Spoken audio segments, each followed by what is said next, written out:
case number 2022-00098.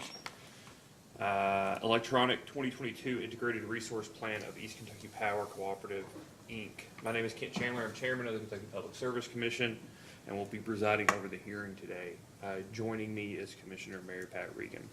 Just ask if you have cell phones that you turn them to silent or that you turn them off before we get started. Before we do anything else, we'll take an entry of appearance of counsel. Ms. Honaker. Allison Honaker, Honaker Law Office, here on behalf of East Kentucky Power. For the Attorney General. Angela Goad for the Attorney General's Office. Ms. Goad. We'll start with, well, we'll just go down the line. We'll start with interveners. Mr. Kurtz. Morning, Your Honors. Mike Kurtz and Jody Kyler-Cohn for Newport Steel. We'll go for the joint interveners. Good morning, Your Honor. Ashley Wilms for Kentucky Resources Council. And with me this morning is Sandra McCray and Thomas Smart. Thank you.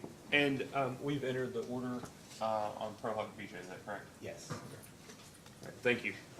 And then finally for the Sierra Club. Joe Childers from Sierra Club, Your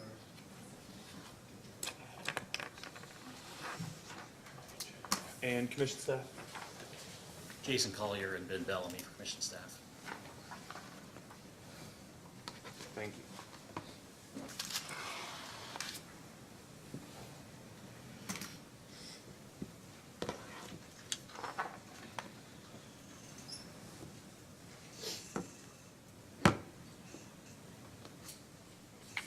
And I checked the record this morning, and it looks like public notice was given with running of the, we'll call them regional, if not statewide newspapers on December the 2nd. Is that right, Ms. Honaker? Yes. All right. And then other than the two outstanding motions for confidential treatment, I think maybe the one that, came along with the application, and then maybe one other, are there any other motions or any issues that we need to take up before we begin the hearing? Not that I'm aware of. It's my understanding, before we move on to public comment, Ms. Honaker, I just want to make sure that you all have 13 witnesses, is that right? Yes. And has there been any change to the order of the witnesses than the one that you provided counsel yesterday? No. So starting with Mr. Adams and ending with Mr. Stachnik? It'd be Robin Hayes is the 13th, Okay. right after Mr. Stacknick. I have another way around. All right, that's fine. Oh, sorry. That's fine. So we had, pursuant to the public notice that was ordered by the Public Service Commission, East Kentucky Power's notice indicated that public comments could be provided virtually today by following the information and instructions that were at the PSC website starting yesterday morning. As of a few minutes ago, we had not received any requests for public comments to be provided virtually. If anyone is watching this remotely, I would just indicate that public comments can be provided anytime through three different forms. First, through mailing the Public Service Commission. You can mail your public comments to 211 Sauer Boulevard. It's SOWER Boulevard, Frankfort, Kentucky 40602. You can email them to the Public Service Commission at psc.comment@ky.gov. Or we have a form on our website where you can provide public comment. Our website is psc.ky.gov, but I suspect if you're watching this hearing, you already know that. I will also indicate that when you provide public comment, that you do so, that you add your name and your address, as well as if you're emailing it or mailing it, the case number, which in this matter is 2022-00098. That way your public comment gets put into the case file, and so it can be considered along the evidence of the matter. Given that nobody has signed up for virtual comments, I would ask, is there anybody in the hearing room that would like to provide public comments in person? Yes, ma'am. I plan to testify. As a witness or as a member of the public?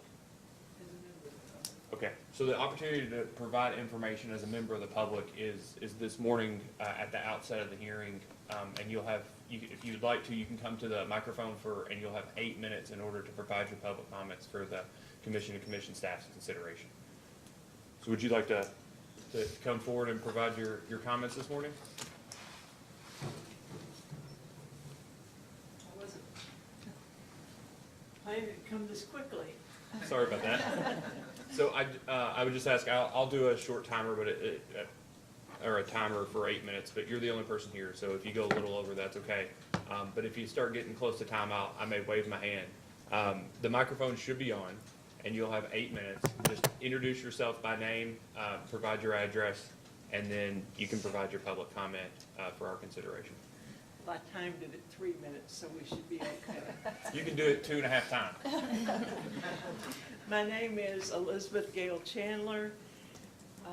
I live at 935 Trout Lane, Shelbyville, Kentucky. I'm a member of the Shelby Cooperative. I come to you today as a consumer and as an Appalachian. My first memory is my mother latching the screen door as I watched men drop a creosote pole into the ground. I was 5 when electric lights replaced kerosene lamps, and Daddy bought a record player that played Mother Goose. He went to work for the survey company and later the REA in McKee. He once rode a mule up a snowy mountain to get a consumer's power on Christmas Day. He retired as Public Relations and Power Use Director in 1983. Rural co-ops were a progressive and successful government program. The RECC not only brought the world to us, it fed us, employed us, and the annual meeting was our county fair.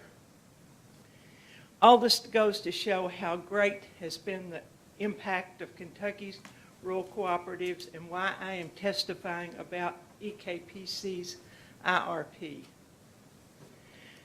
In a bit over 20 years, computers and cell phones have radicalized our lives.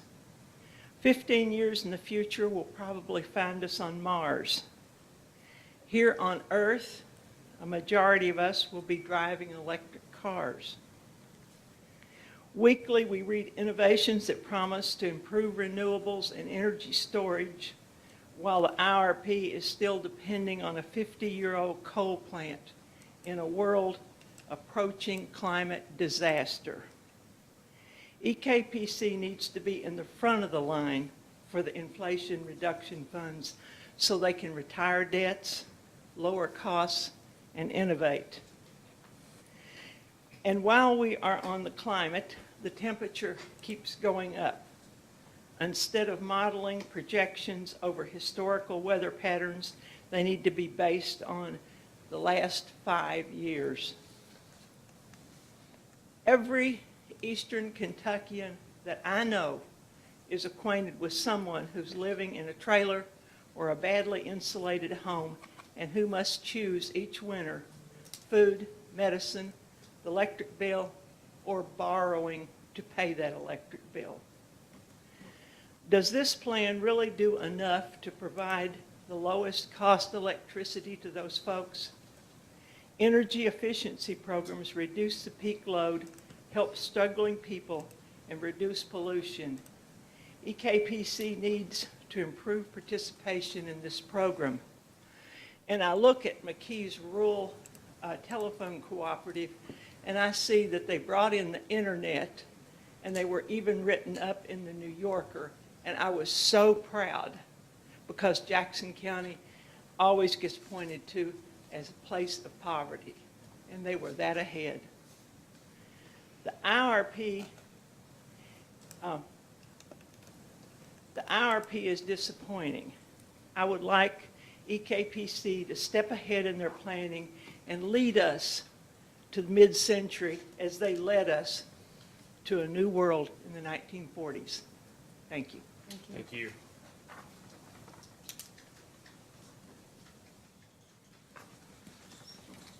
Is there anyone else that would like to provide public comment?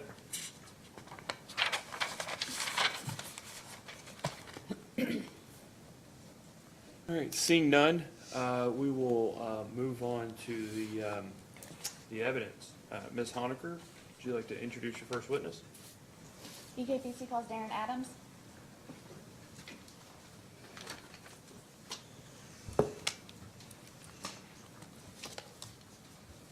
Please raise your right hand. Do you swear or affirm that the testimony you're about to give is true and correct under penalty of perjury? I do. Please have a seat.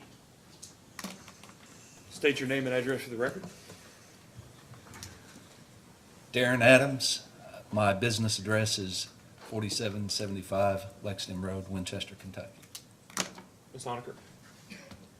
And what is your title with East Kentucky Power? I'm the Director of Transmission Planning and Protection for East Kentucky Power. And did you participate in the preparation of the IRP filing that was made in this case? Yes, I did. Did you also cause certain data request responses to be filed in the record? I did. Do you have any additions or corrections to make to any of those responses? No, I don't. If I were to ask you those same questions today, would your answers be the same? They would. And is it your desire and intent to incorporate those into the record of this proceeding? Yes, it is.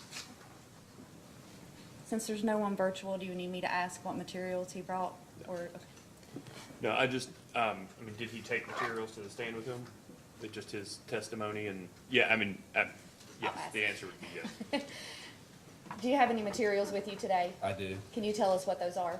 Yes, I have excerpts from the IRP filing, as well as my responses to data requests in this proceeding. I also have the comments that were filed by the joint interveners in response to our report and data requests. Okay. The witness is available for cross. I didn't go over this, but I suspect it'll be best, well, let me ask, Mr. Smar, Ms. McCray, Ms. Wilms, Mr. Childers, do you all have a preference of conducting any cross-examination from the table here, or would you prefer to do so at the back at the microphone? Your Honor, I think we prefer to come forward to the table. We That'd can be- take turns doing that. Well, I think there will be a fairly open spot, and so we'll just take time. We'll start with Ms. Goad, and we'll move to Mr. Kurtz, and then that will give, once Mr. Kurtz is done, that will give an opportunity for somebody to come forward, and then we'll take just a minute or two if one of the three of you all have questions, and then Mr. Childers subsequently has questions so that you all can change places. All right, Ms. Goad, We have no questions. Mr. Kurtz, No questions. joint interveners, counsel for the joint interveners, any questions for this witness?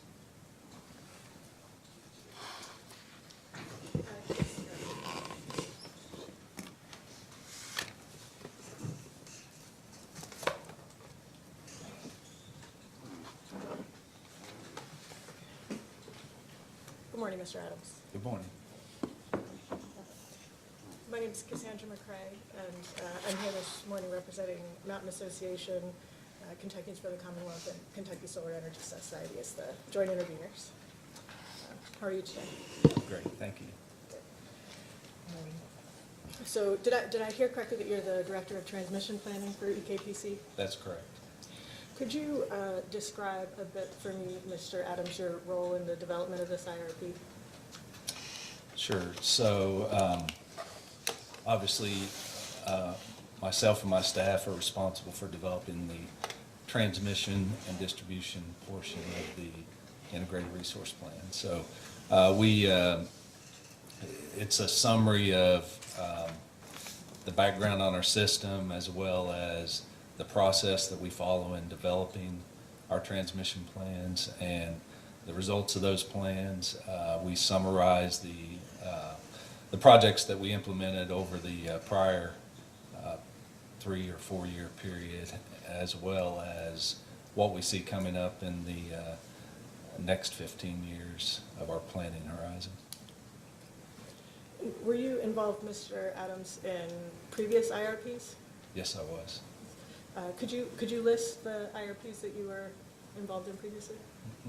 I can't list all of them, but I know I've been involved in the last, at least the last 3 IRP filings. You've been with EKPC for a while. I have, yes. And you reviewed the initial comments from joint interveners in this case? Yes, I did. Did you assist in the development of EKPC's written response?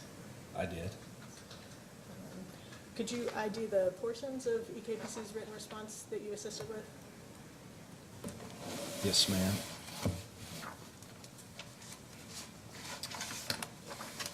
I believe it's the section that's titled Cooper Station, Section H.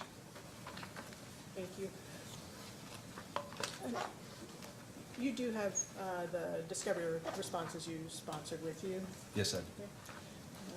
Could we turn to your response to Joint Intervenor Supplemental Request 21, please? I'm sorry, was that 21? Yes, sir, 21.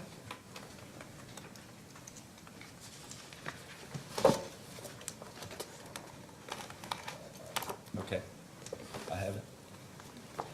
So in response to this information request, you provided Exhibit 1 to testimony submitted by James C. Lamb Jr. in case number 2007-00168. Is that right? Yes, I did. That power flow analysis performed by James C. Lamb Jr. Well, let me ask first. Were you at EKPC at the time of this testimony? Yes, I was. Were you working with Mr. Lamb? Yes, I was. Yes. What was your role in EKPC relative to Mr.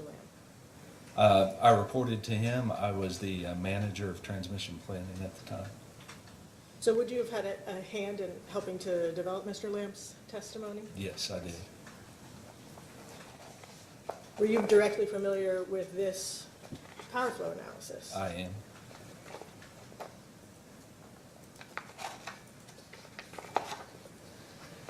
That power flow analysis from the 2007 CPCN case, it was looking at a circumstance where both Cooper Unit 1, Unit 2 were offline simultaneously, as well as all Wolf Creek Dam units, is that right? That is right. Simultaneous outage across all of those. Correct. And that was due to the reduced lake levels. That's right. So it would knock out the hydro just as it knocked out the cooling water intake. That's correct.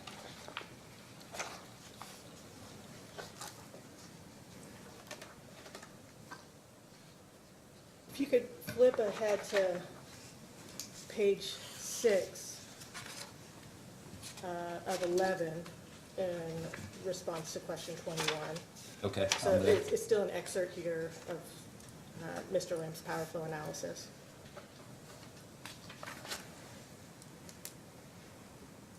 In the final paragraph, the second to last sentence reads, a 9-county area stretching from Adair County to Clay County could be impacted by these outages. Are you able to identify the 9 counties being referred to there? No, I wouldn't be able to list them all. We turn ahead to subpart 21E. You'll find it on page 8 of 11. Okay. So here, the question is asking you to describe the extent of load shedding that might happen without the Cooper Station units. And would it, you have to give a 2-paragraph response. Do you see that? Yes. The first paragraph of your response, it refers to Mr. Lamb's 2007 power flow analysis. Is that right? That's correct. So you restated the portion of that testimony discussing the 9-county area stretching from Adair County to Clay County, but you didn't go back and look and determine which counties exactly those were? Correct, yes. You just lifted this off the face of Mr. Lamb's 2007 testimony? That is correct. So sitting here today, you don't know, based on that 2007 analysis, what exactly the impacted counties were? We'll just sort of take a guess between Adair and Clay County. That's right. The second paragraph in your response here shares a particular event happening in January 2021. Is that right? I believe it was February of 2020. Oh, yes, thank you. February 2021. I appreciate that. Please do continue to correct if I misstate anything in my question. Want to make sure we're both talking about the same thing. So, and this is your complete response to the question about what the extent of load shedding without the Cooper Station units could be. It's a reference to the 2007 power flow analysis and this summary of this one event in February 2021. That is correct. So is it fair for me to understand from that that you have no other analyses or power flow analysis more recent than 2007 that would do anything to quantify the risk of outages with both Cooper Station units offline? So when you say risk of outages, do you mean load shedding risk? Yes, I do. No, we have not quantified that since 2007. I believe I understood from some of your responses that since at least 2015, the simultaneous outages of both Cooper Station units has been a part of your regular transmission planning. That is correct. Does that mean that your regular transmission planning now is adequate? That if both Cooper Stations were offline and you're in an N1 contingency circumstance, you wouldn't expect to have a risk of cascading outages? As long as all of the other facilities that are in the models that are assumed to be in service, including generation in the area and other transmission facilities besides that single facility we've taken out of service, as long as those are all in service and real-time operations, yes, we would expect the system to perform adequately. Thank you. I'd like to move ahead to your response to Joint Intervenors Supplemental Request 22. And Okay. in particular, could you look to subpart D, which would begin on page 4 of 6 in the response? Okay. In this response, you explain that EKPC is currently performing a study to assess the benefits of constructing a new transmission line in the region around Cooper Station. And at the time, you said the study is still in progress. Can you give us an update today? Is the study now complete? The study is not complete. We've gotten results of our power flow analysis, and we're now working through those. How long do you expect it will take to work through those? But it's probably going to be a few months. Do you recall the time of this response? Not exactly. Subject to check, does September 20th sound like the right ballpark for sounds this reasonable. response?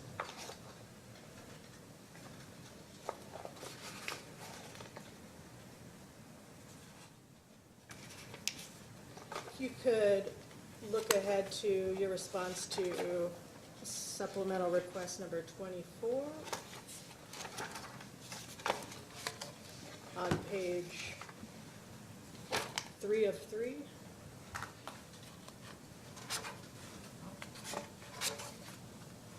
I have it.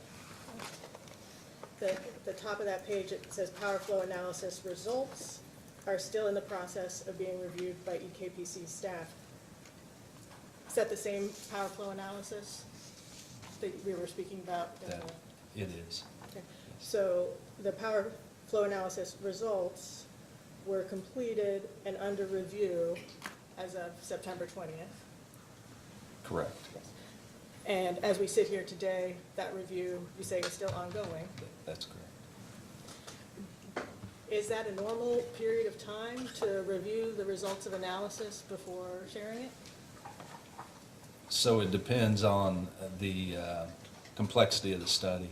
In this case, we have hundreds of thousands of contingency pairs that we ran for each option that we were assessing. So I don't have the number of rows of output that we had in the spreadsheets that came out of that analysis, but it's tens of thousands of rows. So it does take a while to go through that. And we have to pare down the results that are not valid. We have contingency pairs that are replicated, so we're trying to weed all that down to make it something that is manageable to summarize in order to be able to share that with our leadership. What is your expectation in terms of how much longer it will take to complete that review? I'm not sure that I can say specifically, but as I said earlier, I think we're probably looking at a few months. A few more months? Yeah. I would expect sometime in the first quarter of next year we'll have that ready to go. Will the results of that power flow analysis be shared with the commission? Certainly if the commission wants to see the results, we would provide them.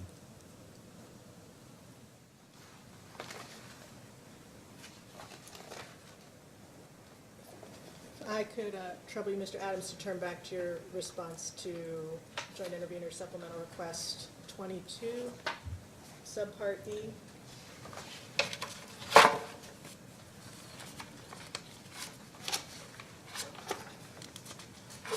It's on page 5 of 6. Response. Okay?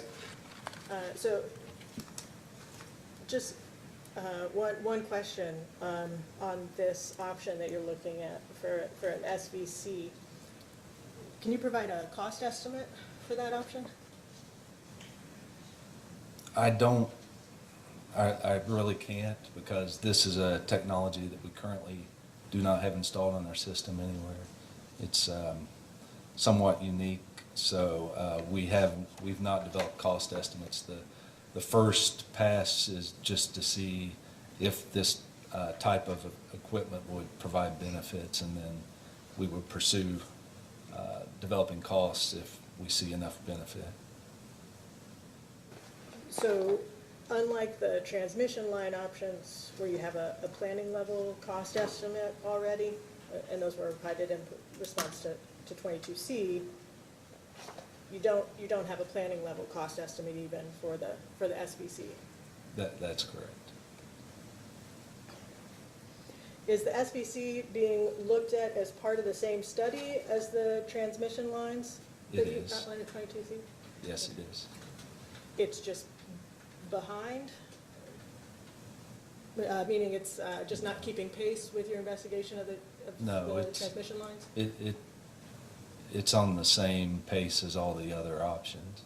But you don't have a planning level cost estimate for it yet? No. As I said, we do not have any SVCs installed on our system.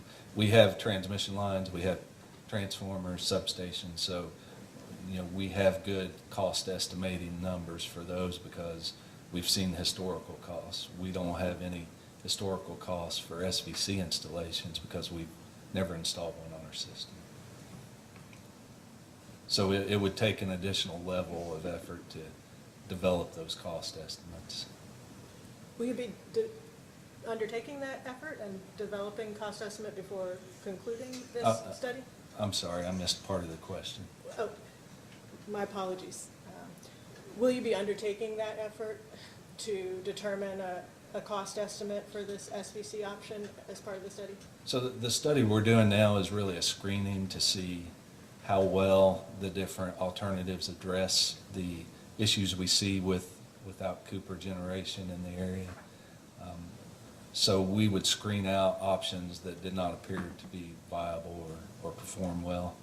So if we see that the SVC option provides enough benefits, yes, we would pursue developing a cost estimate for that option. Okay, thank you, Mr. Adams. So this is the screening level study? Correct. Okay. How did you eliminate the potential for synchronous condensers?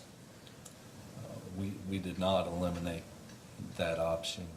When we initially began the study, we were looking at wire solutions, so transmission options. we have been asked now to look at synchronous condenser options, so we have added that into the analysis. Oh, very good. Are there additional Sorry, can I clarify? Asked by who? You said we. Uh, I don't. in I ter- always sorry. ask about pronouns here. So No, I'm I sorry. don't know who we is, and I don't know who asked you. Yeah. So internally from our production engineering department Okay. at East Kentucky Power. Is the we or the person, the entity that was asking? I'm sorry. Okay, you said we've been asked. Yes. We is my transmission planning group. Okay, and the entity or group of people that asked?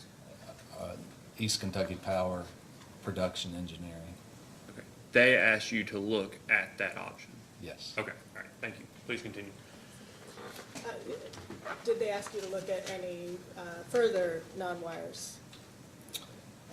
So we've been asked also to look at just generic generation additions in the area, sites that might provide benefits to supporting the area if generation were placed there. Would that include siting of storage at the existing interconnection point at the Cooper station? No, we have not been asked to look at that. Have you been asked to consider the siting of any sort of replacement generation at the Cooper station interconnection point? We have been asked to consider that.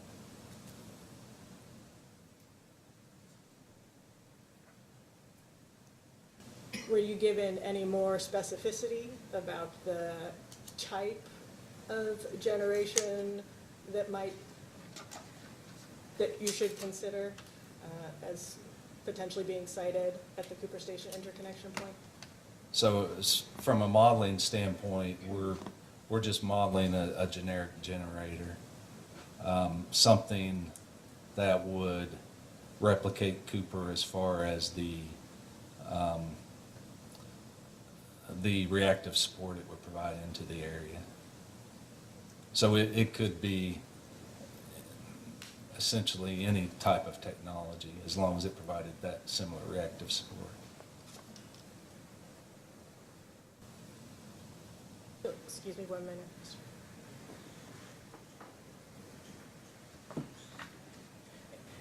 Thank you very much, Mr. Adams. And no further questions. Mr. Childers, do you have any questions for this witness? Counsel? We did just have a few questions.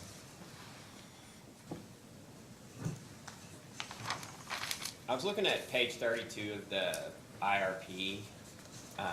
It states that import studies indicated that EKPC's import capability is up to 850 megawatts from the LG and EKU interface, and that the import capability from the TVA interface is up to 450 megawatts depending on the time of day. Does that sound accurate to you? Yes.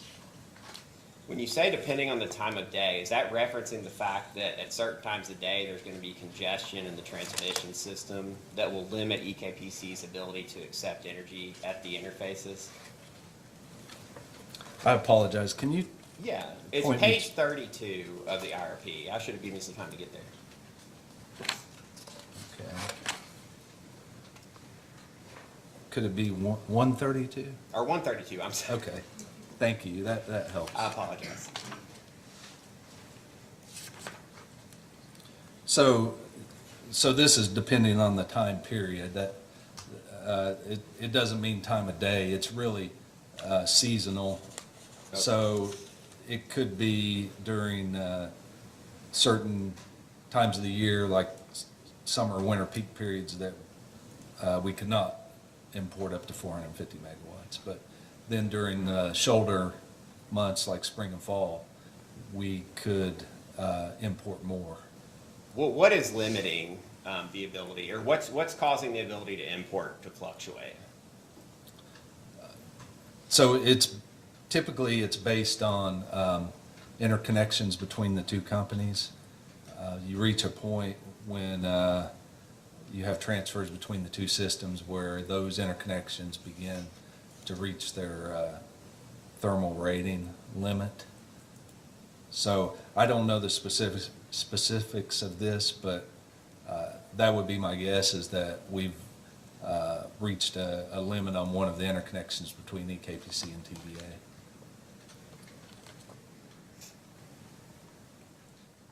I guess, does the limit have to do with, you mentioned the thermal rating, so it's, winter versus summer, you're saying that could change, the ability to interconnect, is that what you're indicating?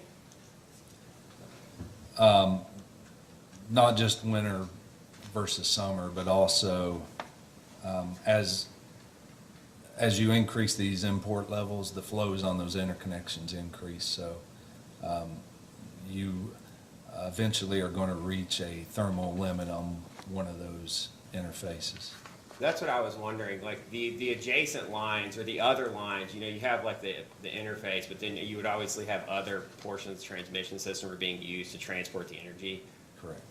During peak periods, would there be other congestion on those lines, for instance, from EKPC's own generation that might be causing congestion and limiting the amount during peak periods? Is that what you're indicating? That's certainly possible, yes. Okay.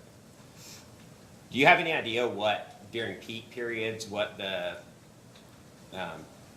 or import capability would be from LG&E and TVA? What this section indicates, and obviously this is based on information at the time that we filed this, but this indicates that we could import up to 850 megawatts and from LGEKU and 450 megawatts from TVA. Like I said, those numbers could be lowered in peak periods. But you don't know exactly what that number would be? Exactly. Okay. Kind of a similar question. There's on that same page, there's a statement regarding the PJM interface. It's slightly different. I mean, correct me again if I'm wrong on the quotation, because I clearly messed the day versus period. But No problem. page 32 of the IRP states that EKPC imported up to. Mr. Bellamy, 132. Yeah, 132. I apologize. Page 132 of the IRP also states that EKPC imported up to 1,628 megawatts in 2018 during real-time operations from its PJM interface, indicating that the import capability is in that range even during winter peak conditions. Is that accurate? Yes. Okay. Thank you. So EKPC believes that it has the capacity to import 1,628 megawatts from the PJM interface at its winter peak because it's done it before. Is that correct? That's correct. Okay. Do you have any idea what the upper range of the import capability from the PJM interface would be in an off-peak period? I don't. And I'll explain why. So Sure. the reason we have the LG&E, KU, and TVA numbers is those two companies, as well as us, are members of CERC, the CERC reliability entity. So we perform seasonal transfer capability assessments as part of CERC. So we get the numbers for the transfers between all the companies.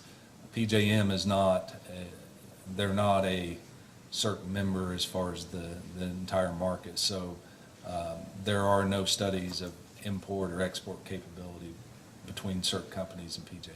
Okay. So instead of having a study, you're kind of just basing it on experience. That's right. In that case. Are you aware of any situations, whether on peak or off peak, in which it would have been cheaper for EKPC to purchase energy from the PJM market rather than run its own generating units, but it was unable to import the energy because of limits on its import capability from PJM? I'm not aware of any, but that probably would be a better question for someone in our market operations area. Who today would that be a good question for? I will guess that Julia Tucker, and if she's not the right person, I'm sure she'll point you to who it would be. Okay, thank you. This might be one for her also.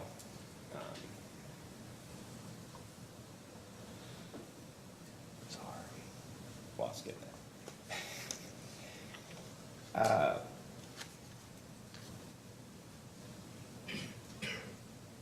Let me skip forward here. Okay, so I'm looking at page 129 of the IRP. I'll let you get there. Okay, I've got it. Okay, it says EKPC's 15-year expansion plan for the 2022-2036 period is included as table 6-2 through 6-11. This 15-year expansion plan includes 266.1 miles of existing line, 69 kilovolt rebuilds, and it goes on and describes it. I'm not going to read the whole thing.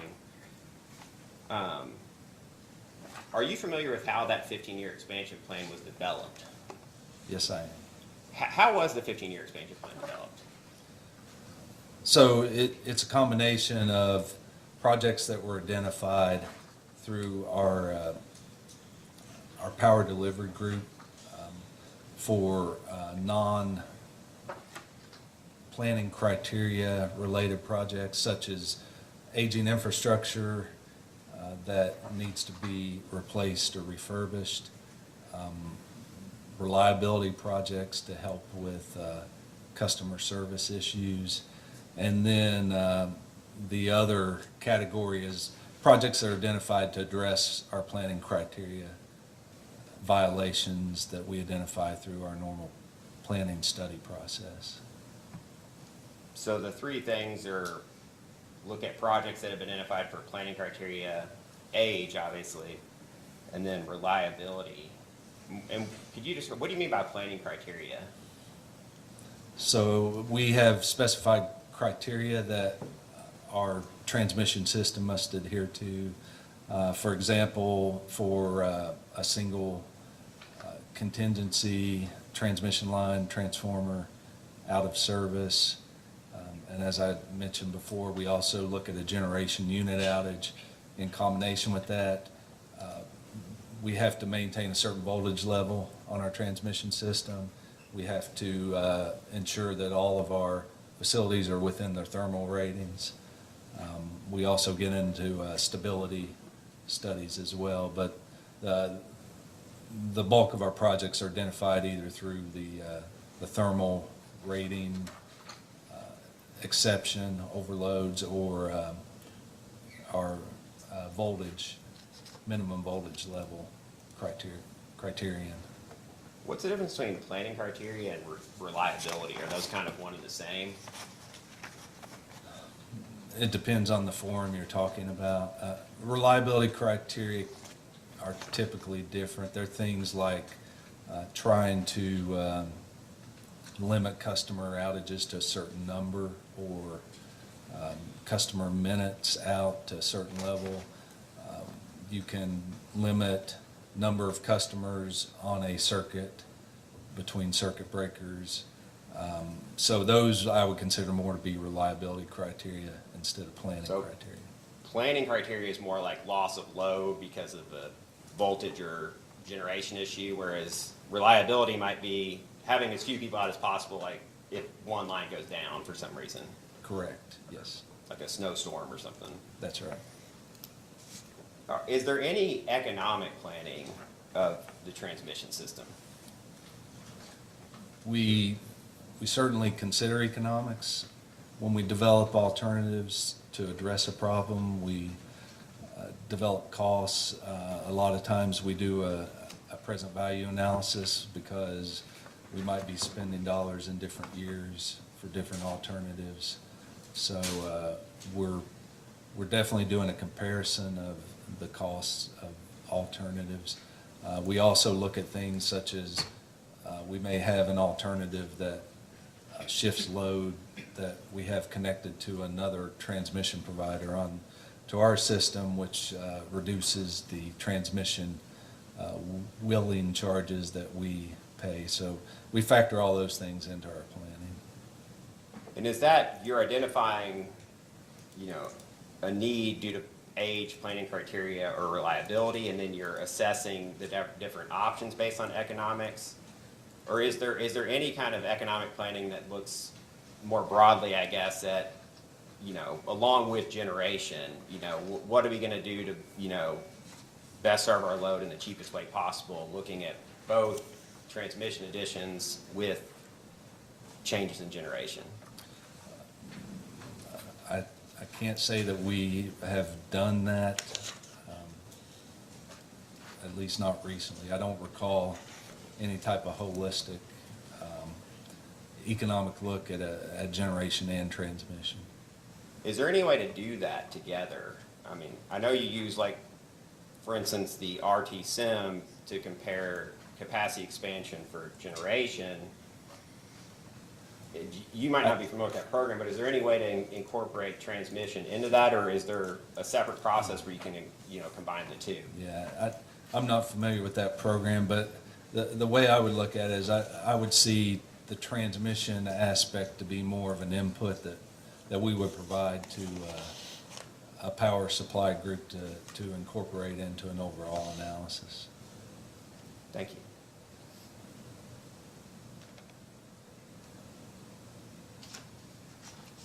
Let me ask Mr. Bentley while you're looking. So then, under what scenarios would, if you're merely providing how the transmission system lays today or what you expect it to be going forward as an input to the other side of the house for generation planning or economic dispatch, whatever you want to call it, then how are non-wire, not even non-wires alternatives, how are transmission solutions being considered on an equal or apple to apples basis with generation solutions? For instance, if it's a constraint, and it's not a significant constraint, that is driving the need for generation in a particular place, maybe reconductoring the line might make sense. But it sounds like to me that what your response was that it can't be a consideration of a solution because they just take the transmission system as it lays as an input, and then they go on and do their production modeling on the supply side.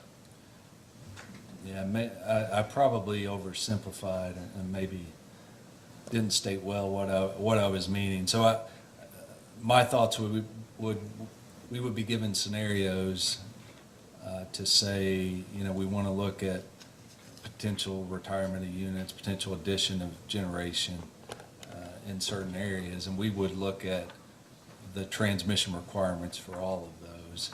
And so we could see that there's an issue that could be addressed with a transmission solution as opposed to replacing generation or installing generation in a certain area.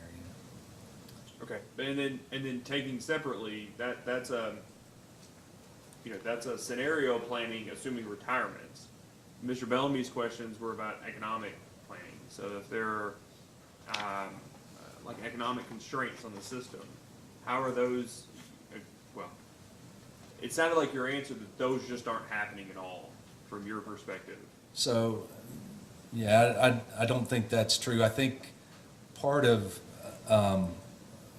we had a data response that I sponsored that provided information on the number of hours that the Cooper units have been called to run by PJM for reliability reasons.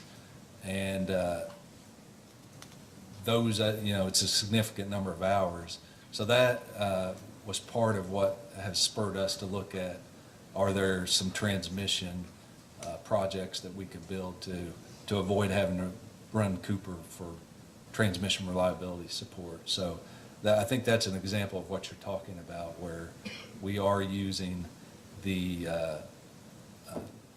real-time operations of the units, where they are being dispatched outside of economic merit order to look at are there other options so we don't have to do that. Yeah, and I've got lots of questions, so I'll defer on that issue, but I just want to clarify, and maybe this is these are questions for you or Ms. Cronin, but there's a distinction between being paid uplift payments for, dispatching out of merit order for reliability purposes because they're concerned about voltage or thermal issues in the area, or they're concerned that you need to push back on TVA or whatever it may be, whatever, planning scenarios there are, or whatever is happening in real time. The cost recovery, or what that looks like, the cost of EKPC versus the cost of effectively investing in local transmission to fix that issue, right? Which is, assuming you all plan this and it's to fix, local criteria or your own planning assumptions, it's going to be recovered exclusively from East Kentucky customers as opposed to uplift payments paid by other people in the zone. When do you get brought into that discussion as to whether it makes sense to keep going with just letting East Kentucky be dispatched by PJM for these reliability or uplift purposes, as opposed to a wires solution or even a non-wires alternative that's related to transmission? Yeah, I don't know that I can say when, but I expect that we would be brought into that discussion. Yeah, and the reason I ask when, just to be perfectly fair, is I guess what I was confused about your answers in both scenarios, and again, I have more on this, but I want to make sure that I'm aware, are you all looking at non-wires alternatives to meet total system demand, right? On a apples to apples basis with wires and generation, frankly. And if so, what's the process whereby you're looking at those on a level basis? Or is it not, and it's, again, take the transmission system as it lies, here's the input, and then you're told what scenarios to run. That's why I'm trying to get a better idea of how these things are compared to ensure that it's before you all come in for a CPCN even, because CPCN is after the planning has been done. You all have chosen what you're going to do, and you've come to the commission to seek approval for it. The planning is passed. Y'all did the planning months or years ago.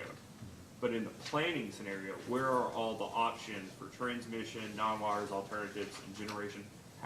What's the process whereby those are looked at on a level basis? Yeah, so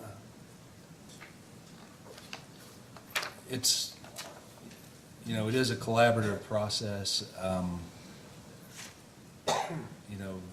So we've obviously looked at what are the transmission projects that we could construct to be able to maintain adequate support in the area if Cooper's off, along with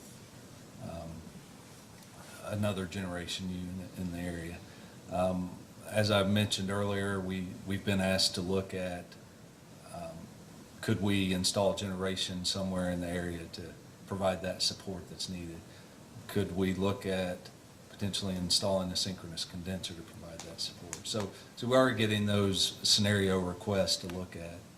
And, we're not driving the analysis. We're, like I said earlier, it's really an input into looking at the, the overall picture. I don't have a picture, for instance, what our capacity needs are out in the future, energy and so forth. So the transmission piece is just one aspect. So from our standpoint, we're looking to see if we build another generation plant somewhere in the area, does it address the transmission issues that we see? If it does, I'll provide that information. If not, what's the cost to make it apples to apples, where we may have to install some additional support in the area with generation in order to get us back to the level of support that we get today with the Cooper units. If you think that a transmission change, reconductoring, non-wires alternative, new capacitor bank, reconfiguration of substation. I just mean the whole breadth of what can be transmission.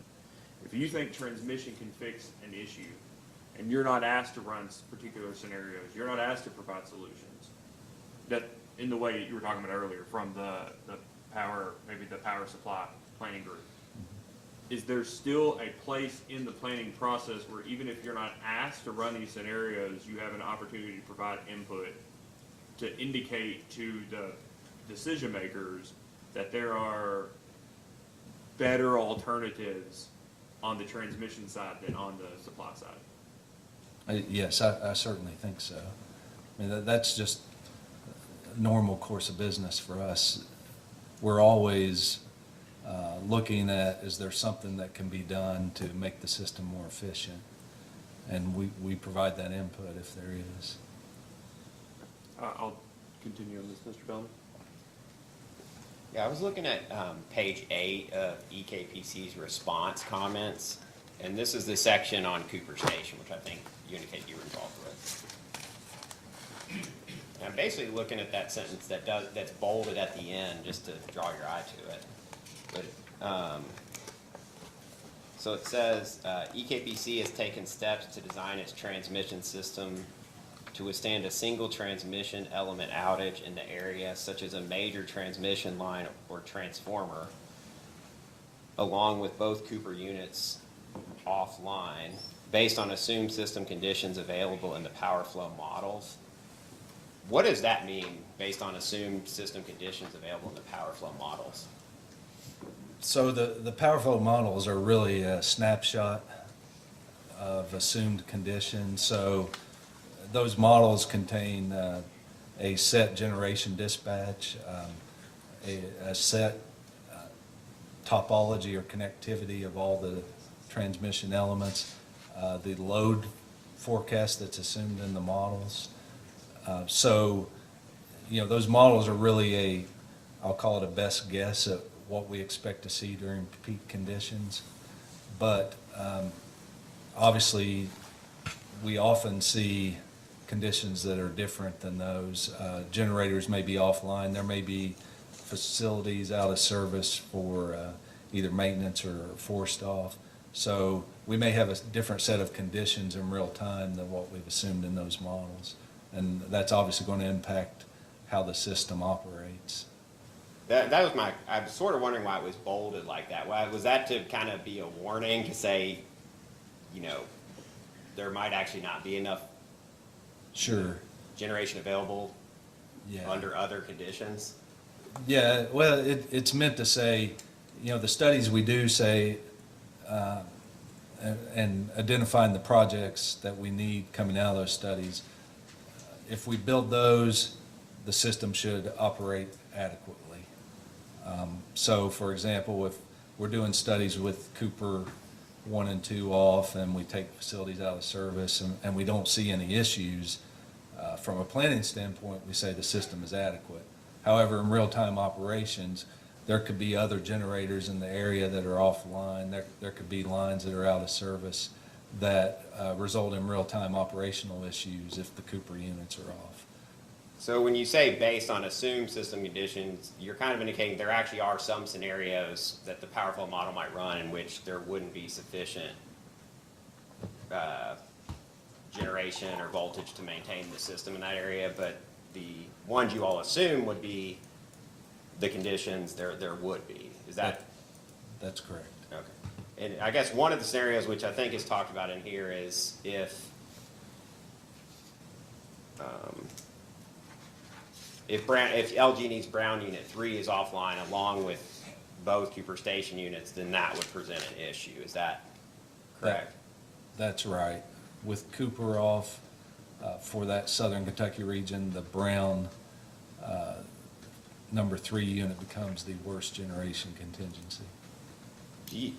Is there an agreement between EKPC and LG&E and KU that if, both Cooper units go offline, that has LG&E guaranteed that they'll provide power to maintain voltage? I'm not aware of any agreement like that.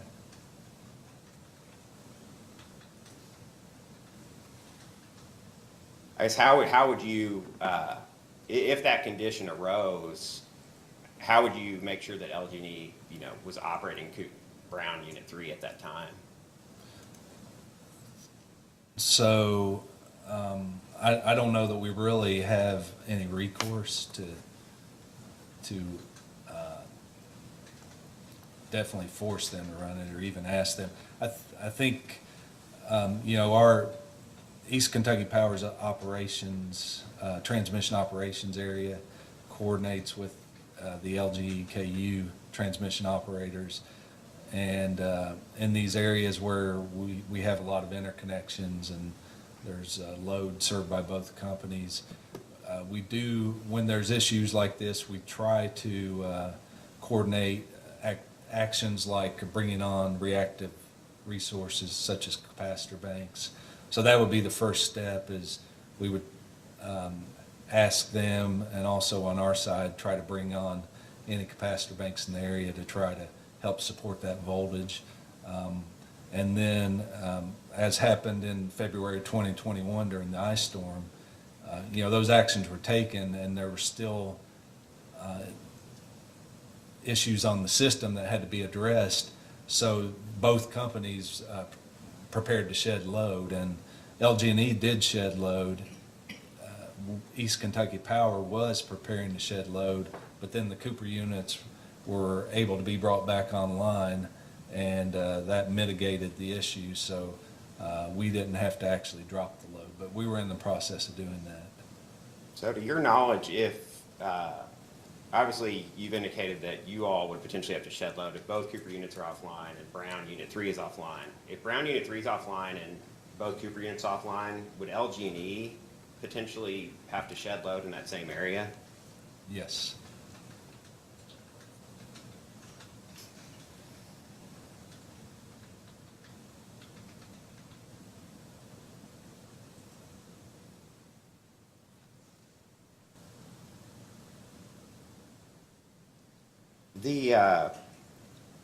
You discussed earlier the power flow screening that is currently underway in that area.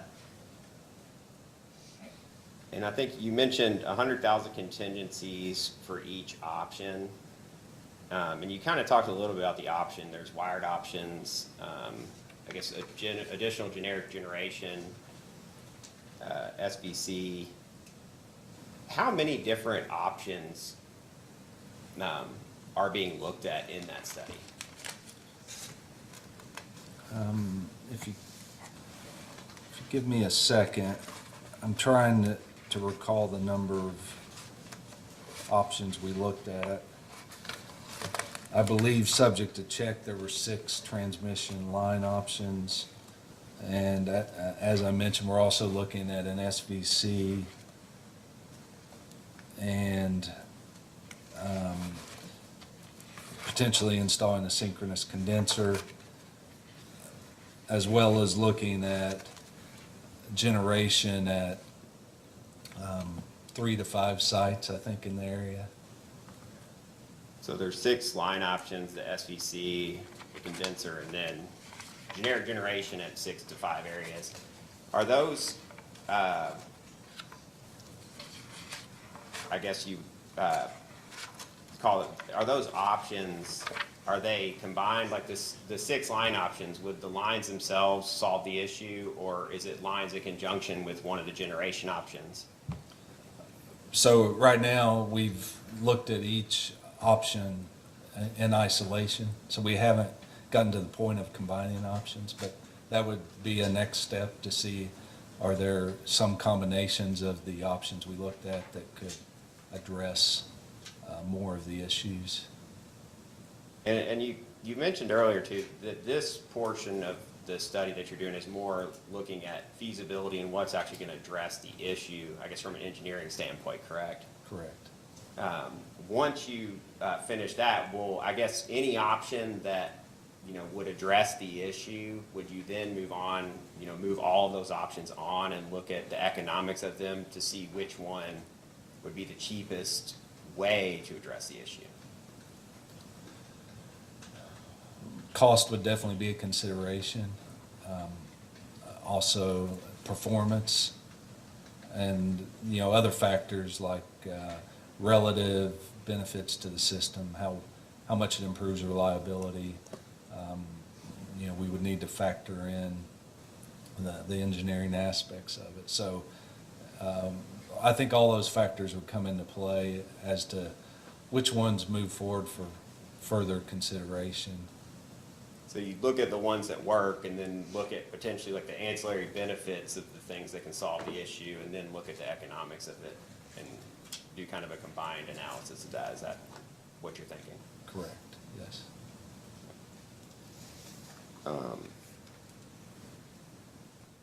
Would there be any way to import capacity from PJM to alleviate the voltage issues in the area of the Cooper units? No, right now the Cooper units as well as the Wolf Creek units provide local support to that region. So you've got a pretty significant load pocket there around Somerset and the areas to the east and west.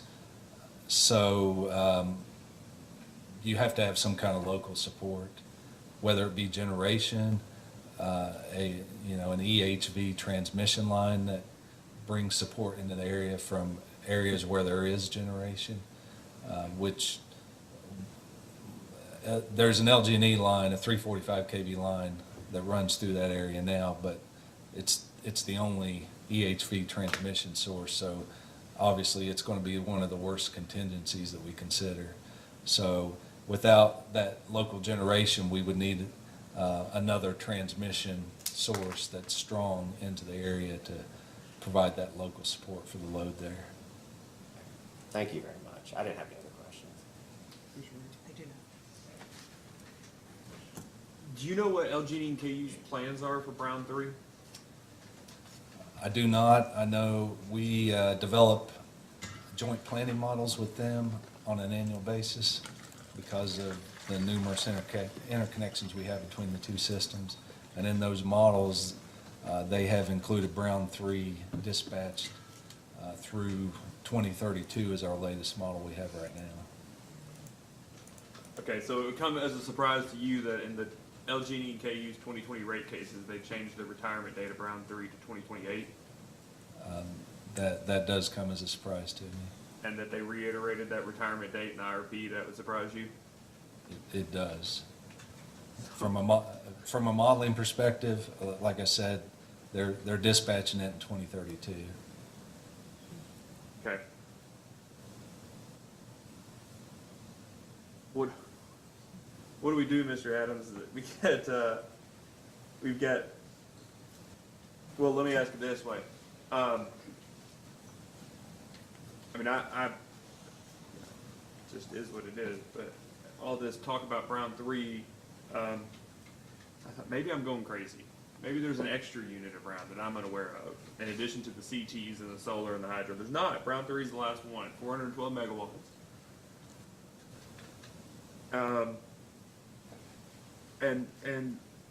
I'm sitting here looking at LG and KU's IRP that was filed in 2021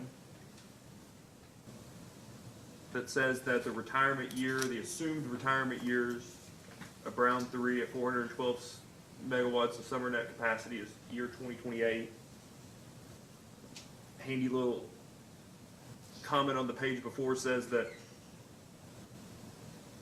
talking about the changes in environmental regulations since the 2018 IRP, and that based on these changes, summarized in, it says LEB2. You'd have had to not have a life if you knew what LEB2 was, but LEB2 was an attachment to Lonnie Beller's testimony in the 2020 rate cases, 2020-349 and 2020-350. That was a study that he sponsored indicating the economic retirement dates of the generation of LG and KU and what he believed to be the economic retirement dates.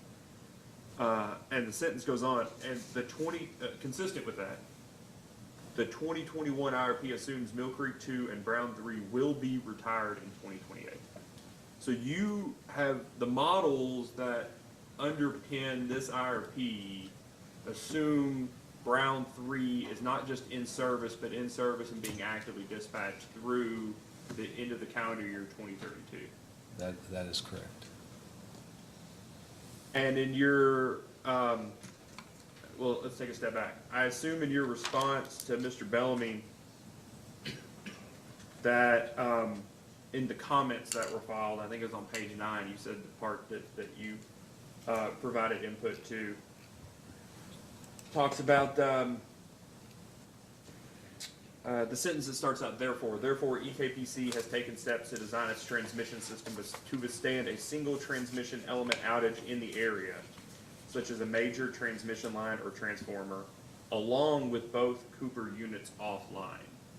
So is that a scenario which neither Cooper unit is online and then it's an N-1 scenario? Is that an accurate characterization? Yes, it is. But that N-1 scenario assumes both Cooper units offline and Brown 3 online, is that right? That's right. Assuming that I'm not a complete liar, or that the information we have is just completely inaccurate, that LG and EKU don't plan on retiring or proposing to retire the Brown 3 unit in 2028. Assuming I'm not a liar. That's a completely different scenario from at least 2028 through 2032 for that sentence, is that right? That's correct. What does that change in terms of you're walking out of here today, right, after this hearing? Does that completely change the way you look at that entire area of the system for the next 4 years? I'm not sure I'm following your question, but Well, I mean, so it's almost 2023, right? You anticipated that the Brown 3, that this scenario was the situation. You're planning right now to say, both Cooper, worst case scenario, both Cooper units are offline and it's an N-1. We now know that at least the second half of the 10-year horizon at this point, that is not a reasonable assumption anymore. Would you agree? correct. Okay, so what does that change? Well, I guess I take a big step back. What does that change about these tens of thousands of lines of scenarios that you've gotten back that you've run, assuming that assuming that Brown 3 was in service? Did those assume that Brown 3 No. was in service through No. 2032? No, they didn't. So, Okay. so what we're looking at is if Cooper was unavailable, whether it's retirement, whatever, we just don't want to run it because of the economics, and we want to design the system with it off as a base assumption. Then we looked at the next worst generation outage, which is Brown 3. So the results we have, we looked at it both ways. We looked at Brown 3 on and off. So we have results that show what the violations are of our planning criteria and what we expect will be violations of PJM's planning criteria with Brown 3 off and Cooper off in order to assess what the potential impacts are once Cooper retires. So certainly, based on what you've told me, we would expect in 2029 and beyond to start seeing some pretty significant issues that we would have to address through our normal planning process if Brown 3 was retired. But it's not even 2029 though, right? Because, I mean, your response there, you've been around for a little while. Isn't it your experience that as units are about to be retired, that they're not run the same way that they are if they're expected to stay open, right? The reduced inventories of fuel, they're trying to, the operating characteristics change a little bit. Is that your experience? It is, but I would still expect if the retirement date was 2028, that they would continue to model those in their peak models. Model Brown 3 in the peak models at some dispatch level.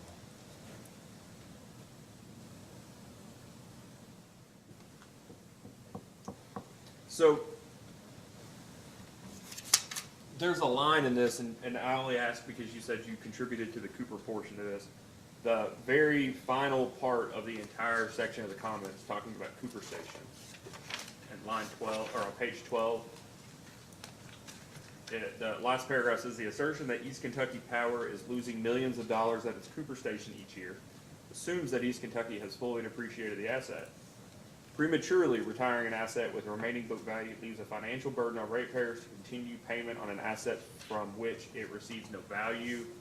EKPC disagrees with the methodology and assertion from the joint interveners concerning its need to retire Cooper Station. So ignoring the last sentence, because the joint interveners concern stands on its own. Do you all run economic analysis considering past costs as anything other than sunk costs? So unfortunately, or fortunately, depending on how you look at it, this is the one paragraph of the Cooper Station write-up that I didn't provide input in, so. I'm about to ask you in a second if you didn't write it, who did, but you were saying earlier to Mr. Bellamy that you conduct economic analyses. Sure. But when you conduct economic analyses, do you take into consideration sunk costs on a forward-looking basis? No, but what I look at would not involve generation assets. Okay, So, well, let's talk about transmission assets Sure. for a minute. Do you take into account, well, if you have a line that's, let's say it's older, it breaks down a lot, you have to send people out to fix it a lot, do you take into account that recurring O&M, those fixed costs that you constantly have to put back into the system, as an avoidable cost if you replace that line? Certainly, but it's more of a projection of what we expect we would have to invest going forward to maintain it. Right. That's sounds reasonable. Do you know who I can ask to get greater clarification on what's intended for that final paragraph to mean about how the utility does economic planning for its generation assets?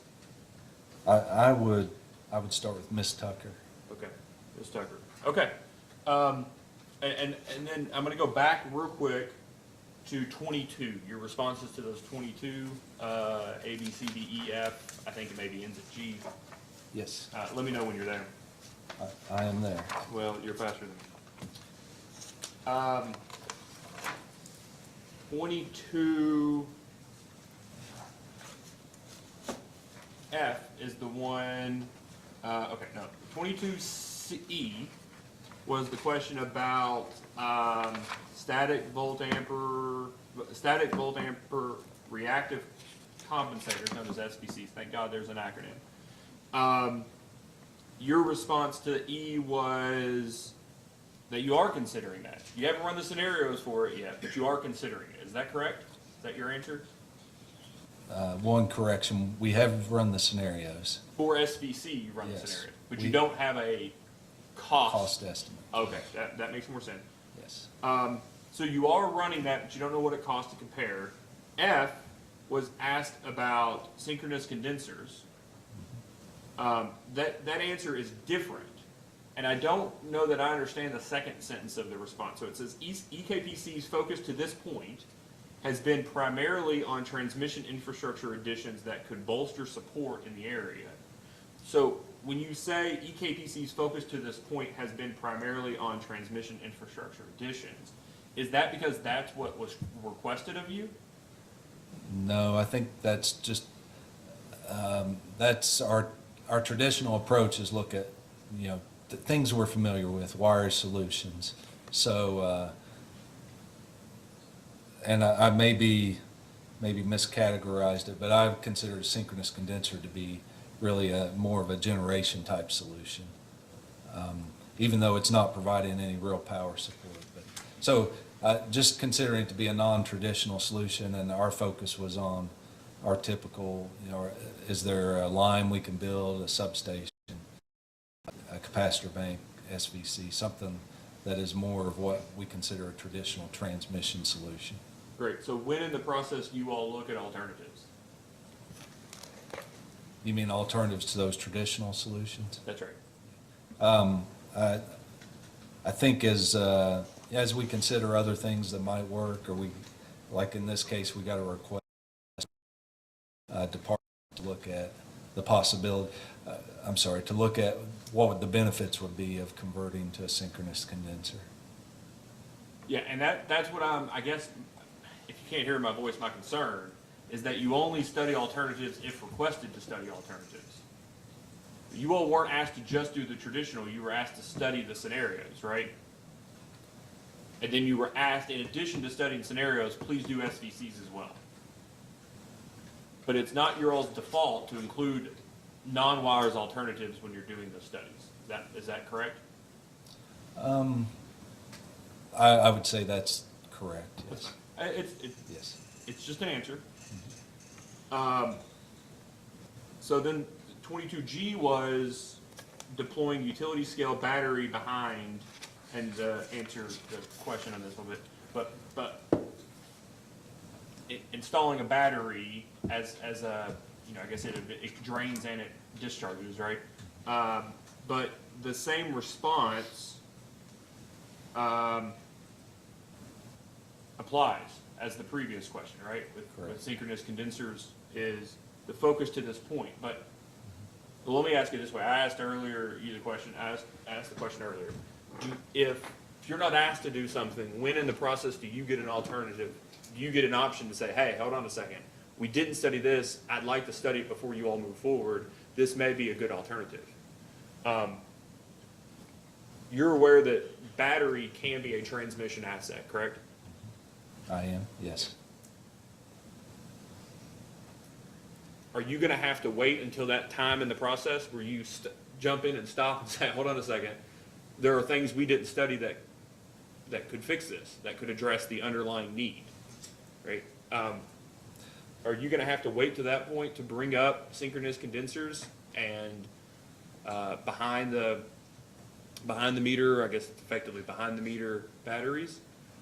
Or do you have an expectation that those will be studied on a apples to apples basis with the traditional alternatives? Yes, I have that expectation. And we do consider batteries. We've done studies in other areas of our system where we have assessed the impact of a battery.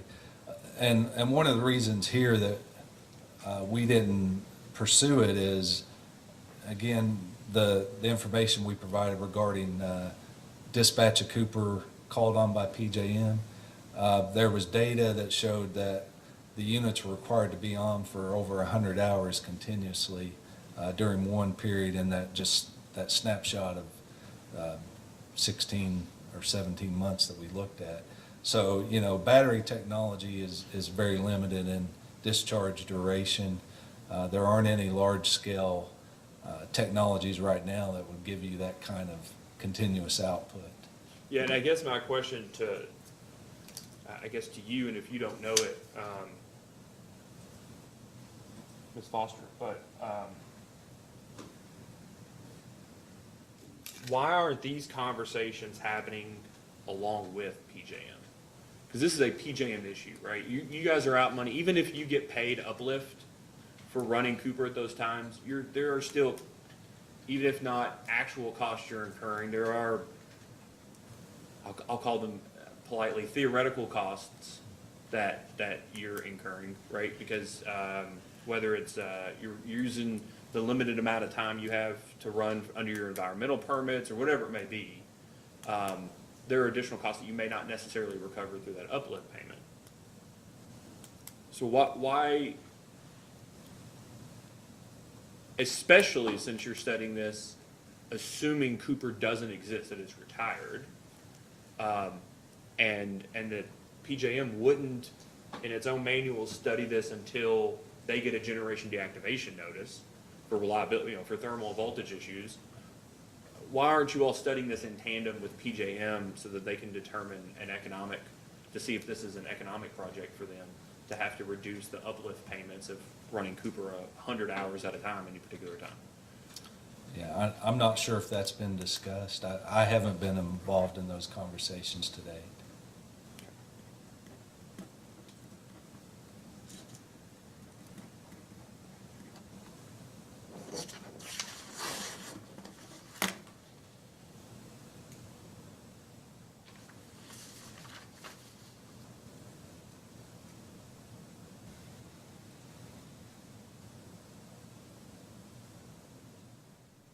Thank you, Mr. Adams. Ms. Honaker, any questions? I just have one, I think. Do you remember when the joint interveners were here and they were asking you about the 2007 power flow analysis? Yes, I do. Was that done to look at a particular issue that was happening at that time? Yes, it was. And has EKPC taken steps since then to rectify that issue? Yes, we have. What steps did you take? So we constructed a cooling tower at Cooper to address the intake issue that was prevalent at that time. We, in addition, not specifically related to that, but we've changed our planning to incorporate simultaneous outages of both units at Cooper, along with a transmission element out in order to bolster the system for those periods when both units aren't running at Cooper. And did the U.S. Army Corps of Engineer also take some steps to help with that? They did. And what did they do? Yeah, they reinforced the dam to address the structural issues that were present at the time. Nothing further. All right, we'll take a, thank you, Mr. Adams. Thank you. You may step down and ask that you stick around just at least through Ms. Tucker's testimony. We'll take a short recess. Let's take a 10-minute break until 20 till 11.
right, we're back on the record in case number 2022-00098. Ms. Honaker, you'd like to call your next witness? Scott Drake.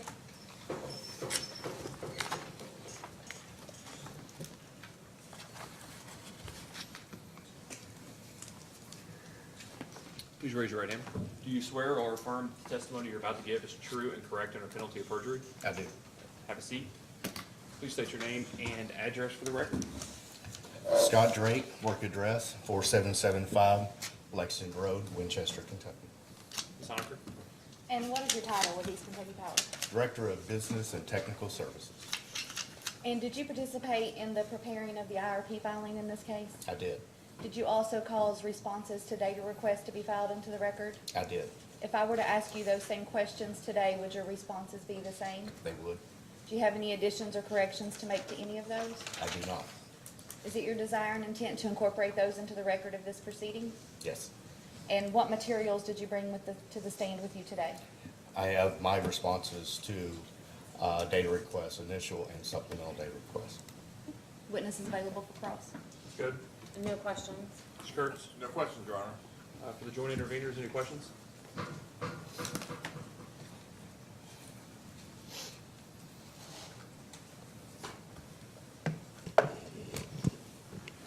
Good morning, Mr. Drake. Good morning. My name is Thomas Smar. I represent the joint interveners in this matter. Just have a few questions for you. To start off with, could you just lay out how you were involved in this IRP? I work directly with my staff, staff I supervise, and myself work directly with and in partnership with our owner-member cooperatives, our 16 owner-member cooperatives, in developing and implementing DSM programs.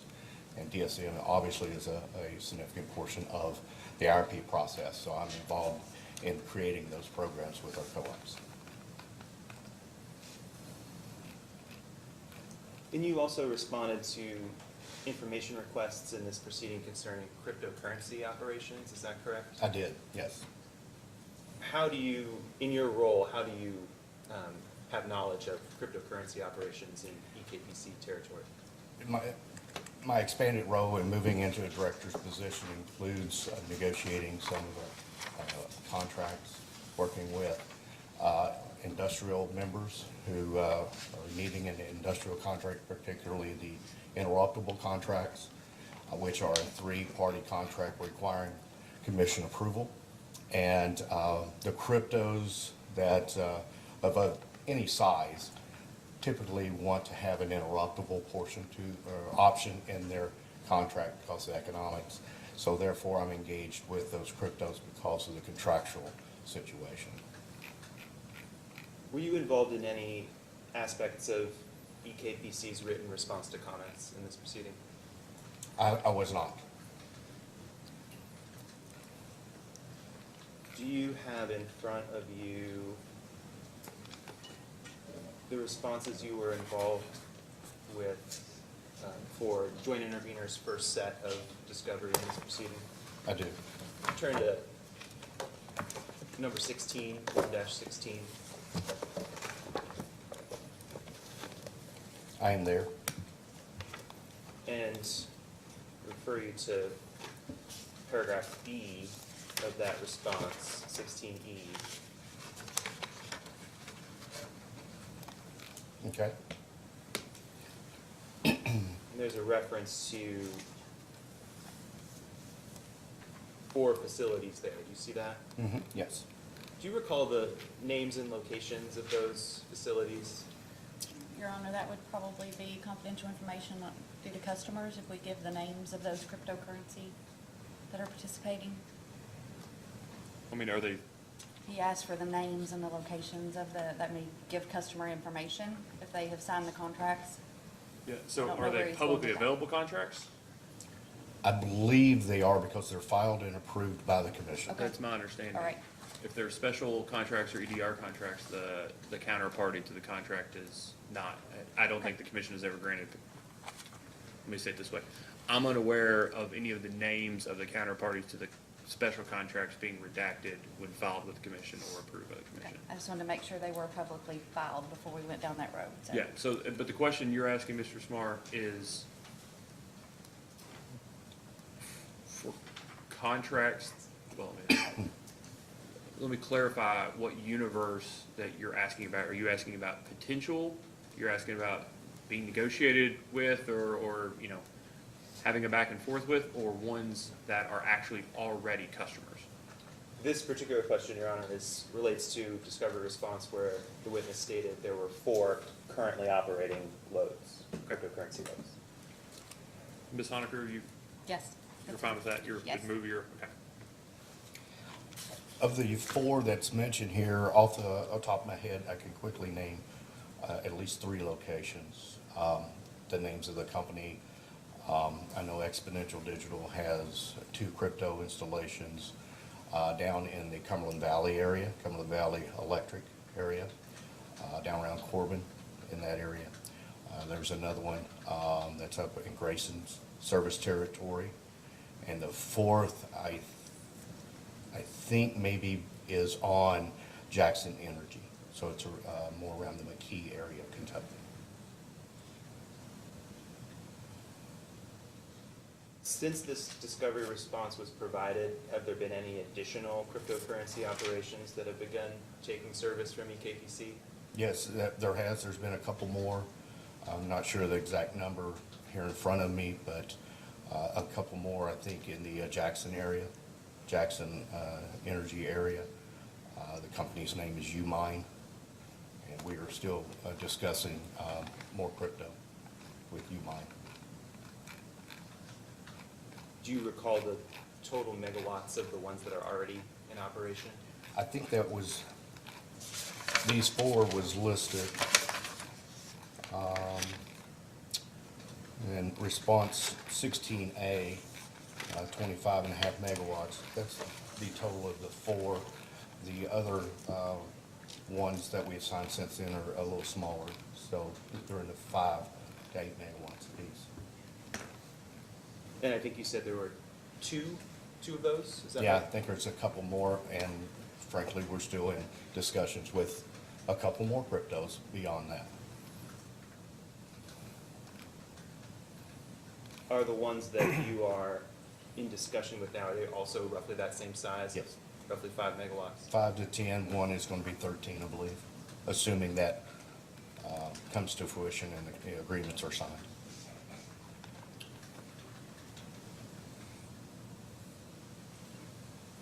One moment, Your Honor.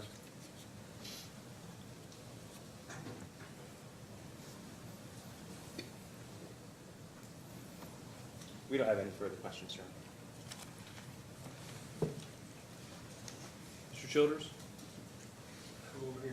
No questions. Thank you. Counsel? I have questions, Chairman. Can you hear me all right over here, Mr. Drake? I can. I'll try to speak up since I'm on the other side of the room. I'd like to talk a little bit about the DSM More software.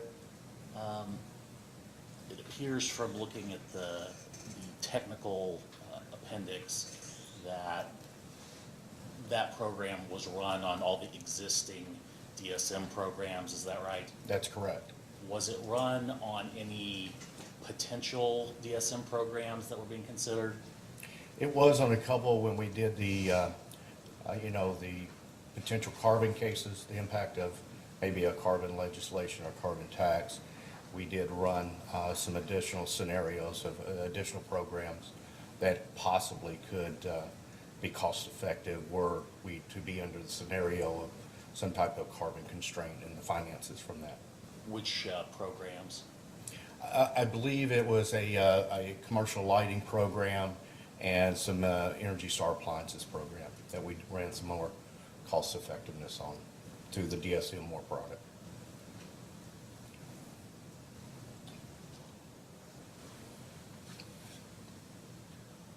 Is there some criteria for you that would trigger you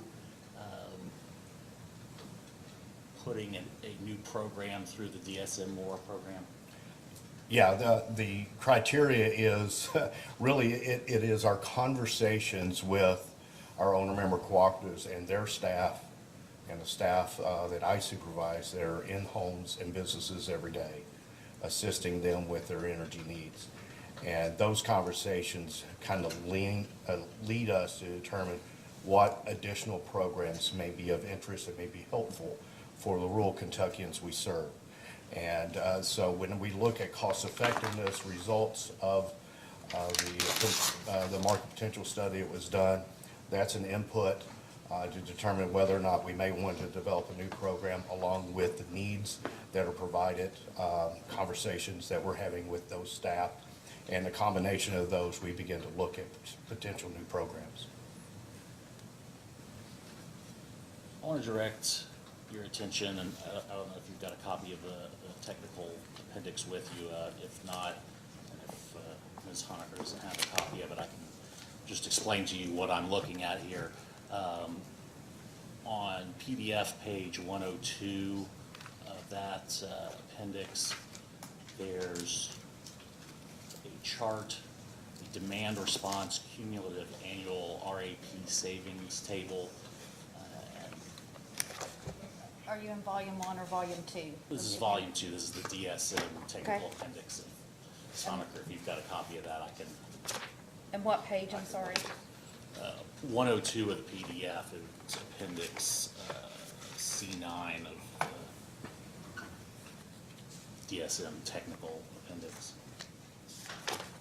Yeah, it's not necessary that he see it. I'm going to be talking about it a little bit. I don't have PDF pages on mine, it just has the printout. Yeah, it's appendix C9 of the GDS report. May I approach? You may. I'm just gonna give him this whole. Apologize that I did not print that out myself. I've got 3 binders full of documents. Should be in here. There's D. Just let me know when you found that table. I believe I have the reference. So am I correct in characterizing this as a list of annual projected realistic savings for different demand response programs in the GDS study? That's correct, for the different possible measures for demand response. Is this data something that you consider when you decide which programs to run through DSM more? Yes, this is one of the inputs. As I referenced, when we look for cost effectiveness, we look at the programs that are cost effective and then the impact. And this is definitely one of the inputs that we look at. I'm going to talk about a few of these, but for my main example, I'm going to use interruptible rate because that is by far the one with the potential for the most savings, at least based on this data. I know that EKPC has a tariff for interruptible rate, but interruptible rate is not mentioned in the IRP except that in table 3.9 on page 75, it just states that decrease in sales due to interruption is negligible. So Right. is it fair to say that interruptible rate is not a big part of the DSM portfolio for EKPC? It actually is. Our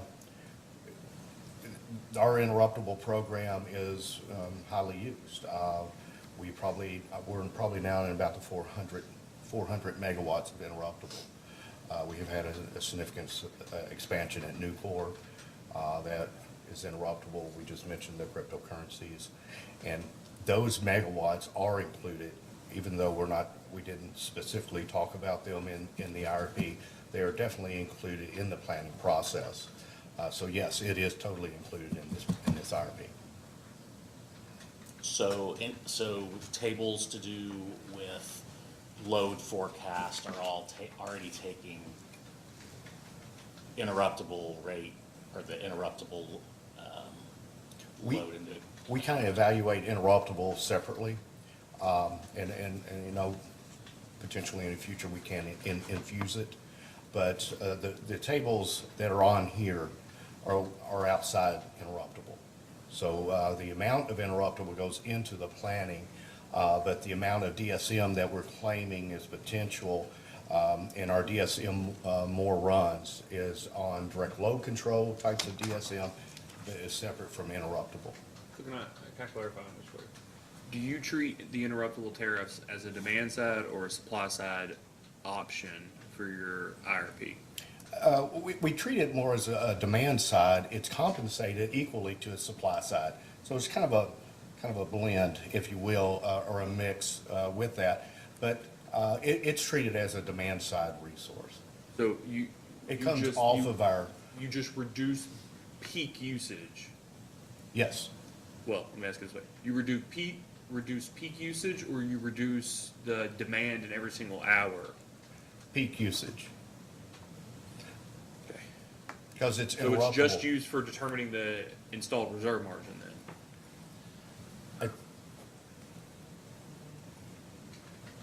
Ask that again? I mean, you're just using it to determine reserve margin then, right? Not your are you using it to determine your LOLE in every single hour? That it's an available resource to reduce No, demand? it's available every hour, but that resource is dispatched by PJM. So PJM determines if that resource needs, it's a demand response, if that resource needs to go away. They're the ones that determine that. So it's actually, the interruptible is a resource that participates in capacity performance, CP, just like Cooper and Spurlock, but it's a demand response resource, and then PJM has control of when they call upon that resource and ask that resource to go away. So it is a demand response product. And you all conduct are you aware that, does East Kentucky conduct a loss of load expectation analysis? Not to my knowledge. Well, how does East Kentucky determine the appropriate reserve margin? I think Ms. Tucker would probably be a better question to ask that to. Okay. I think that's right.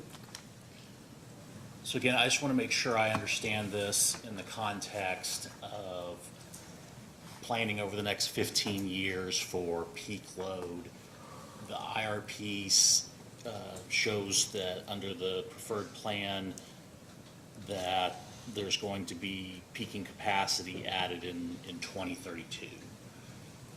Is that decision, does that include the expectation of these interruptible rate savings as set forth in the GDS plan?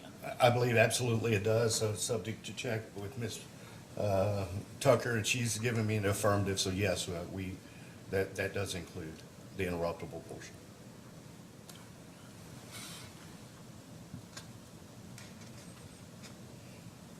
All right, let's step back to, we were talking about the DSM more software. Is there a certain amount of megawatt savings that is a benchmark or a trigger point for you to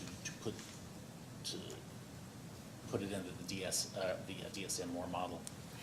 We have not established, like a floor. It really is a combination of those inputs we talked about, need, what's our members' need out there, and plus cost effectiveness and potential megawatts. We take all three of those into consideration. If there's a great need, maybe we implement a program that has a little less potential than the opposite situation. And I guess we could look back at the existing programs, and I don't know if you were involved in the development of those or not, but in determining to adopt those programs, was there information from GDS or a similar study that you saw, oh, this amount of savings, something significant enough to plug into this model? I don't recall of anything recently that, other than, we implemented thermostat program recently as a demand response option. to direct load control switches. We noticed that there was opportunities with thermostats and that technology advanced and developed enough that we felt that's a good program to offer. So not only are we doing inputs basically from the GDS market potential study, potential measures, our staff is also engaged nationally with other, mainly other GNTs and cooperatives about the programs they're implementing. So we're getting information from them about what programs work well in rural America and which ones struggle more. We have a lot of windshield time in rural America that causes some of our programs to struggle a little bit more than others. But we take those types of informations and the inputs as well as we determine the programs we want to develop or change or address. I'm going to ask you about some of the other programs, and they all appear to be under the auspices of demand response programs. We talked about the Bring Your Own Thermostat program. That program and the other programs that are deemed demand response programs by the GDS study, Yeah. are those treated as supply side programs or DSM programs? They're treated as a demand response. It's a DSM demand side program. They're evaluated, equally to a supply side resource in that we all set cost appropriately. That goes into modeling to determine the cost effectiveness. So in that situation, it is compared to supply side resources, but they're categorized as a demand resource.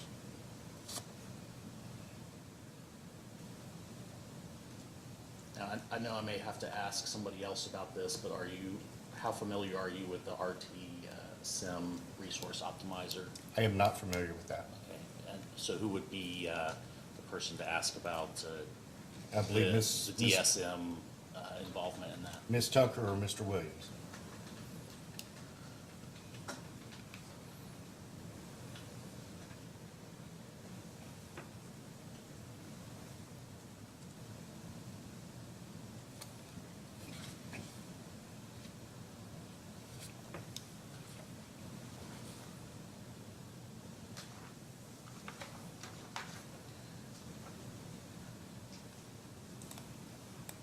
We talked a little bit about the crypto, and its cryptocurrency and its effects.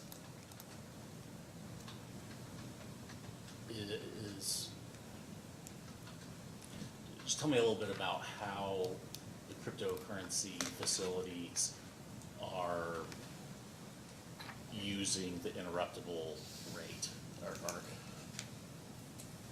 yeah, just go ahead and tell me what their position, what their role is in the amount of savings you're getting as far as the interruptible rate. Yes, crypto is like any other business. And the way the interruptible works, if a industry can reduce load, those megawatt hours that they can reduce, then there's a compensation for that. And the amount of megawatts that they can reduce is East Kentucky optimizes that in the PJM market, and therefore PJM obtains control of when those resources need to go away. So that they those resources, crypto operate the same as Nucor does, as far as having amount of megawatts that at a phone call by PJM during peak and during difficult times on the transmission delivery system that they can cause those resources to go away. Crypto's unique in that the way that the business sets up, they're computers and they can turn the computers off. So it's unlike other businesses where you have idle workers and things of that nature. When you shut down a process, they really don't have idle workers, so they simply turn the computers off. So the idea of a interruptible makes a lot of business sense for them because it's easy for them to do, and it saves them a significant amount on their demand. But they operate the same as any other business does as far as reducing load when required to.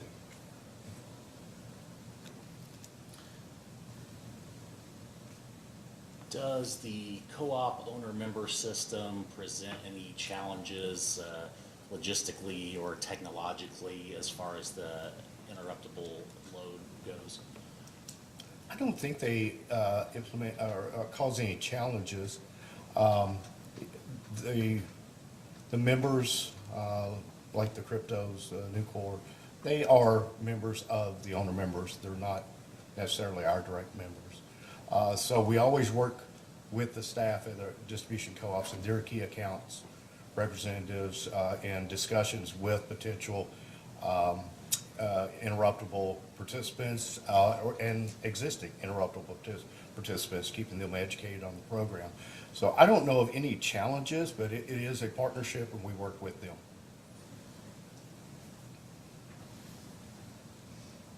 The data on interruptible rate from the GDS study, is that based primarily then on the historical use of the interruptible rate over the past however many years? It's based more on general averages, but what we've done is our rate is $5.60 kW month. That rate was evaluated and approved again by the commission at East Kentucky's last rate case, which was about a year ago. You said general averages, is that national, is that regional? Yeah, it's a national average. It's generally what the market potential study tends to utilize average information. And it's a great start for us to evaluate programs. Then when we are interested in developing a program or concerned about a program not being cost effective anymore, that's when we go to the next step of using DS more in a more robust evaluation based on our true experiences here in Kentucky. For example, wind chill time for a lot of the programs may be, that expense may be a little bit different than the national average.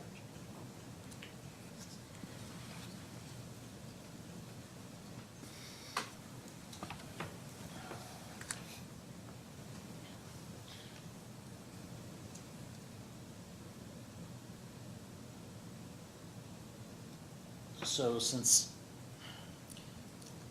coming into this without any information in the IRP about interruptible rate, can you tell me if there are other demand response programs that EKPC has adopted that are not reflected in the IRP?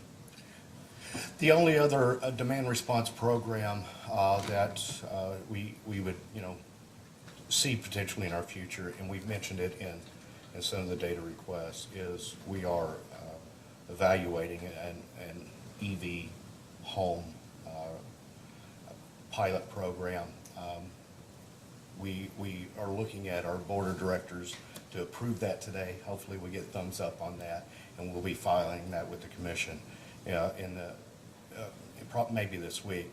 But it's a simulated demand response program where we're providing a small incentive to the homeowner that has an EV parked at home, charging at home, to charge that EV during off hours between 10 p.m. and 6 a.m. And they're paid a little bit of an incentive to do that. And that's kind of a demand response program as we shifting load from our peak time to in the middle of the night, if you will.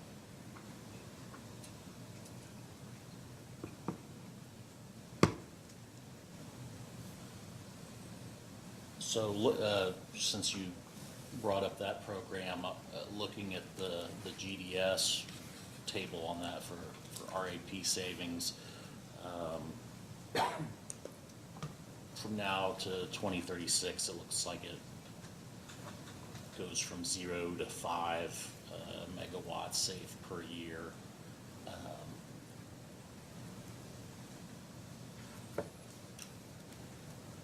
Why is that a program that's being examined, but not necessarily other programs with similar savings that are demand response programs like a demand buyback, agricultural irrigation remote shut off, critical peak pricing? And if I've made a mistake as far as whether or not there's some level of adoption or some level of evaluation, you just you let me know. As part of the inputs is that robust conversation we have with our owner member cooperatives and their needs. What Can they you speak up a little bit? I'm sorry, our conversations with our owner member cooperatives, their staff, and our discussions with their needs, the EV program at home, as we are expecting a significant, I don't know, an explosion of EVs, who knows, but an uptick of EV growth in our area, they're concerned about the impact on demand.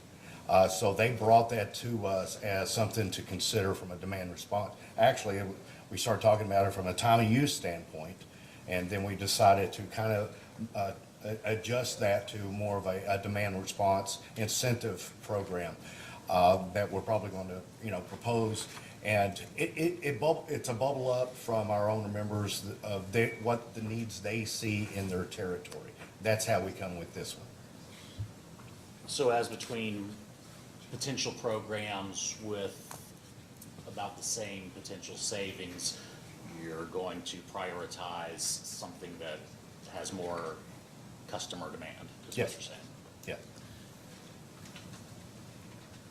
Has critical peak pricing been a program that consumers have shown any interest in? Frankly, we've gotten only negative feedback about the concept of critical peak pricing with our commercial and industrial members. We've not had anyone that's come to us and asked us to consider it. Even when we've talked about it, they've not shown interest. One of the concerns that we have about critical peak pricing and a data point that we have from this is our interruptible program, because our interruptible program is kind of a two-pronged program. It is a reduction in demand, and there's a payment or a reduction in bill for that.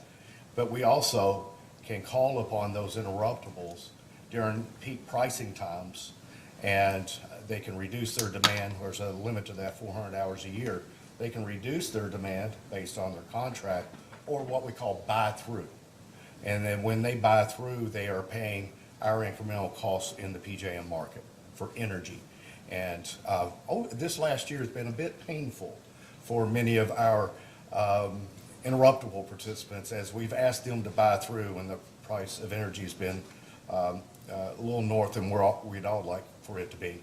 And so that gives us more data points that the critical peak pricing may not be a program for Kentucky.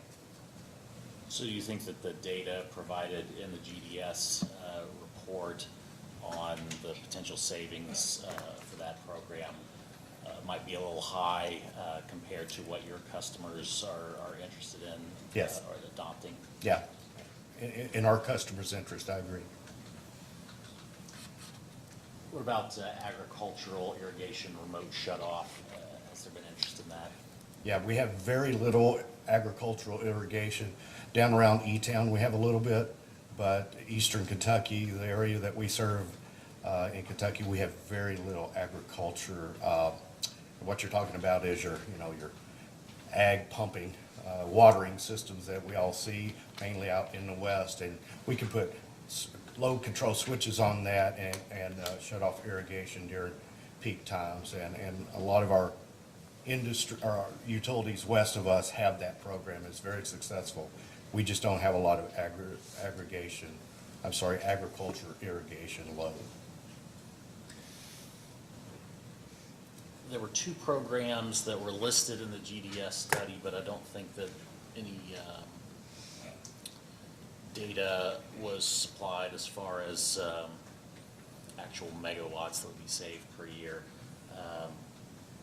One is load curtailment under large commercial and industrial behavioral. Can you talk about whether you evaluated that and what the consumer interest is? We've not seen any consumer interest in that. We find consumer interest on the business side in rural Kentucky for demand response to be very low, because all of the demand response activities happen at 5 o'clock. And we serve a lot of things like convenience stores. They would be discomforting their customers at 5 o'clock. We just don't see a lot of interest in those programs from our load. And the last one that was listed in the GDS report was demand buyback. Can you talk about interest in that? We've not seen interest in that demand buyback with our interruptible program. Our interruptible program is a robust program, so our members would probably prefer the interruptible versus the buyback. I believe earlier you mentioned pilot program, maybe that was about the PEV. Yeah. Are there any other pilot programs that have been evaluated or discussed? The only other pilot program that is still ongoing is we developed a smart home pilot program about 3 years ago, and we're wrapping that up. And it's a company called Powerly, and it provides the ability through an app on the home to monitor load in the home and get granular data for the energy consumption down to 3 seconds. So you can see your energy consumption every 3 seconds. You also have, through the app, the ability to control things in the home to adjust your home. Things like controlling the lights, turn the lights on and off, controlling the temperature of the air conditioner. We evaluated that, and we're going to discontinue that pilot at the end of the year. We're doing the analysis now on the demand and energy impact that pilot had. And is the reason for considering removing that just that it's not been cost effective? It became less of a cost issue and more of an interest issue. When we developed the pilot, we simply wanted about 150 homes at 2 different co-ops to participate. And we had trouble getting 150 homes to participate and finding interest of 150 homes to do this. So to roll this out and expand this, I think would be quite difficult.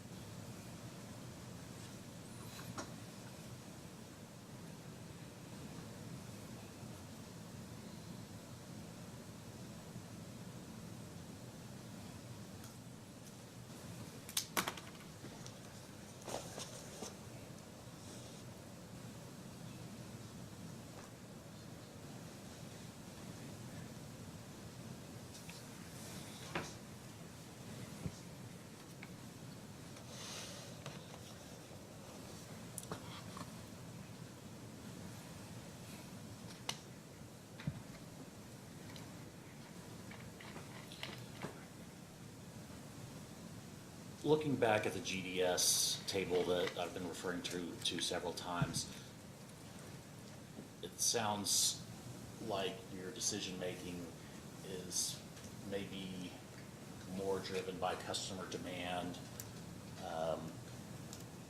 Do you think that the savings in the GDS report are overstated as far as application to your customer base?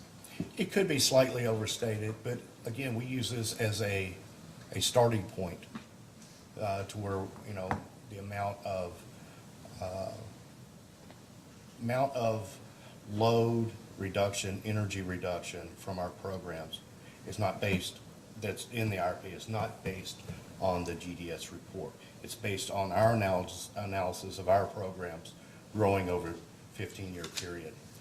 So I don't think the IRP is overstating what we think is truly going to happen, but the GDS as we take a national look, and that's kind of what GDS is kind of the starting point, it may be a little overstated for Kentucky. So do the GDS numbers at all take into account your territory's demographics? They do to some extent, yes. They adjust it for some demographics, but they're not in the homes every day like we are. So we have a little different perspective on some of some of our members' attitudes towards programs. So then do you have your own data set that predicts adoption or savings? Our data set for adoption and savings is reflected in the IRP. Okay, so you do in the IRP or in the GDS study? In the IRP is our expectations based on what we know about our, the area, the world we serve and our programs. The IRP is based on our perspective of what's going to happen. The GDS report is a good start. It's a foundation for us to start with.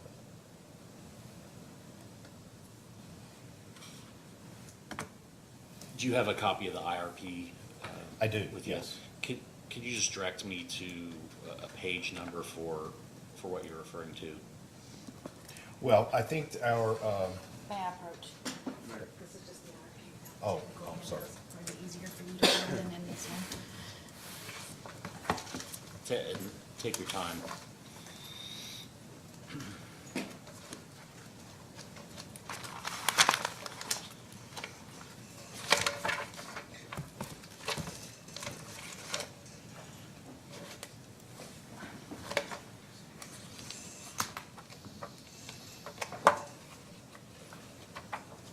There are some charts in here.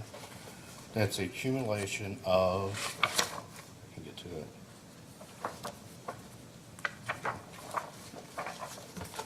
Of our expected load in energy.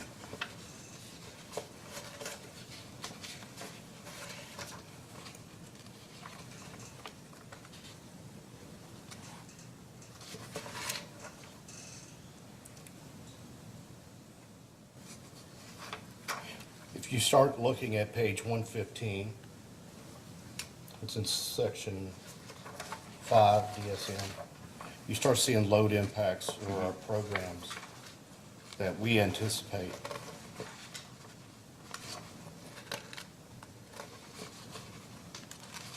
And those are accumulated and rolled up into the IRP.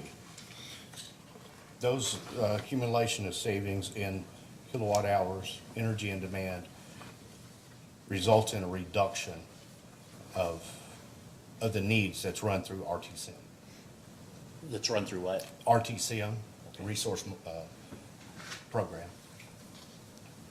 So do you perform an analysis like this for potential new programs?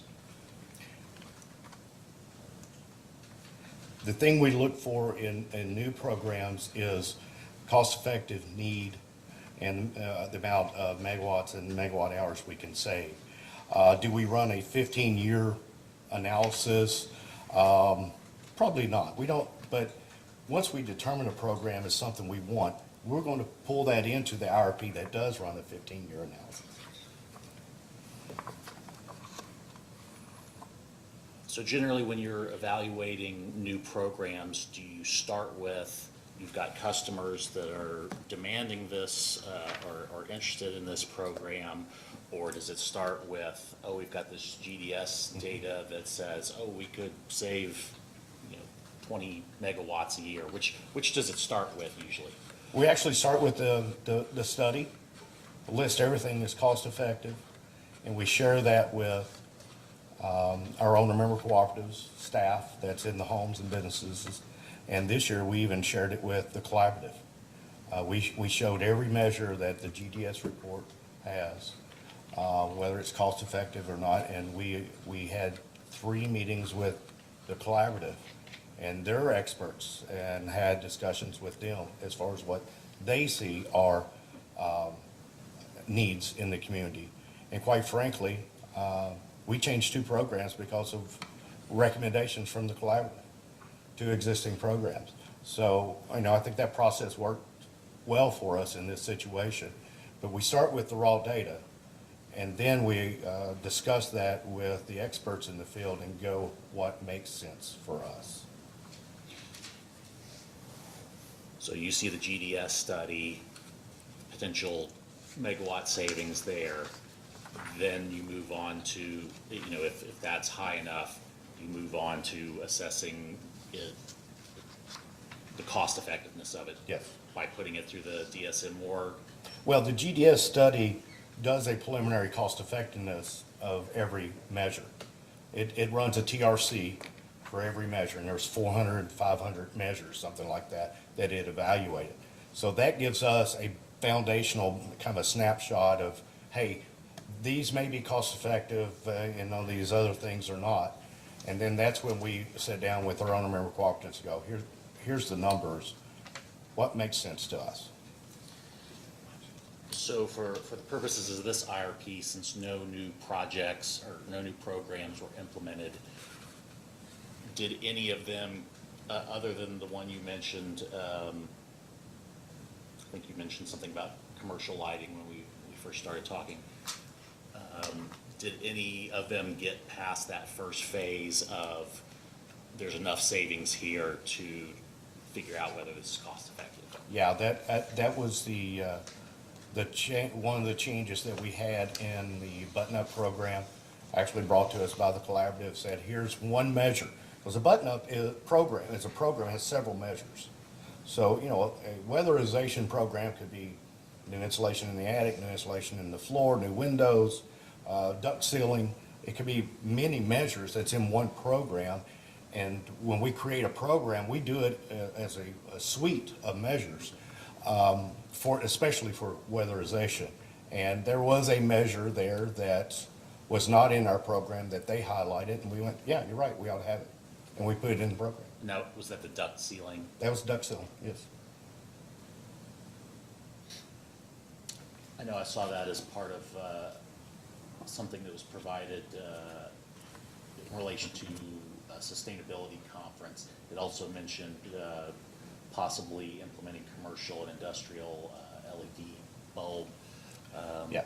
proliferation. Is that something that was also discussed? It was Beyond discussed. that? Commercial and industrial lighting's bringing that back in some form.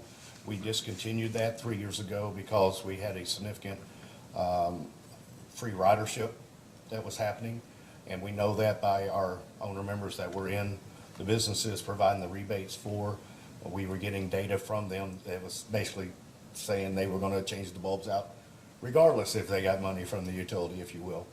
So we started to see that very high level free ridership. So we did discuss maybe adjusting the program structure so that we could manage the free ridership. And so we've discussed that. We've not progressed that on at this time. And was that the program that you mentioned earlier that was modeled, Yes, when we went to the the. carbon tax When- possibility? Yes, when we went to the carbon tax and a much higher demand and energy savings, we brought in 2 or 3 programs that we thought we might could implement based on our knowledge of our membership, that we might could implement. And we didn't go into great detail to the structure of the program. We were more modeling the energy and demand savings and the impact on us, not necessarily the pure structure of the program. And that structure is what we would have to work on to mitigate those free riderships. I'm going to change gears here a little bit and talk about AMI meters. Can you tell me what approximately percentage of adoption you have for AMI meters? All of our owner member cooperatives have meter reading capability to the day. Most of them are either hourly meter reading capabilities and additional control capabilities, and many of them are transitioning away from a daily read to the capability in their system to go to an hourly read. So they all have meter reading capabilities.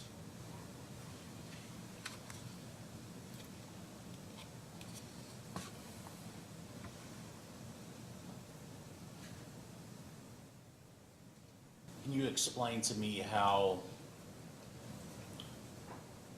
being able to read a meter hourly instead of daily, how that changes the cost effectiveness of the DSM programs? It really doesn't change the cost effectiveness of any of these programs.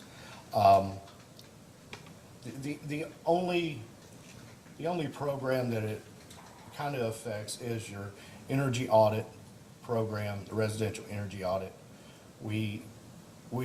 Our co-ops, our distribution co-ops offer the opportunity to have an energy advisor to come to the home for someone who has a high energy consumption or high electric bill, to offer suggestions to improve the efficiency of the home. Suggestions like weatherization, maybe a new heat pump, new windows, whatever. Our owner member cooperatives are now using the hourly reading. That gives them more data and more information, that they can have a robust conversation with that homeowner about their energy use. So, does it prevent a dispatch of a truck? Sometimes it does. So it saves them money. But definitely it provides more information to our members that are having difficulties with their electric bill.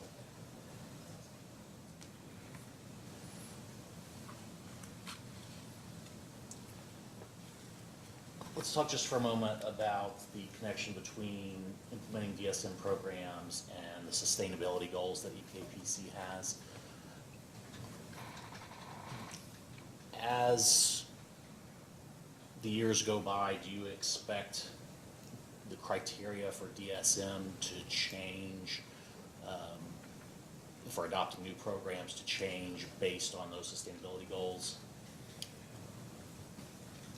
The sustainability goals, I think they're not necessarily tied directly. The adoption and the offerings of different DSM programs is going to rely heavily, pardon me, on number one, is there need? Or do we need capacity? Do we need to mitigate energy consumption? And what's our cost effectiveness, and how much energy and demand are we, the price of energy and demand that we're offsetting. Over the last several months, maybe a year, we all know that the price of energy has been up a little bit. That changes some of the cost effectiveness in the programs and might cause us someday to have more programs. But DSM is not directly tied to our sustainability goals.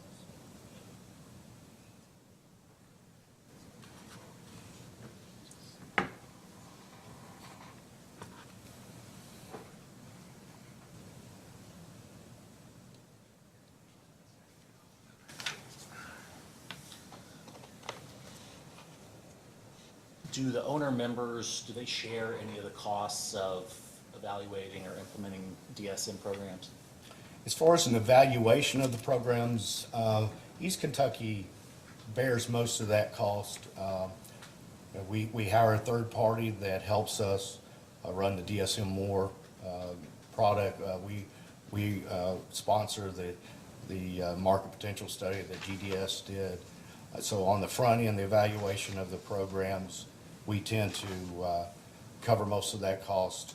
On the back end, on the measurement and verifications of the programs, we do work with our owner member cooperatives in getting data, and they provide that. That's more of an in-kind cost. It's not a direct payment, if you will, for services, but East Kentucky covers most of the cost. If we were to ask for a post-hearing data request on the cost split for that, is that something you'd be able to provide? Yes.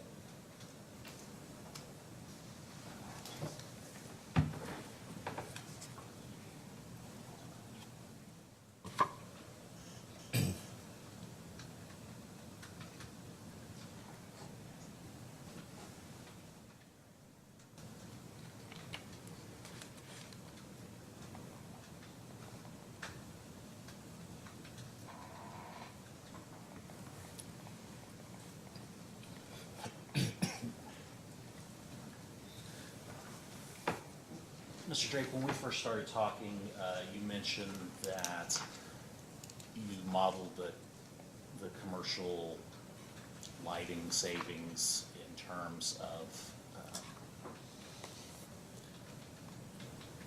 with the risk of a carbon tax involved. Would the outcome of that modeling changed if it were analyzed in terms of carbon emissions limits instead of carbon tax? The modeling of that from a cost effectiveness standpoint, it comes down to dollars.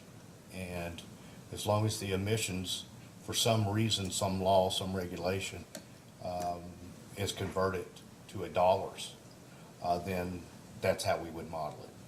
So the way that we modeled it in this one was we looked at 3 different scenarios. I think one was originally back a year and a half ago, the Biden plan, Reggie, and seems like another Northeast, I think it was something, some type of a carbon plan in the Northeast, and the cost that those plants would bear on carbon, so that the emissions is not tons, but converting those tons to a dollar figure and then using that dollar figure is how we would utilize it for a cost benefit analysis. Thank you, Mr. Drake. Did you have a copy of data request responses with you? Yes. Okay, so commission staff's first request, item 40B. Let me know when you can find that. What's the number? 40B, as in boy.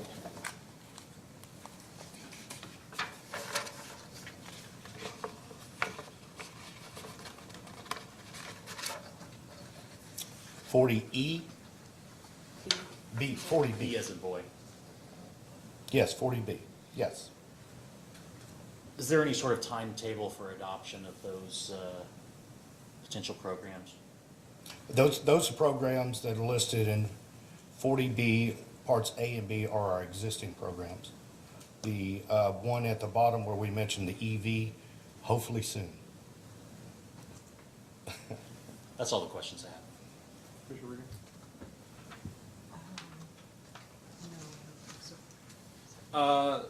I'll go quickly here, Mr. Drake.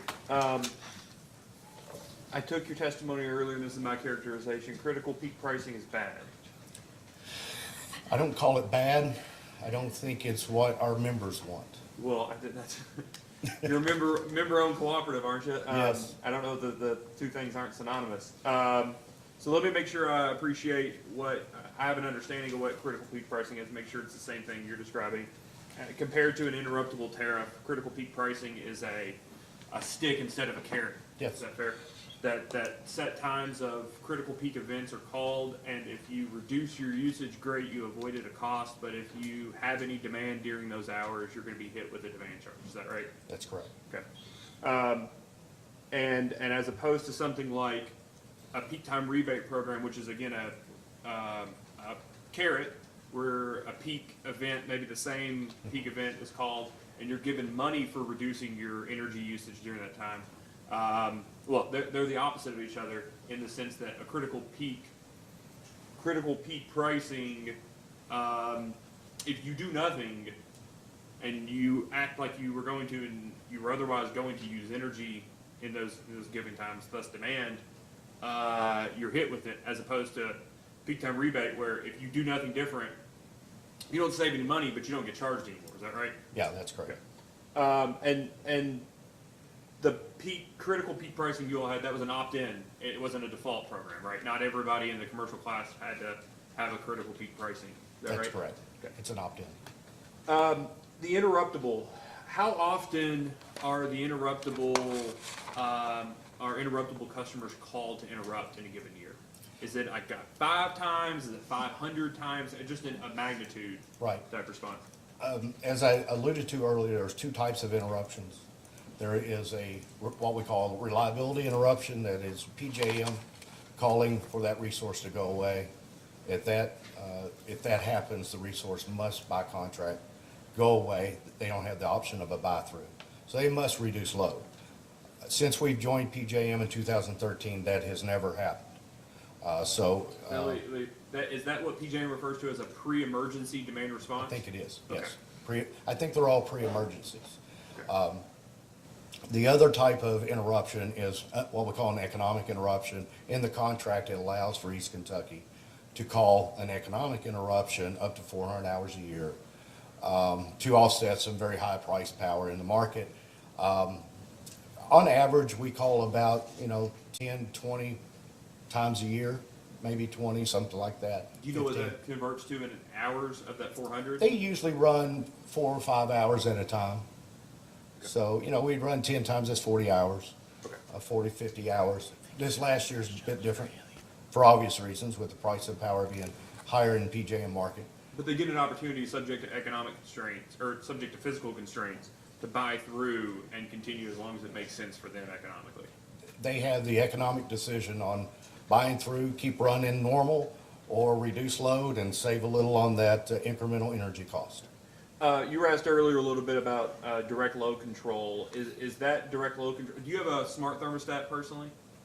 I do, yes. Okay, so I've got a smart thermostat. I live in Georgetown, so I think the thermostat company took their chances and said, are you a Touchstone Energy customer? Yeah. I was not, but that was my only option. I could have participated in that program. Is that direct load control program? That is the thermostat portion of the direct load control program. And You then got for it. that direct load control thermostat portion, is that, I just want to make sure I understand by the name, that's not a choice by the customer to reduce usage when called upon, the economic demand response that we're talking about, or even a peak time rebate type situation.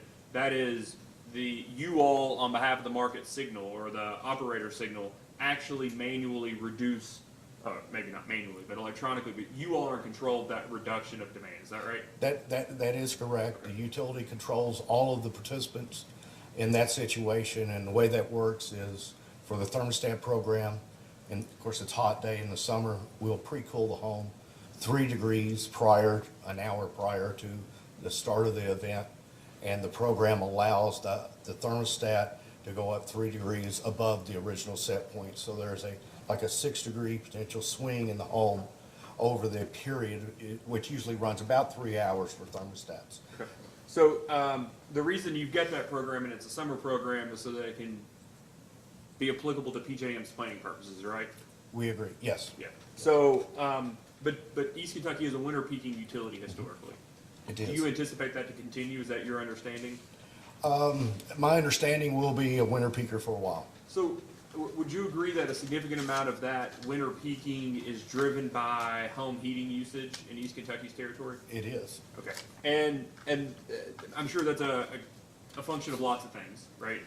Probably a function of lack of availability historically of gas in many of the rural areas of Yes. East Kentucky's territory.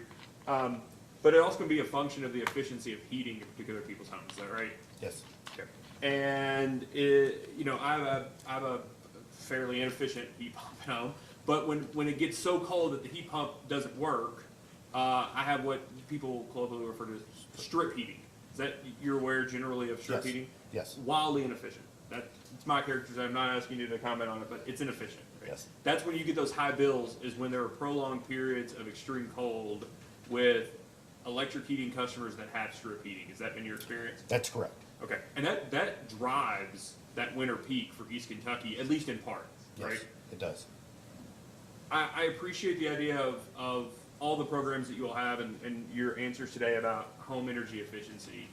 But do you have experience with those homes that either have health and safety conditions that don't permit energy efficiency dollars to be used on them, whether it's an issue with a poor roof or a small hole in the wall, whatever it may be? I've heard it described as folks go out to do weatherization and they have to walk away. Yeah.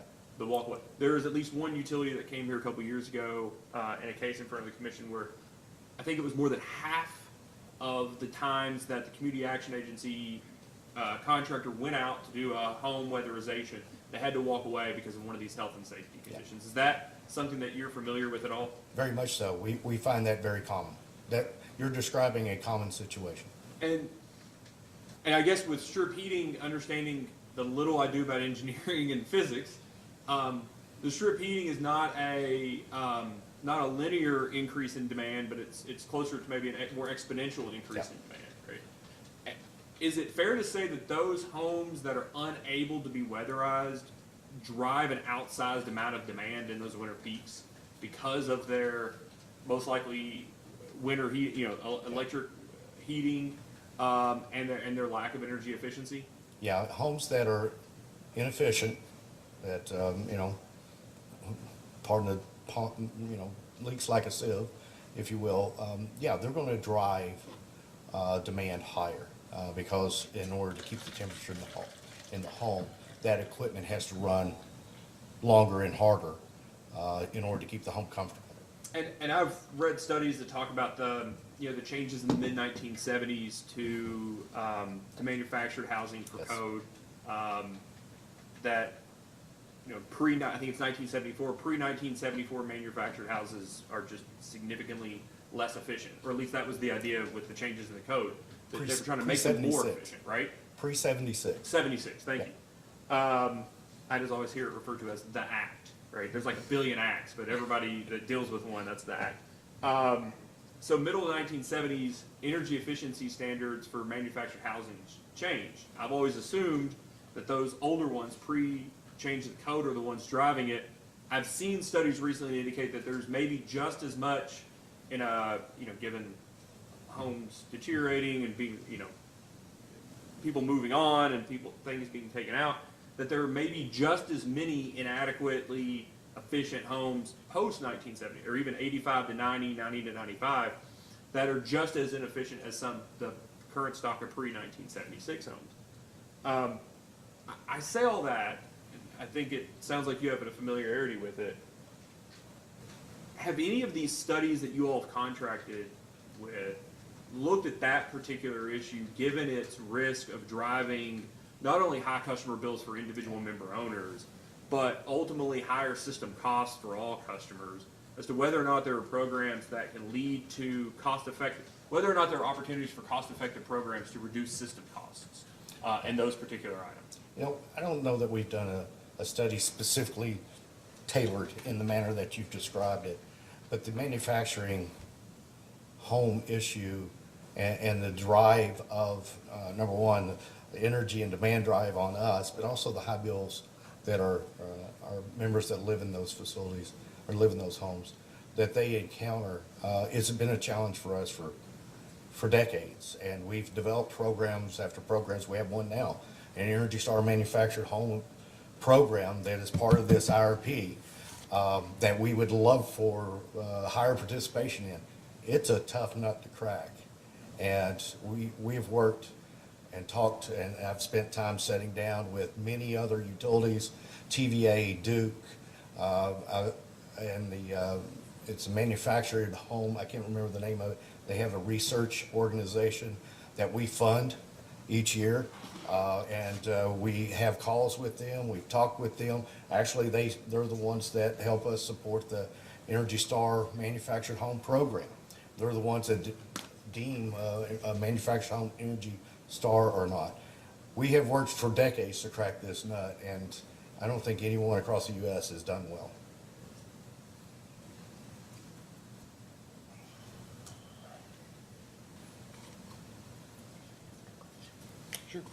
Is that because of a resistance to change or education, or why do you think, what's your view on why people aren't adapting? I'll tell you my story. When this research organization, I used to sit on the board of that research organization as we tried to develop better practices for manufactured the manufacturers. And it's a barrier to entry. The American dreams to own a home. Mm-hmm. Even for a brand new manufactured home, the American dreams to own a home. And increasing costs just this much causes a lot of people in the U.S. not to be able to afford that home. So there's a lot of resistance to increasing the shell to make it better, and also the heating and cooling equipment. Now, we'll say today's regs or code for a manufactured home shell is not that bad. It's really improved. But the biggest issue that we have is you can buy a manufactured home in Kentucky, and most of them are over 50% are sold this way with a furnace only, no heat pump.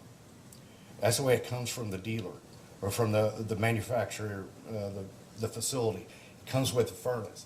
There's a little bit of an upcharge to convert it to a heat pump. That saves a ton of money for that member that buys that home, but less than 50% get upgraded.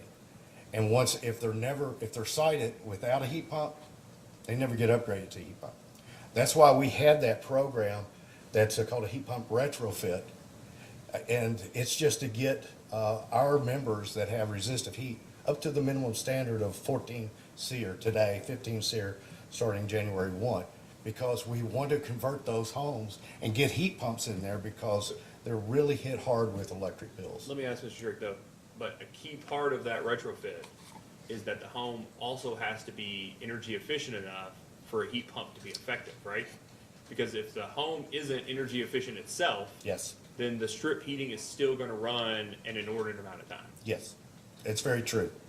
It's very true. So we'd like to convert anything past 76, we would put a heat pump in. If you go pre-76, you're putting lipstick on a pig. But after the 76 code change and another code change in 97, since 97, they're not bad homes as far as the shell being efficient. They're not bad. Let me just ask this very directly. Would you consider, the questions and answers here, would you consider this an opportunity for East Kentucky to ultimately reduce system costs? Yeah, it's an opportunity to reduce system cost. There's a high cost of getting it done. A lot of the individuals that live in those homes have economic challenges. So it's a difficult situation. I appreciate it, Mr. Drake. Ms. Honaker, do you have any redirect? No. Okay. All right, we will take a recess until 1, and then we'll come back. Thanks.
Is there any objection to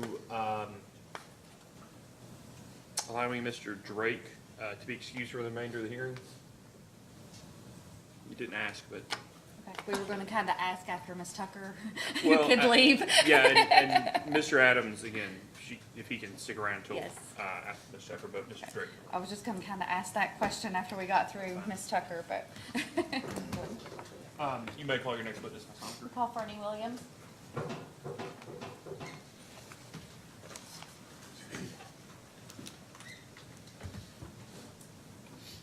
Please raise your right hand. Do you swear or affirm the testimony you're about to give is true and correct under penalty of perjury? I do. Please have a seat, state your name and address for the record. Fernie Williams, business address of 4775 Lexington Road, Winchester, Kentucky 40391. Ms. Honaker? And what is your title with East Kentucky Power? Manager of Power Supply Analytics. And did you help in preparing the IRP filing in this case? Yes. And did you also cause responses to data requests to be filed in the record of the proceeding? Yes. Do you have any additions or corrections to make to any of those responses? No. If I were to ask you those same questions today, would your responses be the same? Yes. Is it your desire and intent to incorporate those into the record of this proceeding? Yes. And can you tell us what materials you brought to the stand with you today? I have a copy of the data requests and responses that were prepared for my department, as well as a copy of the 2022 IRP. The witness is available for cross. Ms. Goode? No questions, Chairman. Mr. Kurtz? any No questions, Your Honor. Go ahead. When you got up to get out of your way, I thought it was gonna be Mr. Smar, so. Keep it on your toes.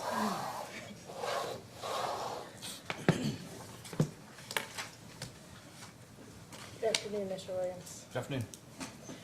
My name is Cassandra McCray. I'll be asking you a few questions this afternoon on behalf of the joint interveners. How are you doing this afternoon? All right.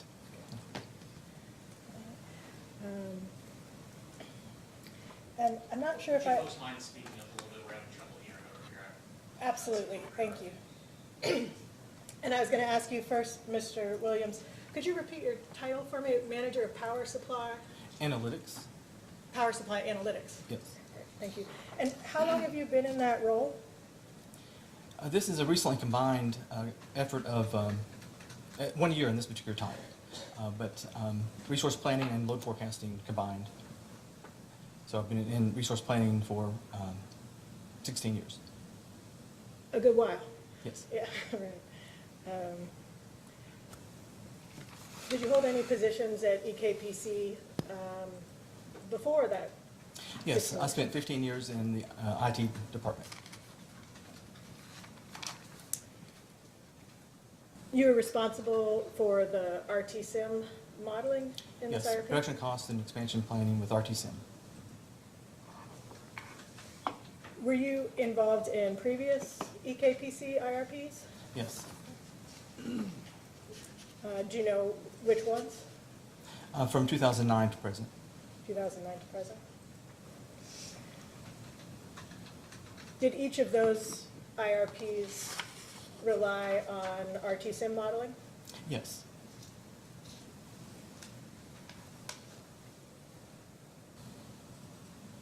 Did you review the comments from joint interveners?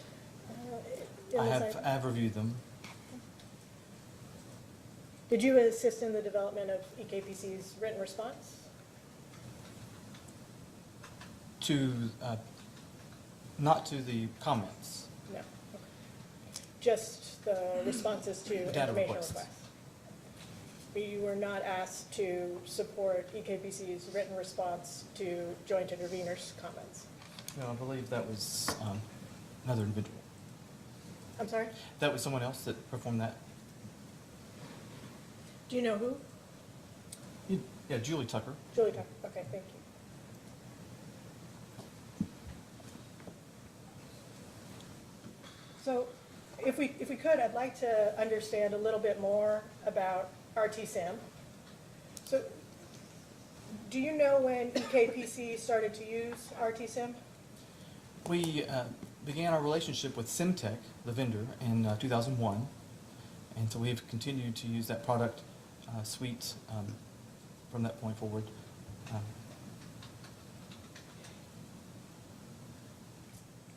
Could you identify for me any other Kentucky utilities that use the RT-SIM models? I'm not aware of any other Kentucky utilities using RTSIM. Are you aware of any regulated utility that uses the RT-SIM model? Yes. Could you list some for me, please? There are Madison Gas and Electric, Minnesota Power, Arizona Public Service.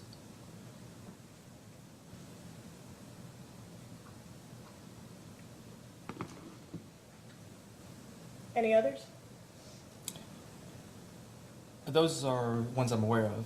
There may be others. But Mr. Williams, do you personally handle the RT-SIM modeling? yes.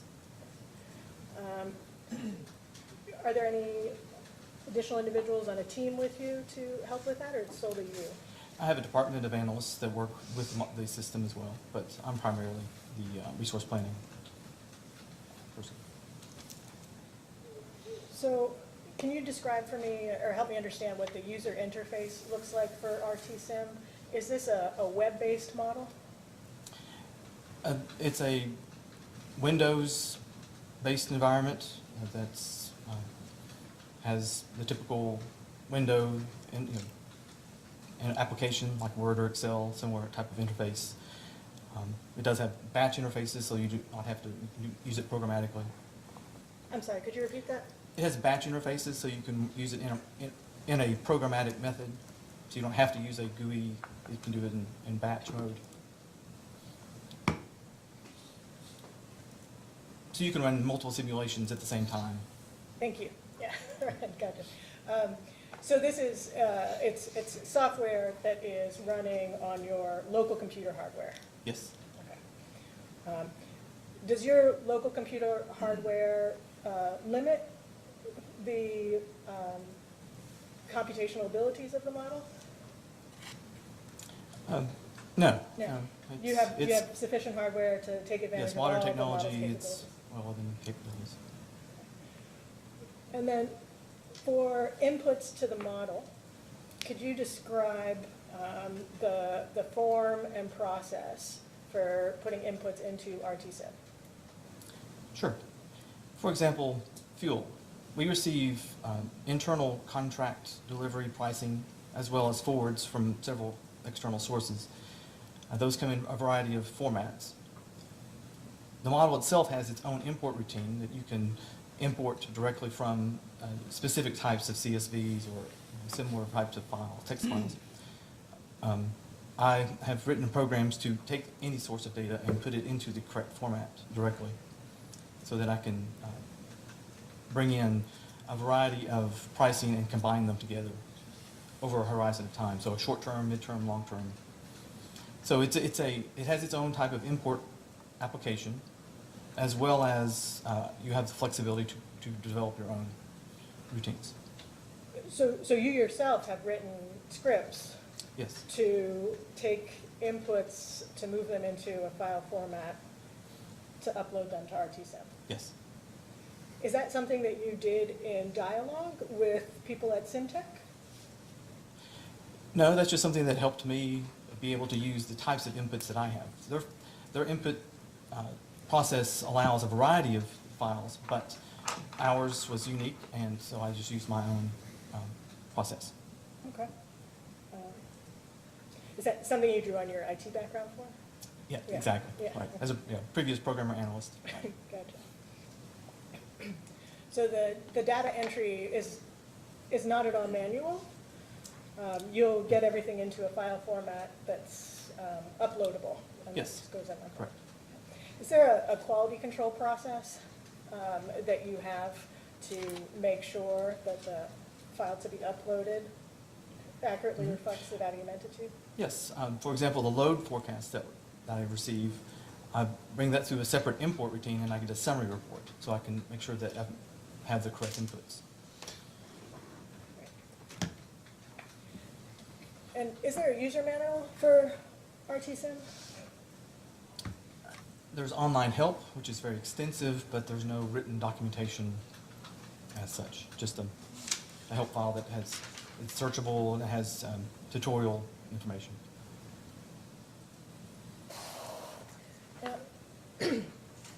Thank you for talking with me about RTSIM.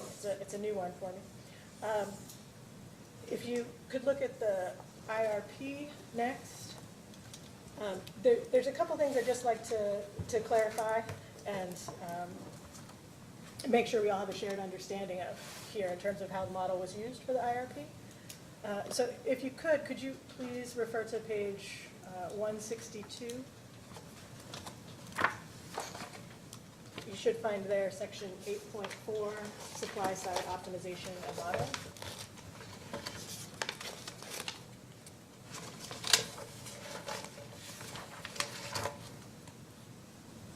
Yes. Mr. Williams, would you be the author of a section like this in the IRP? Yes, this is, yes. Okay. So in the first paragraph, there's a discussion there specific to the RTSIM production cost model. Is that right? Yes. Okay. And in the second paragraph, that's still a continued discussion of the RTSIM production cost model. Is that correct? Yes. So in the last sentence of the second paragraph, it says 500 iterations are used in the model simulations. That refers to if you were to do a production cost modeling run, it would perform 500 iterations? Yes. And that is different from what happens when you do an RTSIM resource optimizer run. Correct. Okay, so far so good. Thank you.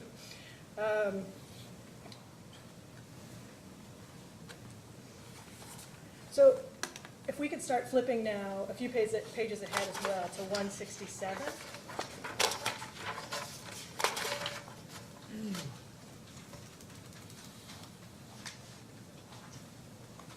There's a paragraph there at the top of the page. You see that? Yes. Okay.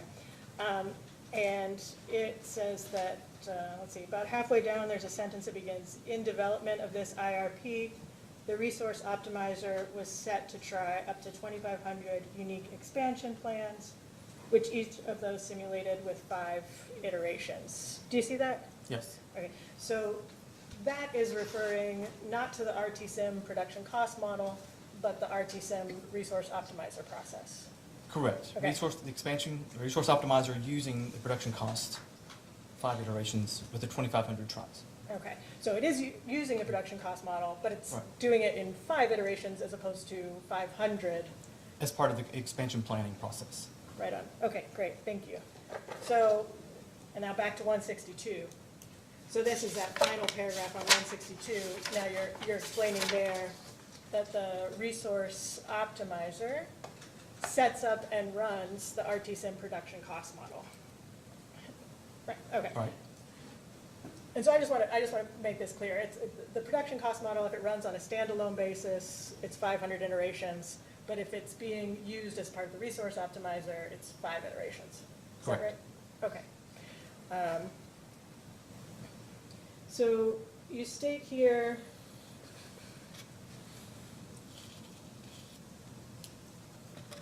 in the second sentence of that last paragraph on 162, it reads, the resource optimizer automatically sets up and runs the RTSIM production cost model to perform simulations of a large number of potential resource plans to determine the optimal plan.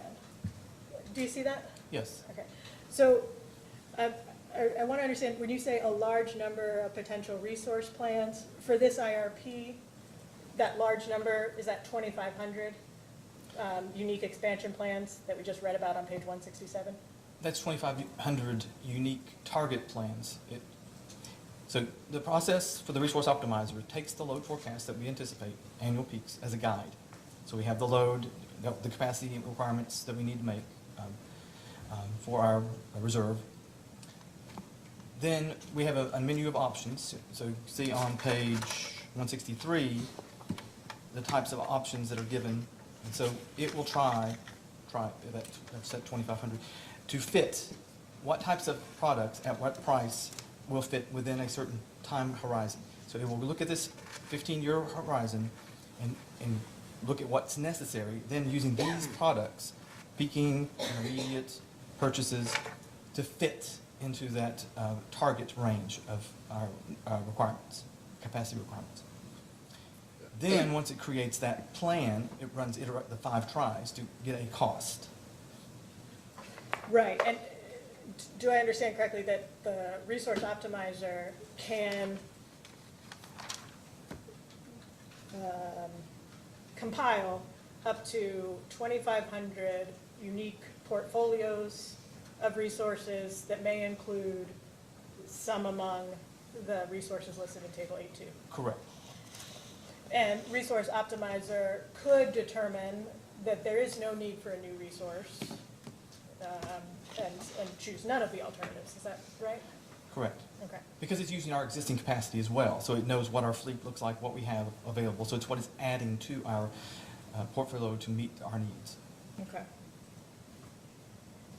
So, Table 8.2, I just want to note that the projected capital cost values here are confidential. Yes. And so please, I don't mean to ask you to disclose any confidential numbers. If you feel like I asked you a question that calls on you to do that, please stop. Yes, I understand. So can I interject on that? Yep. Great. I didn't have a chance to go back and look. Well, I actually did have a chance to go back and look at the petition for confidentiality that came with the application.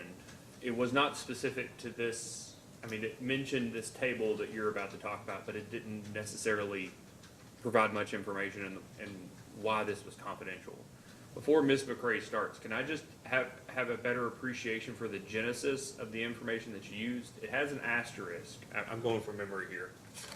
But it has an asterisk beside the 2020 dates. And then there are 3 items in the footnote, but it doesn't indicate whether it uses all 3 or what numbers are related to all 3. But the first one is the NREL ATB numbers. NREL is one of the national, it's an acronym for the National Labs. They get National Renewable. And then ATBs are the technology baselines, yes. Right? Those are that's public data. Is that right? Yes, that is. That's So, true. is it used in, or any of these, everybody that's watching this is like, I don't know what they're talking about, I can't see it, but is any of the data that you're about to be asked about, is that NREL ATB information modified by, I think it's maybe the 3rd item in the footnote with the asterisk, that is market, correct, maybe market data that you got from somewhere, is that right?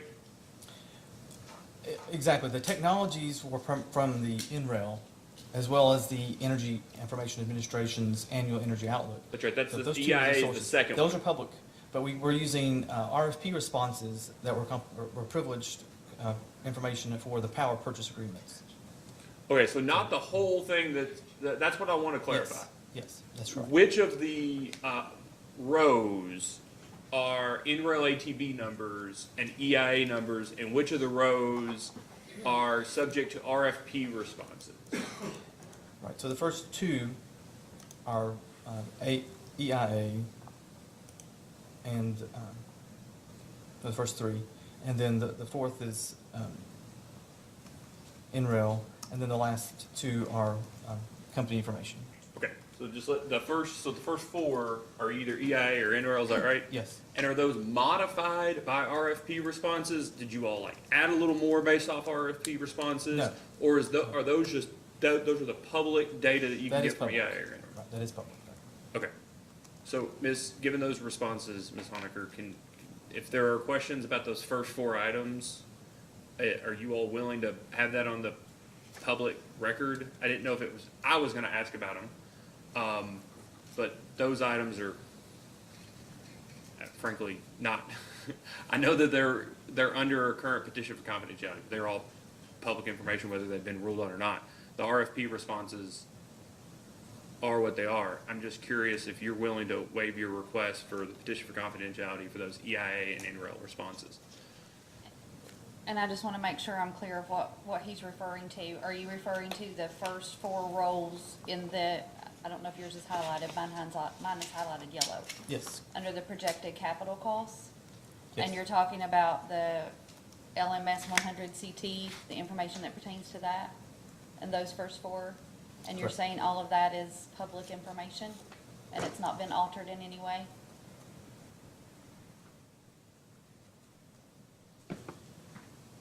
yes. What page of the application is this? I'm sorry, I would like to. 163, Yeah. Again, sorry, I was going from memory. it's table 8-2 on page 163. Just like what, 190 in the PDF? Yeah. You said the LMS 100? So LMS 100 CT, the 7, okay, so All the way down to the first solar. what is effectively the smaller frame CT, the large frame CT, Right. the combined cycle, and the Constructed solar. intermittent solar are all, for both the overnight dollar per kW capital cost and the overall nominal millions are public data. Correct, those came from those 2 sources, NREL and EIA. Okay. Yes, as long as that is public data, I just want to make sure we were on the same page. So anything pertaining to the 2 power purchases would still be confidential? Correct. Okay. Okay, sorry, I know that's extra work, but it's gonna make hopefully things a little easier. All right, Ms. McCray? Thank you. I think that may just leave me with one question, actually. So the annualized fixed costs for each of the resources in Table 8.2 would have been an input into RTSIM, Yes, as an input that you personally would have performed. yes. In the year that, that's given, like, so it's part of that process. Okay. For this IRP, EKPC did not evaluate economically optimal retirement dates for any existing units, right? That is correct. So the RTSIM model would just, for each existing resource, just assume its availability across the entire planning period, right? Yes, And it would not be set up to make any recommendations about potentially retiring that is in correct. existing units. Okay. Is the RTSIM resource optimizer capable of evaluating economically optimal retirement dates? Yes, it does have the capability for retirement costs, and you can pick different years to determine that horizon, but we did not use it in that way. What additional inputs would it require to ask RTSIM to do that extra analytical step? I'd have to review it, but the main thing is a retirement cost. So what's the overall cost to retire, whatever that may be made up of, to replace that facility, or it's in its location, or the capacity and energy. Am I right, Mr. Williams, that for existing units, you do not provide their sunk costs as an input to the RTSIM model? That is correct. We do not have the fixed cost as part of that. It's a financial step that's reviewed by other groups. And you would not need to add that in for RTSIM to analyze economically optimal retirement dates? I would have to review the model. Haven't used it in that way. You don't know that the model would only be interested in the going forward costs? That's its primary input, is the retirement cost. But again, I'd have to review that particular section.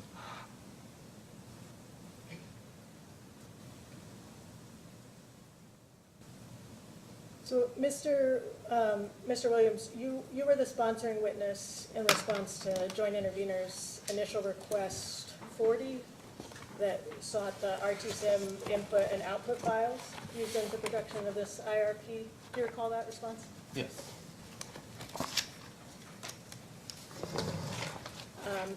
Do you recall that the input files EKPC provided were grouped in terms of 3 subject areas: fuel, load, and value? Is that right? Yes.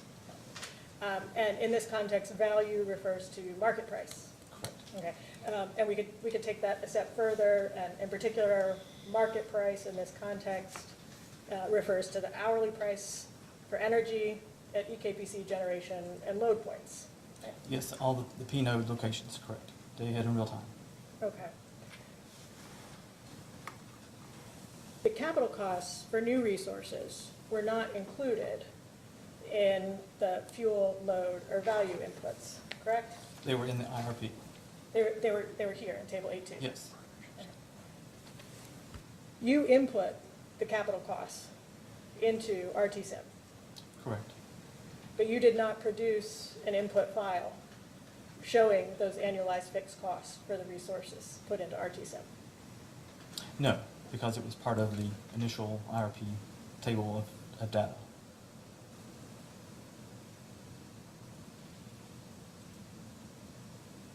You understood that in Joint Intervenors Request 40, we were seeking all of the input files that have been necessary for EKPC to run the RTSIM model, yes?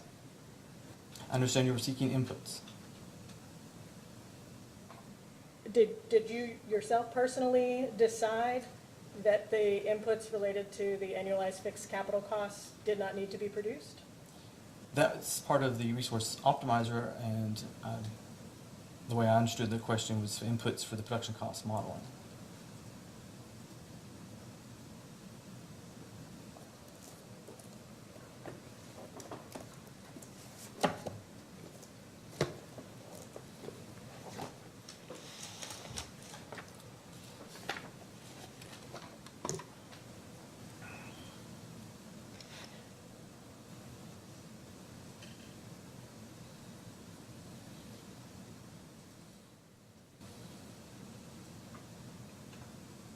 Interesting.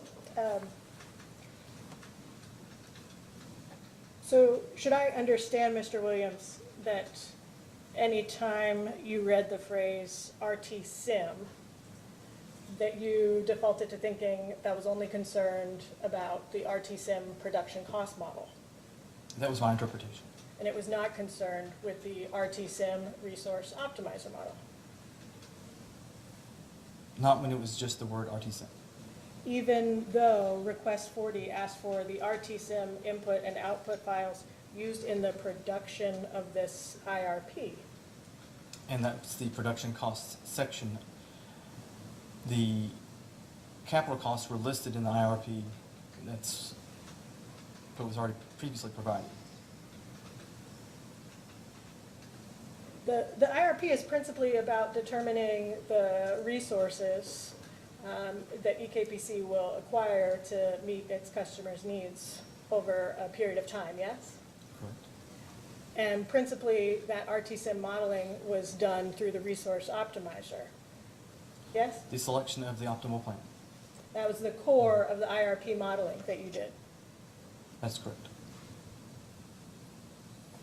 But you did not produce all of the input files necessary for the resource optimizer modeling for this IRP. The file itself was not there, containing the capital cost that was already in the IRP itself. Okay. There would have been a process undertaken by you to input the numbers in table 8.2 into RTSIM? Correct. Okay.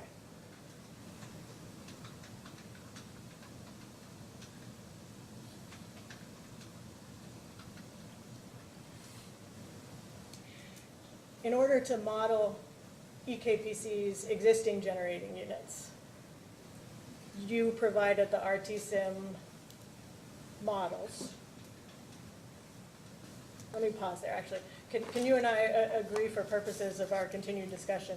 If I say RTSIM models in the plural, that I'm referring to both the production cost Yes. model and the resource optimizer? Yes. Okay, thank you. And if I'm ever not clear, please, I welcome a clarifying question, so we both know we're talking about the same thing. Okay, so to perform modeling of EKPC's existing generating units, you would have provided the RT-SIM models with data to characterize each unit's operations, right? That would be part of the process. So you would provide startup characteristics for each unit as an input to the models. That's true. You would provide unit ramp rates as an input. Correct. You would provide estimated variable costs for each unit. Correct. None of those inputs were produced with the fuel, load, and value input files you provided in response to request 40, right? That is correct. And those inputs would have been necessary both for RT-SIM production cost modeling and RT-SIM resource optimizer modeling, yes? For that particular system, yes. These inputs to the RT-SIM models that were not produced in response to Joint Intervenors Request 40, are they inputs that you would be able to provide in response to a post-hearing data request? Yes.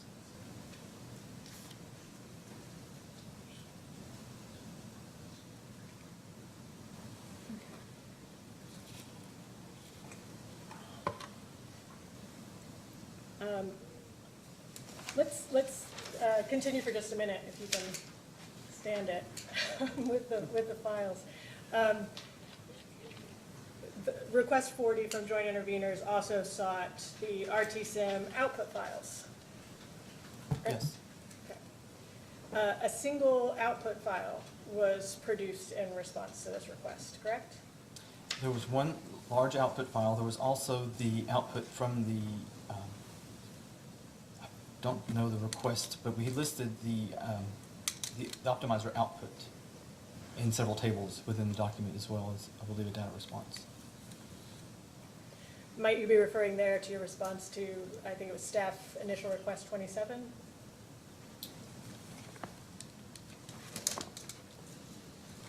Yes. 27 Part C? Yeah. Okay. The single RT-SIM output file you produced in response to Joint Intervenors Initial Request 40, that was in the form of an Excel spreadsheet, yes? Yes. Did the RT-SIM model output it as an Excel spreadsheet? That is the default CSV format. for That's the product. default format? Yes. Okay, thank you. Are you, well, let me scratch that. Can you clarify for me today that the one output file that was produced, was that an output from just the RT-SIM production cost model, or was it an output from an RT-SIM resource optimizer run? That's the production cost model output. I'm sorry? The production cost model. From the production cost model. Correct. So you provided no output files from the RT-SIM resource optimizer runs? Those were in, so there's, I know there's another data request that had the, no, there's a table of the output, of the optimal plans that come from the system that were in the IRP. So that was not an output file that, I was primarily working with the production cost for the reporting. So the output was previously produced in the IRP itself. So I did not supply that separately. Because it was a listing of the types of technologies and when they would be brought in, or, you know, depending on the plan, results. Is that the extent of the information that the RT-SIM resource optimizer provides? Yes, that's what that's its purpose is to create the plans, and It does not produce as an output that could be independently reviewed, data reflecting expected unit dispatch over the planning period? it does not. the only output that you see from the resource optimizer is the system profit value and the particular resource additions? Correct. And when they happen? So you yourself have not been able to review under any of the resource optimizer modeling whether the way that the units were dispatched by the model across time seemed reasonable. All of that is black boxed. That validity is performed in the production cost model of the plan. So in this case, the optimal plan was put into the model, then we could review that type of detail. So in your sentence there, when you have the optimal plan from resource optimizer, then you put it back into the RTSIM production cost model, is that right? Correct. And when you put it back into the RTSIM production cost model, now it's going to perform 500 iterations specific to that one optimal plan, varying load, market, the fuel. Is that right? Correct. Okay, so that's the one output you produced. Yes. Okay, so and the only output from the resource optimizer run is the system profit number Yes. that you provided in response to 27C. Yes. No other data is output from RTSIM for RTSIM resource optimizer. Right. The optimal plan configurations and that total, that summary. Okay, well, let me back up here too and clarify. The optimal plan was not a plan directly identified by RTSIM resource optimizer, correct? That was the least, it produced the least to the most expensive plan based on the criteria we provided in input for the capacity options. Yes. Let's look together at the IRP for a moment, if we can, to page 167 with table 8.4.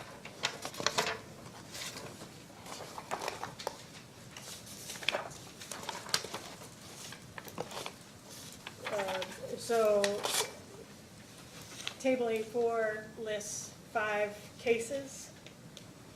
Each of those cases would reflect a model selected by the RTSIM resource optimizer, selected set of resource additions over the planning period. Is that right?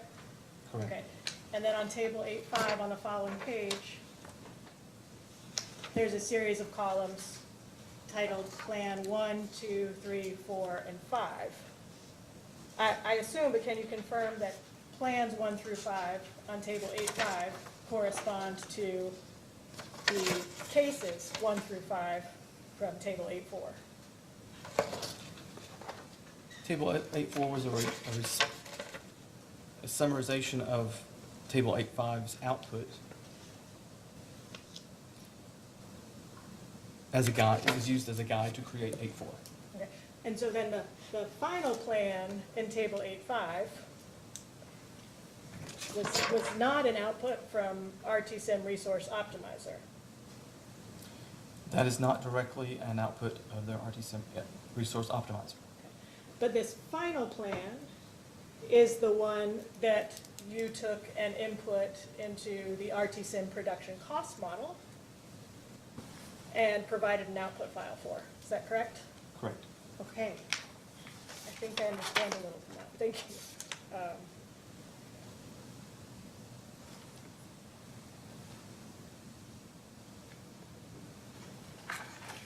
Can we look briefly, Mr. Williams, at your response to joint interveners supplemental request 44?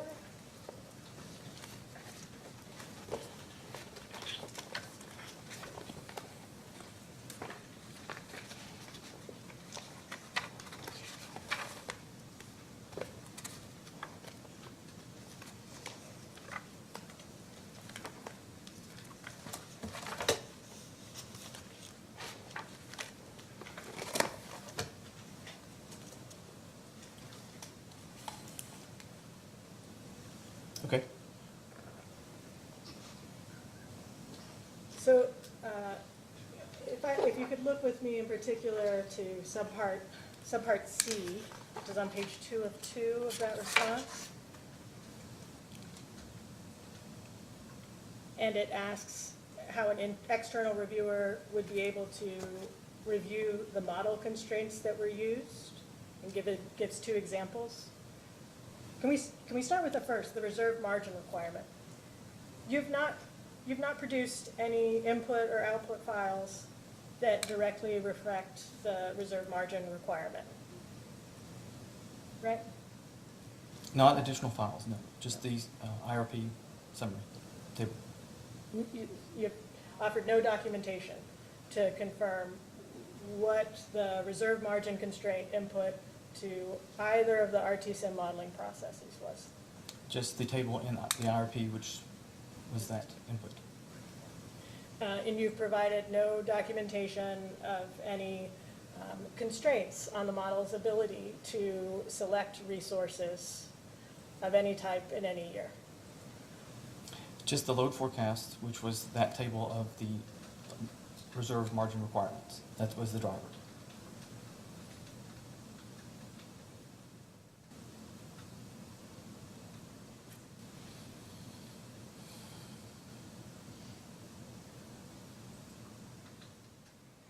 You see request 44D, which asks if it had not already been provided, please provide all documents and files necessary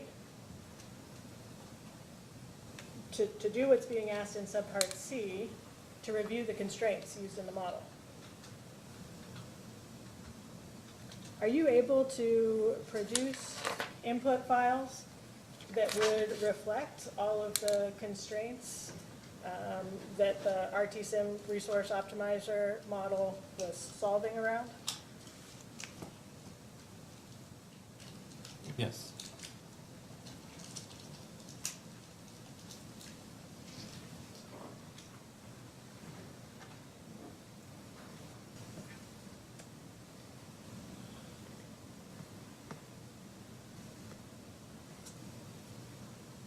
I think, Mr. Williams, I will stop there. Thank you. Thank you. Mr. Childers? Mr. Chairman, I'm going to have to be excused for a few minutes. My law partner, Bethany Baxter, will be here in my place, and I have no questions. All right, thank you, Mr. Childers. Staff counsel. Thank you, Mr. Chairman. Mr. Williams, how did you determine what generation resources to include in the resource optimizer? We looked at technologies that we thought would be reasonable in a typical plan. Gas-fired renewables. Therefore, we did not look at coal. We did not necessarily look at nuclear, given the expense. I'm sorry, what was that last part? Given the expense of nuclear, we did not select that as an option. We just looked at technologies that we thought were reasonable, that we could do within the 15-year time horizon.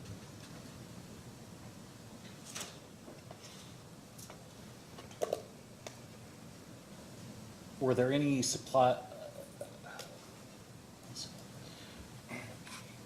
were any partnerships for generation resources considered? Partnerships were not considered in this plan. Why not?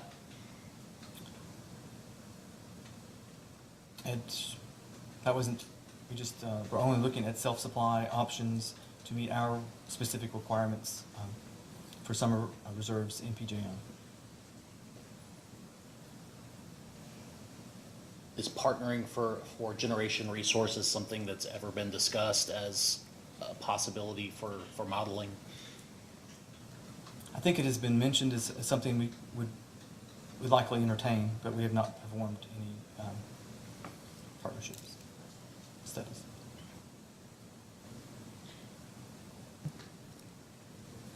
When running the resource optimizer, was there any constraint placed on the amount of energy that could be purchased from PJM?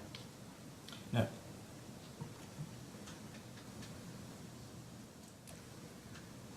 Why not, giving the physical constraints of the PJM interface? The primary driver was LMP, So when the prices for energy were lower than our fleet, the market prices were used for energy as opposed to self-supply at a higher cost.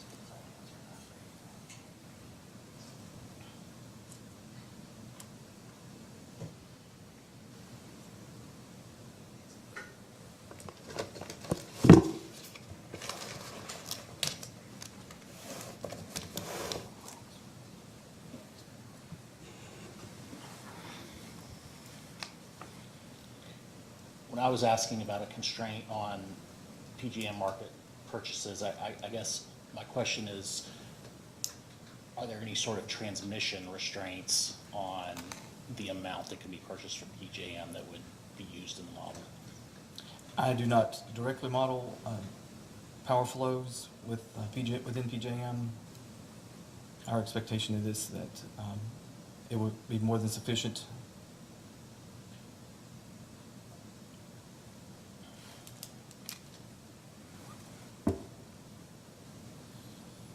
Could the resource optimizer be used to model increases in transmission capacity in conjunction with increases in market purchases against new generation in EKPC service territory? There are facilities within the model to mimic constraints or costs on transmission paths. We do not use it in that way. The power load flows are performed by a different department.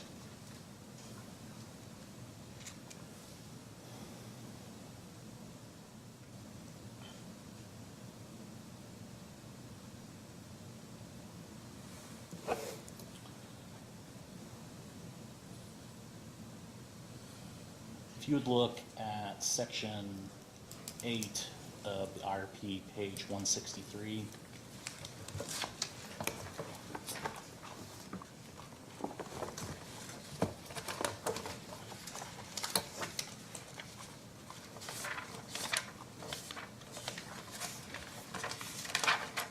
Table 8.2. Yes.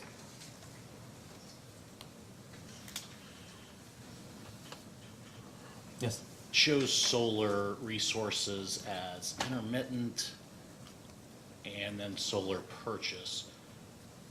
Does solar intermittent represent what EKPC would build, and the solar purchase is what is reflected in table 8.4 down on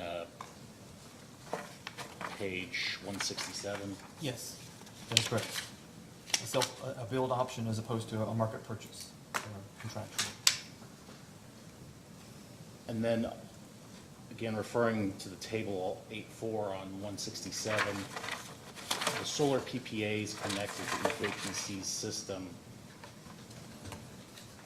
are those behind the meter and interconnected at the distribution level, or are they at the transmission level? There was no specific designation of in front of the meter or behind the meter. These were power purchase agreements for energy that could be would be part of our sustainability plan. So once we get to that point, it would depend on the location, but we were expecting these to be larger, 100 to 200 megawatt facilities, so that would be on the transmission side. So that was the expectation, rather than behind the meter. Does the decision-making process regarding attached to distribution system or transmission system, is that affected at all by the PJM backlog regarding new interconnection? That does have an impact on individuals that want to build something. They might seek to do smaller projects, and that therefore they may be seeking behind the meter or smaller. But this particular set of purchases was designed to be market oriented, and the PJMQ will definitely have an effect on that. If you could refer to table 8.8, which is on page 173.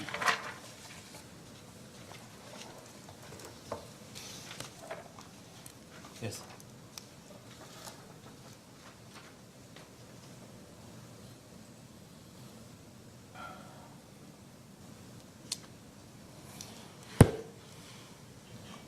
could look at that and the table 8.7 on page 171. Can you explain how the seasonal energy purchases reflected in table 8.10 in the generation section?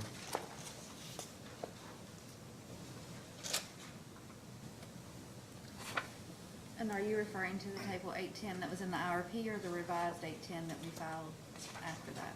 I guess it would make more sense to refer to the revised. Table 8.8? 810 is the revised one? Yes. Do you have a copy of that we filed later, the revised This is- 810? Okay. Yes. Yes, that's correct.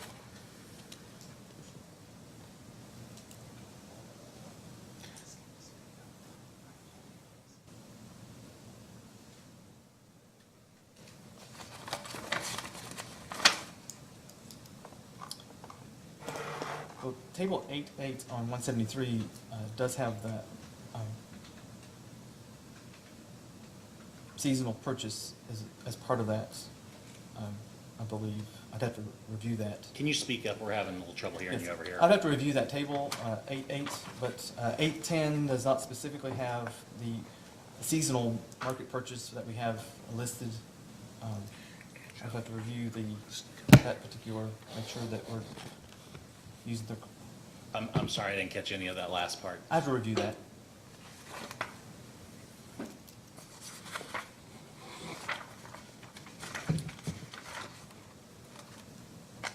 Is there a limit either imposed by PJM or by EKPC's transmission capacity as to how much solar PPA energy EKPC can purchase outside its service territory?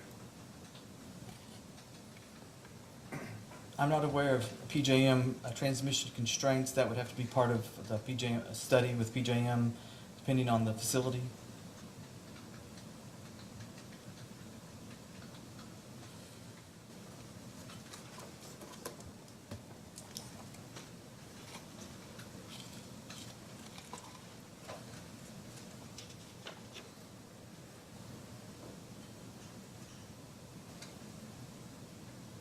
Over the 15-year forecast period, can you tell me why a 60% capacity factor credit is used for solar?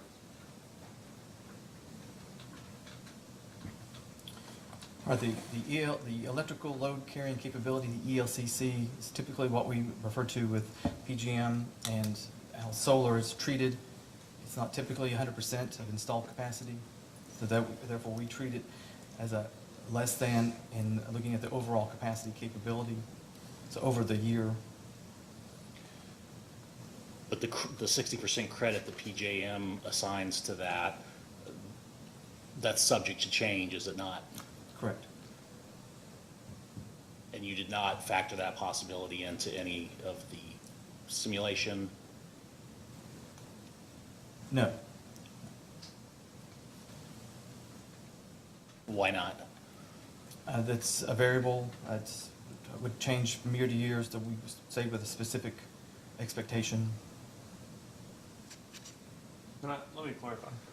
When you put 100 in as a solar PPA, is that a 100 nameplate or is that 100 effectively E4D? Nameplate, installed capacity.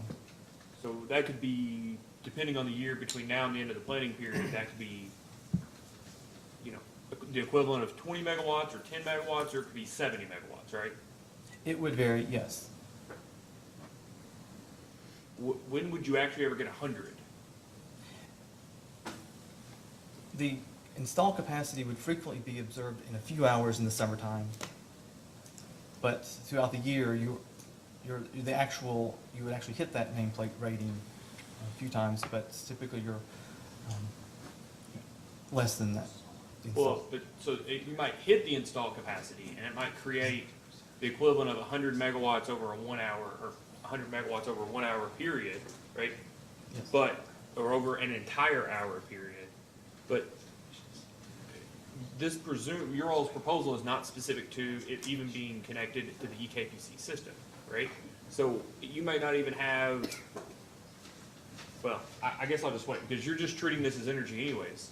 Correct, 100%. You don't care if it's deliverable, you don't care how many interconnection rights it has on any given year. All you care about is whether it's a energy equivalent of whatever the LMP is, but it's just less than the LMP because you're using it as a hedge. Yes, that would be one method, yes. We would. Well, you say one method, but that's how Yeah. you're treating it here, Right. right? That's how you're modeling it? Yes, that's how we're modeling it, because it's a energy resource. Well, you say it's energy, everything's an energy resource, right? We Right, but don't, it's- we don't, we're not treating the it as lights, the lights don't run on capacity, right? Right, right, but we're not treating it as a capacity component of our reserve requirements. Yeah, and I got lots of questions about that. I just want to make sure I have an appreciation for just 100 megawatts of whatever it is, it doesn't matter, fixed, tilting, wind, solar, whatever, it's just energy. That's all you're treating it as. I have a profile that I use as an example of a 100 megawatt solar farm. So it's a simulation of a solar farm throughout the year. It's not a flat 100 or flat 60. It does vary throughout the year, throughout the seasons.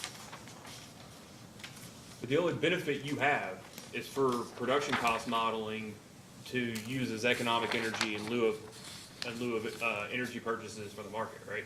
That's the only benefit it has to this process. Correct. Otherwise, it's not an input into any of your planning, right? It's not used, you're not doing an LOLE analysis, right?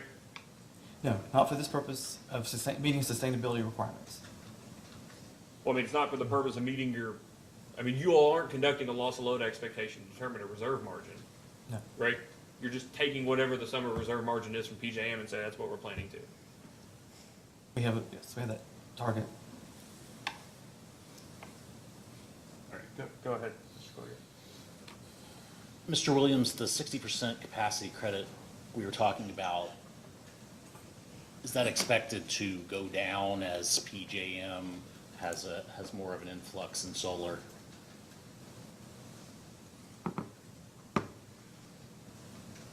That would be expected, but I don't have anything to tell me exactly what that would be, depend in the future. So if it's expected, shouldn't it have been introduced into the model some way? Well, I'm treating this as an energy only with a profile. I'm not treating it as a capacity value.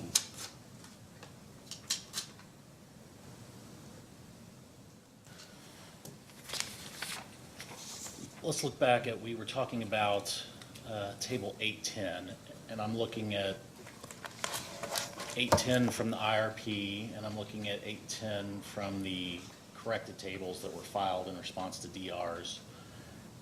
And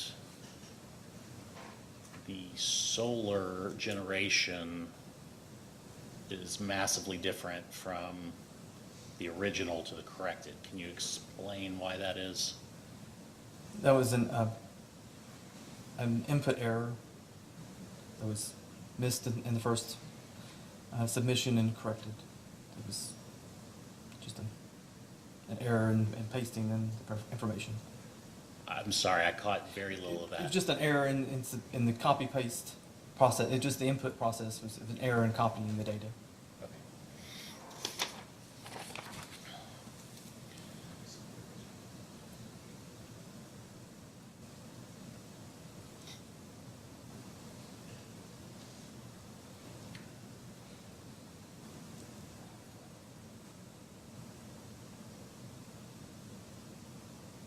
What effect would it have on EKPC achieving its sustainability goals if a solar generation contractor didn't fulfill its contract? Well, as far as the contract itself, I would expect there to be remediation as part of that process. But if we had a failure of this particular contract, we would seek alternate suppliers, depending on the situation, another RFP to look for other suppliers that would be in that space.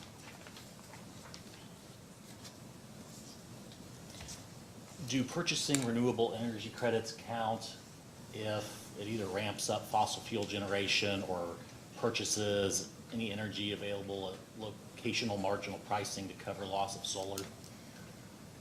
I'm sorry, the rec value? I'm sorry, what was, I couldn't hear Could you. you restate that, please?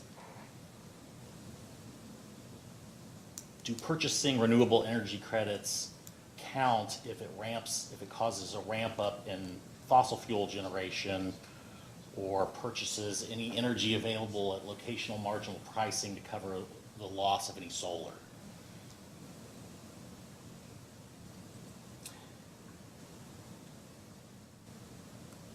We have not considered RECs as replacements in this particular process at this time. Purchasing renewable energy certificates would be a possibility, but we were looking for physical energy. Are the solar PPAs on a take-or-pay basis? That would be the normal expectation, but depending on the developer and the contract situation, there may be different scenarios. How do the solar price hedges compare to PJM forecast LMPs? At the time of the RFP and the price that we have in the IRP, it was a reasonably good price. Near-term changes have made that less attractive, but over the 15-year period, it is still an attractive price over as a fixed number.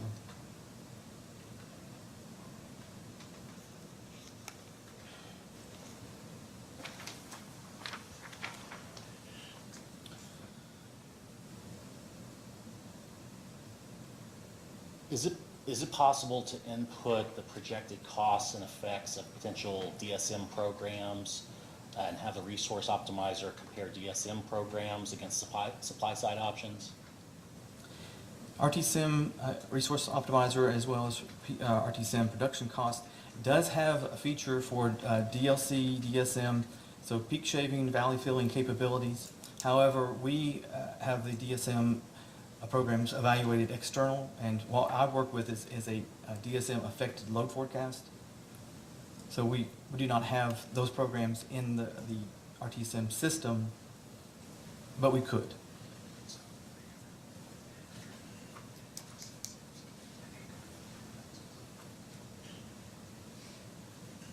Have you ever tried doing it the other way and having the DSMs integrated into the RTSIM?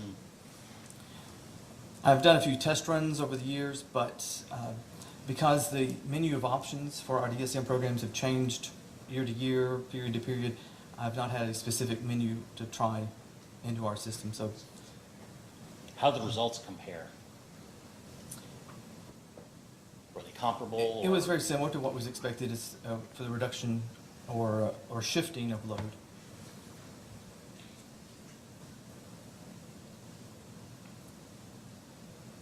According to responses to data requests, CO2 adders were worked into the DSM-4 model, but not into the RTSIM model. Correct. Can you explain why that is? The CO2 modeling was all performed external to the production cost environments. So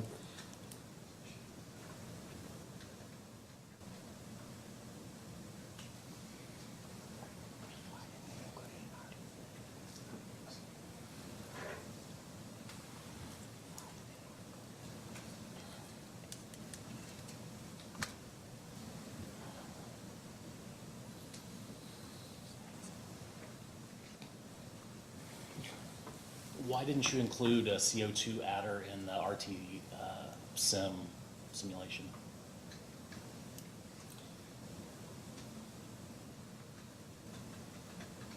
there was a intent to model for a specific target, but we did not use a specific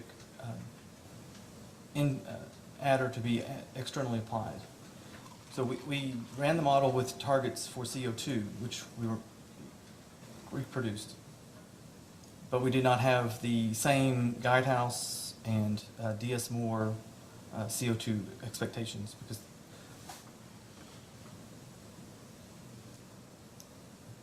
Can you explain that for me a little more?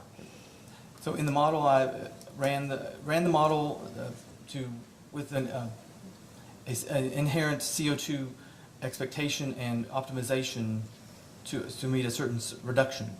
So in the model, we reduced based on an optimization of CO2 to that target. We did not apply a dollar amount that was done with those other products and services.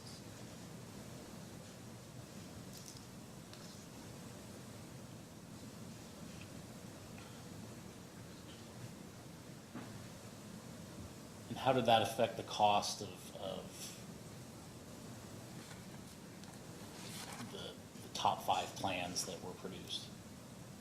That did not change the top 5 plans, but it altered the run times for the fossil units were driven down to meet those CO2 restrictions. So at the end of the period, you were using them less for that target, for the optimization of CO2.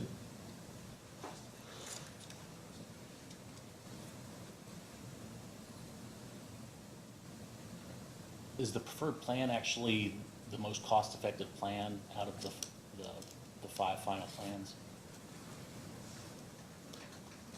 That was the, given the inputs, capacity inputs, that was the least cost plan.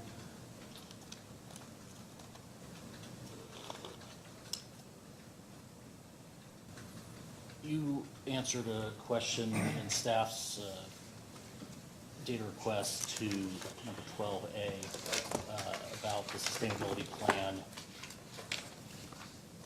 percentages of energy from renewables by certain years, benchmark amount of CO2 reduction by certain years.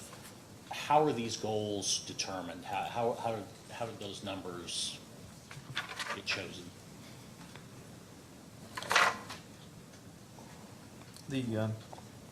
You're specifying the 35% reduction in CO2 by 2035? Is that what and the 50%, 70% by Right, 2050? 10% energy from renewables by 2030, 15% by 2035, 35% CO2 reduction by 2035, 70% by 2050. How are those numbers arrived at? So EKPC has a sustainability team, a group of teams that address various factors, people, planet, power. The power group reviewed current expectations from other entities and discussions with executive staff derived that these particular targets should be attainable and would continue to help in our reduction from, I believe it's 2010 period, I have to review, but 2010 emissions. So did the preferred plan and the top 5 plans, did they meet those numbers that we just talked about? Right, so the energy was the addition of the solar PPAs, and the CO2 reduction was performed with effluent optimization in the model to hit that target. Is that a yes? Yes.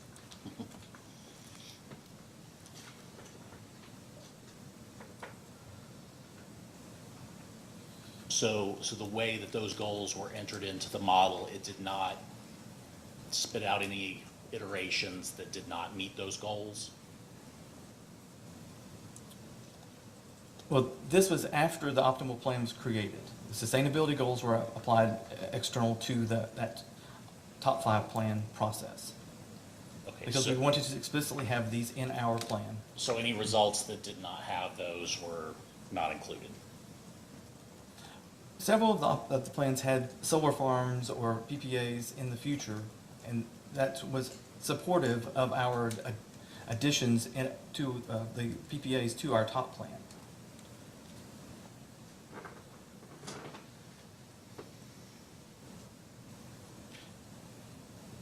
The percentages we talked about, are those metrics, were they intended to match any sort of regulatory goals or expectations? No.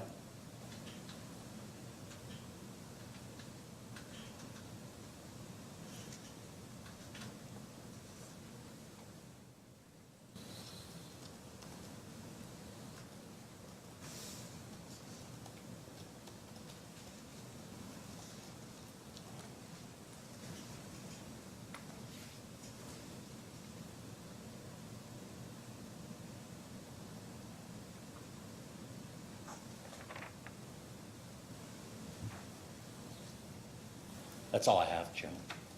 Mr. Regan? No.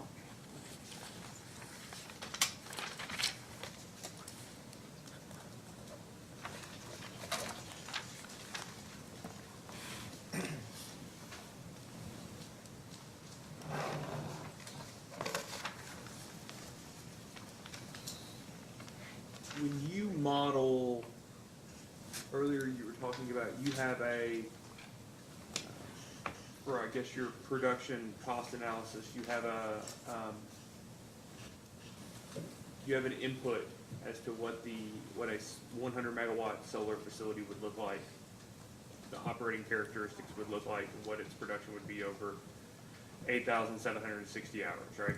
Yes.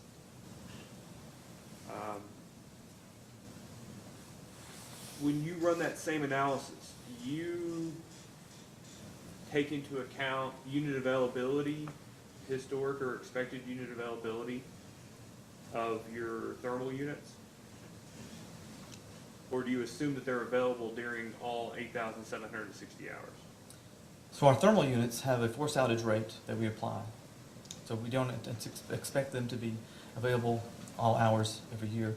Additionally, there's planned maintenance or expected maintenance that's applied, so that would reduce the availability. How do you input that into the model, or you just give it an availability factor and then that's used for the model? No, we put in the forced outage rate, and then we have the outages that are planned or expected. So we say, well, we want 2 weeks of outage in 2030 on this particular unit. So then it will create that outage during the process. But we do not have a flat, this unit can only run this many hours of the year. It's using those iterations, the forced outage rate will randomly pick, it's off, and so it has a target of that forced outage rate. Well, that's what I want to make sure of. If you run you're aware of a loss of load expectation analysis? A loss of load probability that can be turned into a loss of load expectation? I'm familiar with that, but Okay. Well, let me ask this way. When you run your analyses, does it provide, and I'm not saying it's some, Monte Carlo simulation or something, but does it provide in there, I mean, you all are putting specific weeks you think you're gonna have a maintenance outage, right? when we know planned outages, we have those, yes. Okay. Then the rest of the time, it is a Monte Carlo simulation with the random draws. And that's what I want to, it's that latter part that, does it take into account the opportunity or the possibility that you have the chance, which I guess the Monte Carlo is a chance that you have a forced outage coincident with a maintenance outage?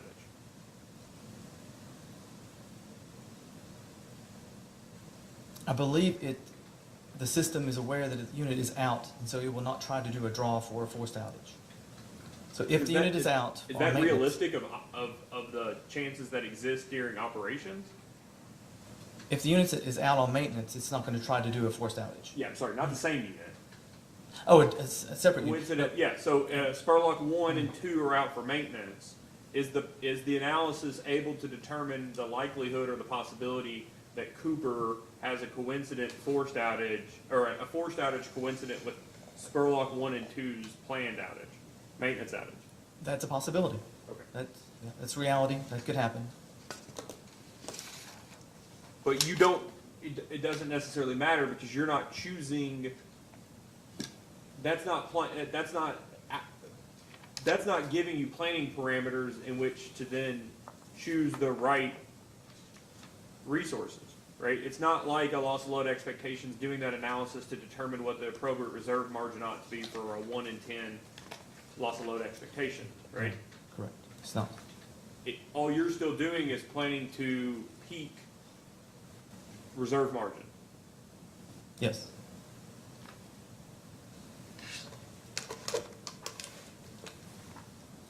And peak reserve margin is not an IRM as much as it is an installed reserve margin that takes into account E4D, right? Right. Installed capacity with E4D. Like a UCAP. calculation, is that right? That's An what- unforced capacity Unforced- calculation? right.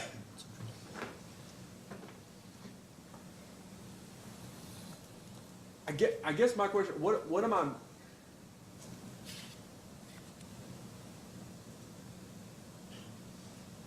I get the idea, going back all the way to the 2015 IRP, you all discussed that you, based off your experiences in 2013 and 2014, particularly with the polar vortex, you realized you need some sort of at least energy hedge for the winter periods. And that's where those PPAs started showing up in these IRPs. We'll talk about renewables, energy capacity in a second. But I get the genesis of that. But it seems like the plan, the optimal plan, is effectively just assuming what you have is going to always stay in service. And then if the UCAP dips below what the peak demand is plus the PJM reserve margin, you're just picking whatever the cheapest resource is to fill that capacity gap. Is that right?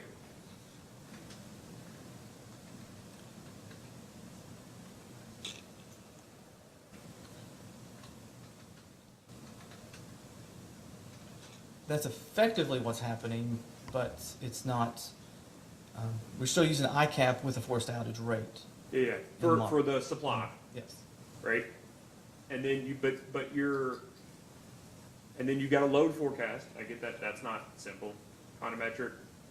You got a load forecast, you have an expected demand compared to your UCAP, and you're wanting the UCAP to be in excess of expected peak demand by the PJM determined summer reserve margin. Yes. And then ensuring that whatever you have, you've got enough energy so that you're not naked or you're not unhedged in the winter. Is that right? That we have the capability to meet energy needs, yes. Yeah, yeah. You have enough native energy. You have a right to enough energy to cover your native demand, assuming no significant outages, no forced outages. Is that right? Yes. That's effectively the idea of the plan. Yes. So, I guess one of my, questions and concerns is you all just assume that your generation units, well, have to stay in the plan through the entire 15-year horizon, correct? We expect our current fleet to be available through the planning horizon, yes. So, the cost of those facilities are taken into account for the production cost modeling. But I guess I'm thrown off by the term resource optimizer, because it really just sounds like new addition optimizer for purposes of when you all are doing the IRP. It's an expansion, it's the additional requirements over that plan, period. But Right. I guess what I'm thrown off by in terms of least cost resource planning, how it's least cost if, regardless of how expensive the stay open cost of your current units are, you don't even allow the model to tell you what might be an economic or uneconomic retirement. Because we're not doing retirement studies, correct. But how is that least cost resource planning?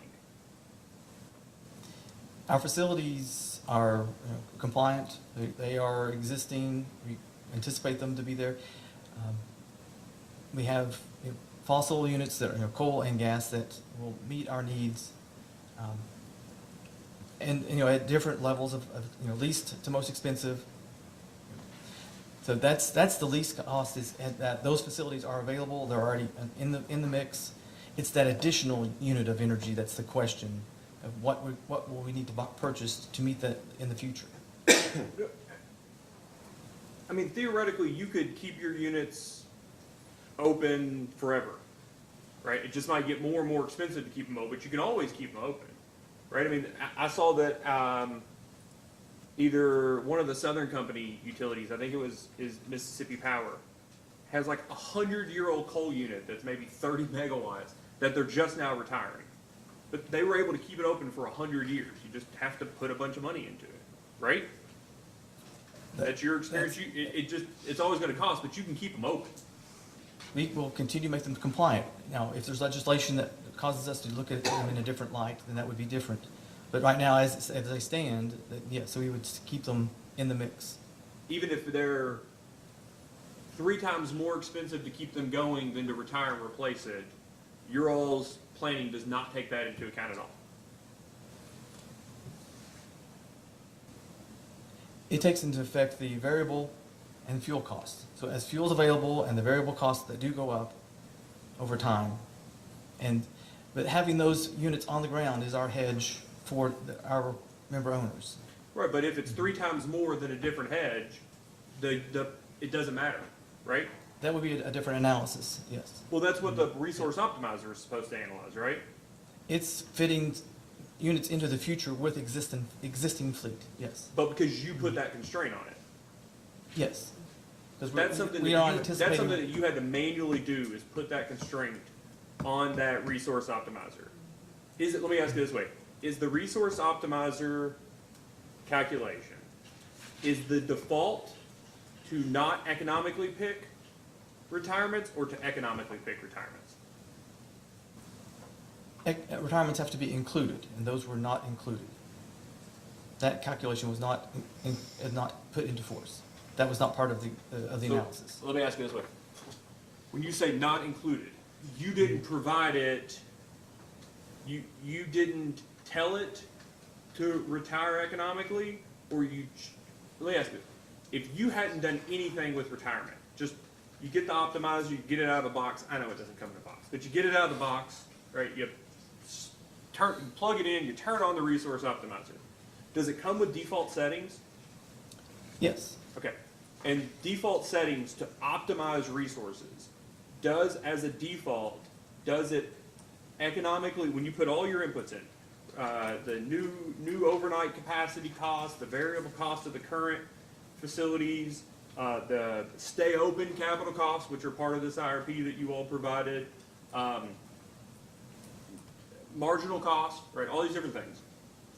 When you input all these variables, okay, as a default, does it choose retirements economically when it optimizes the resource, or do you have to take action to ask it to economically retire resources? I have to invoke a retirement option.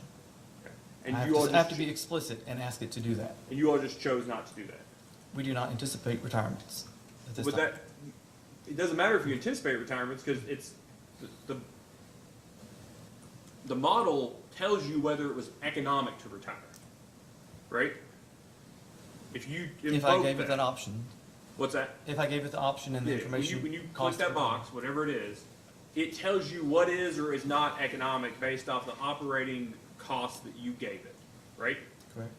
Now, whether you all take that and go, okay, this is the quantitative side, but the qualitative side, it doesn't make sense in this year, it doesn't make sense through that reason, otherwise we choose not to. But you don't even give the model an ability to tell you what is or isn't economic based on the variables that you have, right? Not for retirements, correct. So when do you know whether it's economic to retire something?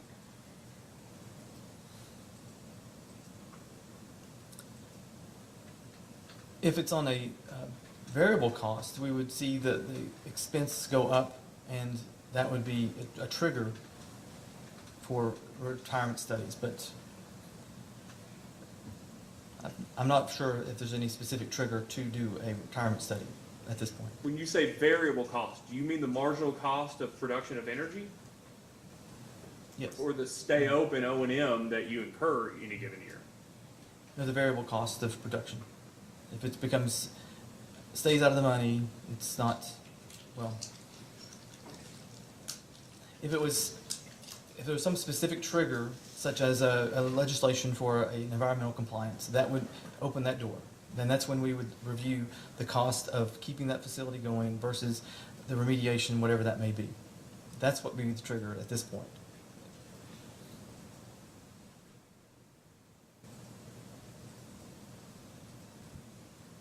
So if most thermal units, especially coal units, are on a recurring maintenance outage, right? Like a multi-year significant overhaul, 6, 8, 10 years, whatever it may be. Is that your experience? Yes, there are various intervals of small maintenance and major maintenance. Well, like that, there's usually a big one, 7, 8, 9 years. You aware of that for coal units?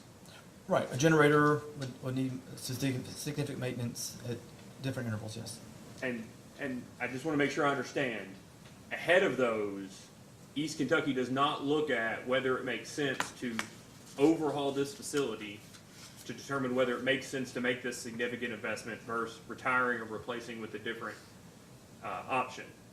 You just, as long as the energy it produces is at a level you all deem to be reasonable, it doesn't matter what the variable O&M or the variable capital, the stay open cost of the facility are.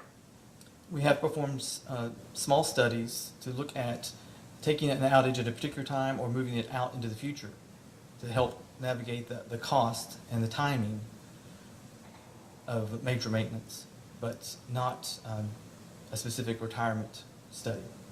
Not an economic determination of whether the decision is least cost or not. Not within this study, not within IRP for retirement. Let me ask it this way. Based on your experience doing these IRPs, if a facility, whether it's fully depreciated or not, if a facility is in compliance, do you all do any planning scenarios that would ever review whether it should be retired or not?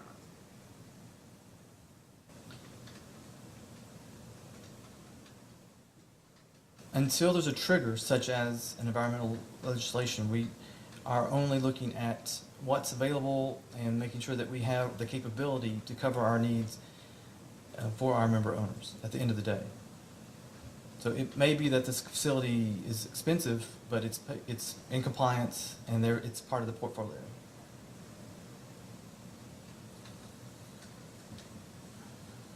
Do you all treat all renewables in these studies as only providing energy?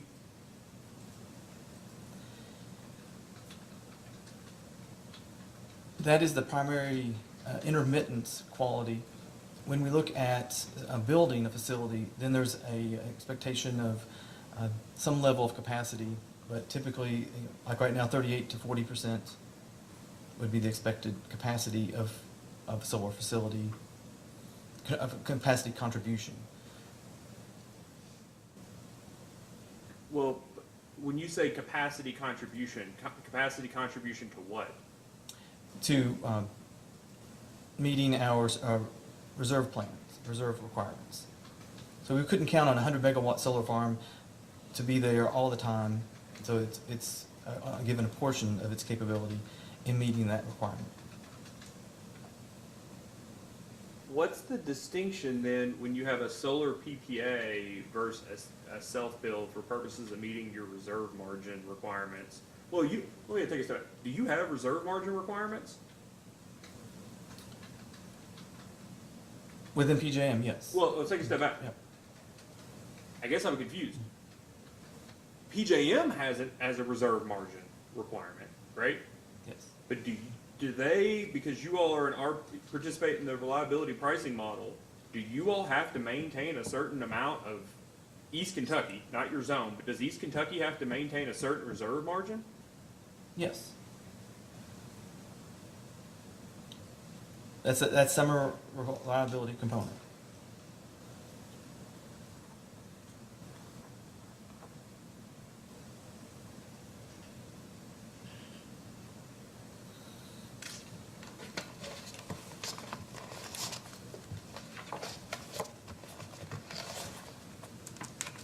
So you're saying that you all couldn't retire, it's your understanding that you couldn't retire generators and just participate in the capacity market to cover that summer demand?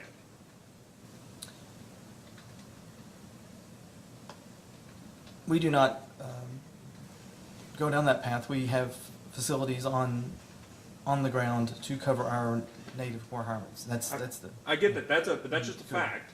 What I'm asking, I'm not asking what you currently have. I'm asking, do you have it, do you, and if you don't know, that's fine. But are you under the impression, that just under the PJM rules, you couldn't retire a unit and then just end up having to, not, so you have a sell all obligation and you buy back what PJM tells you you have to buy back for your zone. You guys are currently long in the summer. It's your understanding that you can't be short in the that you can't buy back more capacity than you sell? Yeah, I'm gonna have to defer to Julie Robert, Okay. Tucker on All right, that. I'll For that. I'll go to Ms. Tucker on that. Okay. Ms. Tucker.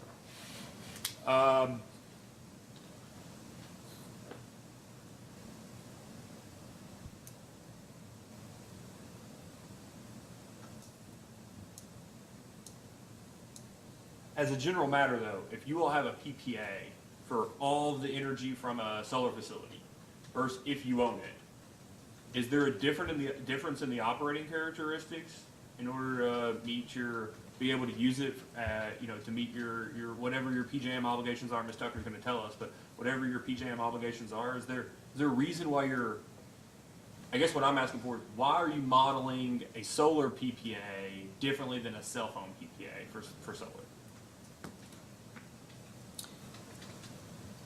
We've been treating the solar PPAs as energy, and I think that's the difference. Yeah, but you said a second ago, your response was that if you own the solar, We that could- you would use the capacity contribution that PJM permits towards your reserve margin analysis. Right? That's what your response was? That would be just another part of our fleet, right? Yeah, but what's the difference between your rights under a PPA and it's not even the rights. I'm not asking you a legal question, but for purposes of IRP planning, what's the difference of having the right to everything from a solar PPA versus owning it for purposes of determining a least cost way to serve customers through an IRP? Well, in this particular situation, we were treating it as energy only rather because it was being added after the optimization. So when we treat a PPA, depending on the PPA, it could be a capacity value, could be energy only.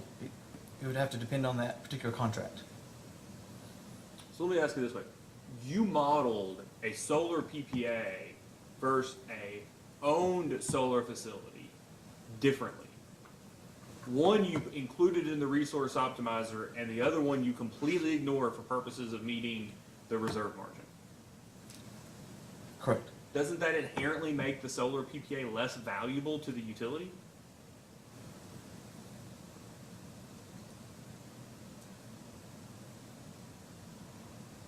I think it would just have to depend on the particular contract. It could be that it was a capacity contract or as opposed to an energy contract. What's the difference with a solar PPA?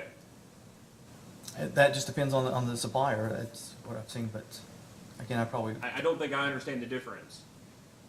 If you have a right to every bit of energy produced by a solar PPA for a particular set price, what's the difference in terms of the ability to meet your native load from that to owning that exact same facility?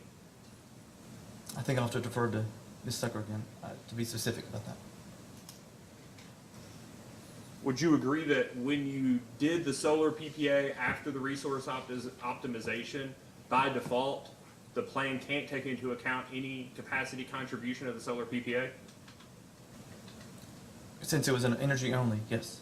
Had you included the solar PPA in the exact same way you included the cell phone solar, it would have been it would have provided some capacity contribution towards your PJM reserve margin. There would be a portion.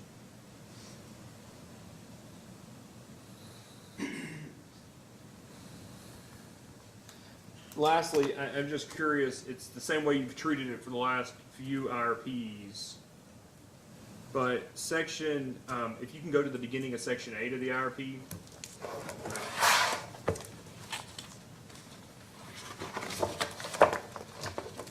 Call it 160, roughly 160. You may have tabs. So.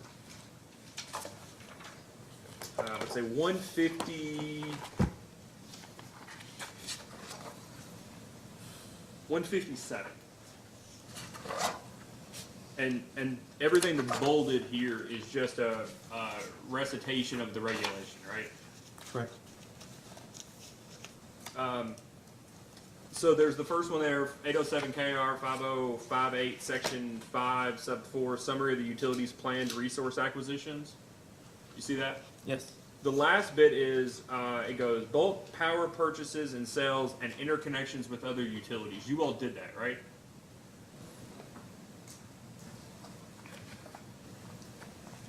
That's the PJM interaction? I Well, presume? it just says interconnections with other utilities. My understanding is you all do look at that with your 50 or whatever free-flowing interconnections with LG and KU. Yes, we have that capability. The third one down is 82C. Do you see that? It starts off the utility Yes. shall. Yes. So it says the utility shall describe and discuss all options considered for inclusion in the plan, including C, expansion of generating facilities. Did you all do that? Expansion of existing facilities, no. Including assessment of economic opportunities for coordination with other utilities in constructing and operating new units. Did you all do that? We did not. Okay. The utility shall describe and discuss, this is the next section, sorry. The utility shall describe and discuss all options considered for inclusion in the plan, including assessment of non-utility generation, including generating capacity provided by cogen, technologies relying on renewable resources, and other non-utility sources. Do you see that? Yes. Did you all do that? We do have a summary of our cogeneration facilities, but we do not have a forecast for those. Okay.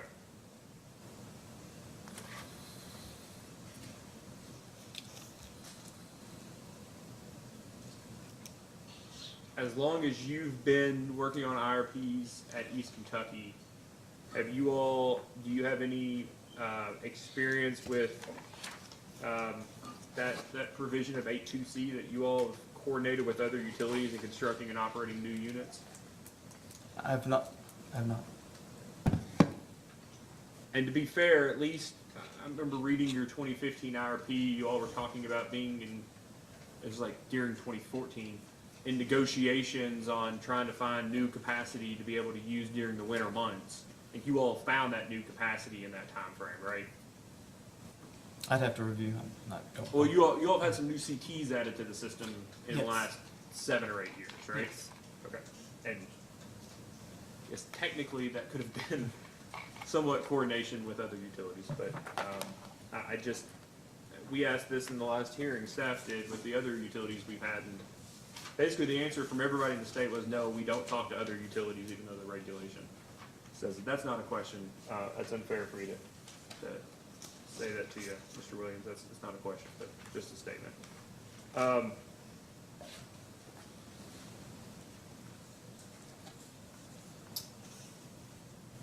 Last question I have is, some of the 2022 items, so all of the plans had 100 megawatt purchase PPA in 2022. Is that right? Yes, I believe that's correct. I mean, it's December the 13th, 2022. Did the utility make that energy purchase? We did have call options in the beginning of this year.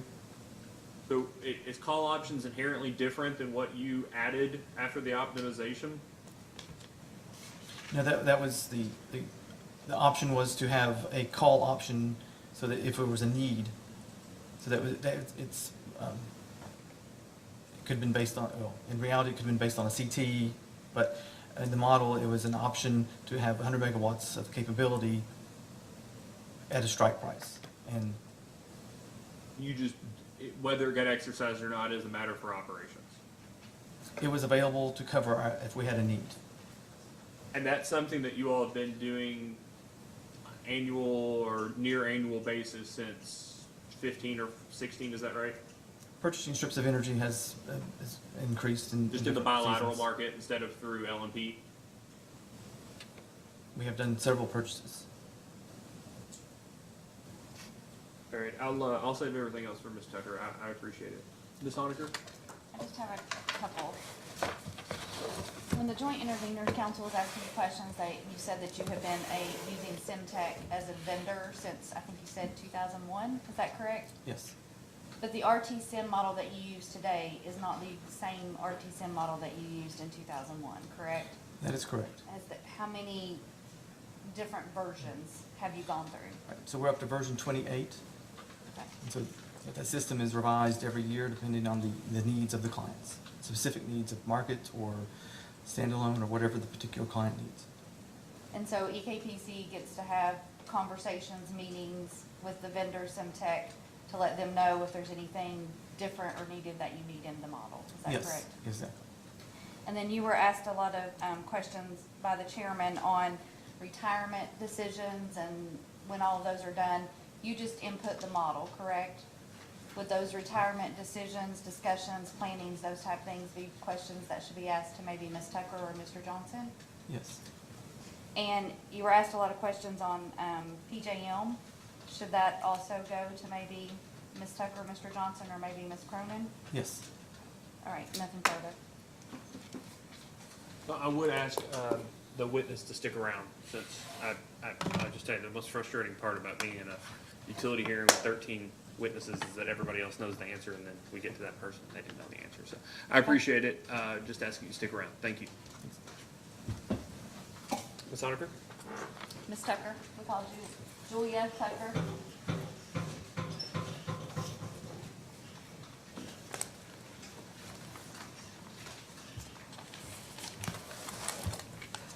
Please raise your right hand. Do you swear or affirm that the testimony you're about to give is true and correct under penalty of perjury? I do. Please have a seat. State your name and address for the record. Julia Tucker, 4775 Lexington Road, Winchester, Kentucky, 40391. And can you state your title, please, with East Kentucky Power? I'm Director of Power Supply Planning.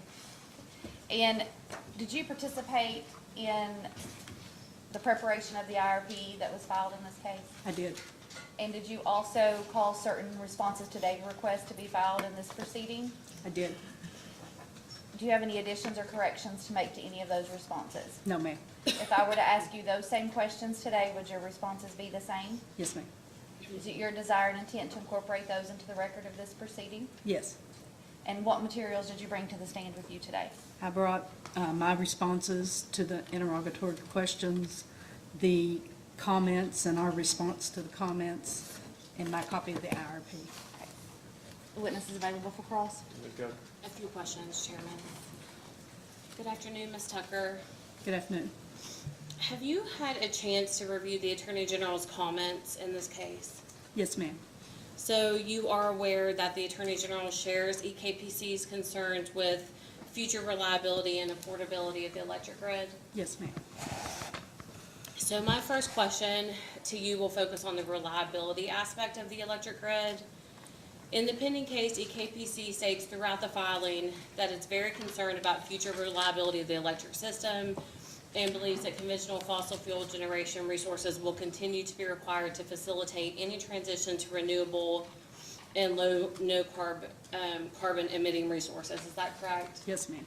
And can you kind of expound on EKPC's concerns of prematurely retiring fossil fuel generation resources and explain how that will affect the reliability of the electric grid? Yes, ma'am. Recently, there have been several retirements throughout PJM and specifically of coal units along the Ohio River, as well as throughout the remainder of the system. Through this past year, we have seen our units operate in a different manner than they have been asked to operate historically. The baseload units obviously continue to be baseload units. Our peaking units are operating more as intermediate units. We're putting a lot of runtime and hours on the combustion turbines. We see more reliability runs. We've seen requests or requirements to operate Cooper Station as well as our combustion turbine stations for reliability reasons, much more so than we had seen the previous 8 years that we've been in PJM. So we believe these are results of the change in the system and what we're seeing coming through. the operations and the reliability and the dependence on the fossil units have proven to be a good hedge for the East Kentucky system. We've been able to run and to serve when asked to do so. And we see that continuing as we go forward. As new technologies are brought in and become more dependable and reliable, we'll see that turnover as we go. And my second question concerns the affordability aspect of the future electric grid. And my question is not confidential, but if you believe your answer contains any confidential information, please just let me know. And we can always request to go into confidential session. Are EKPC's fossil fuel generation units just in general operating cost effectively for the customers?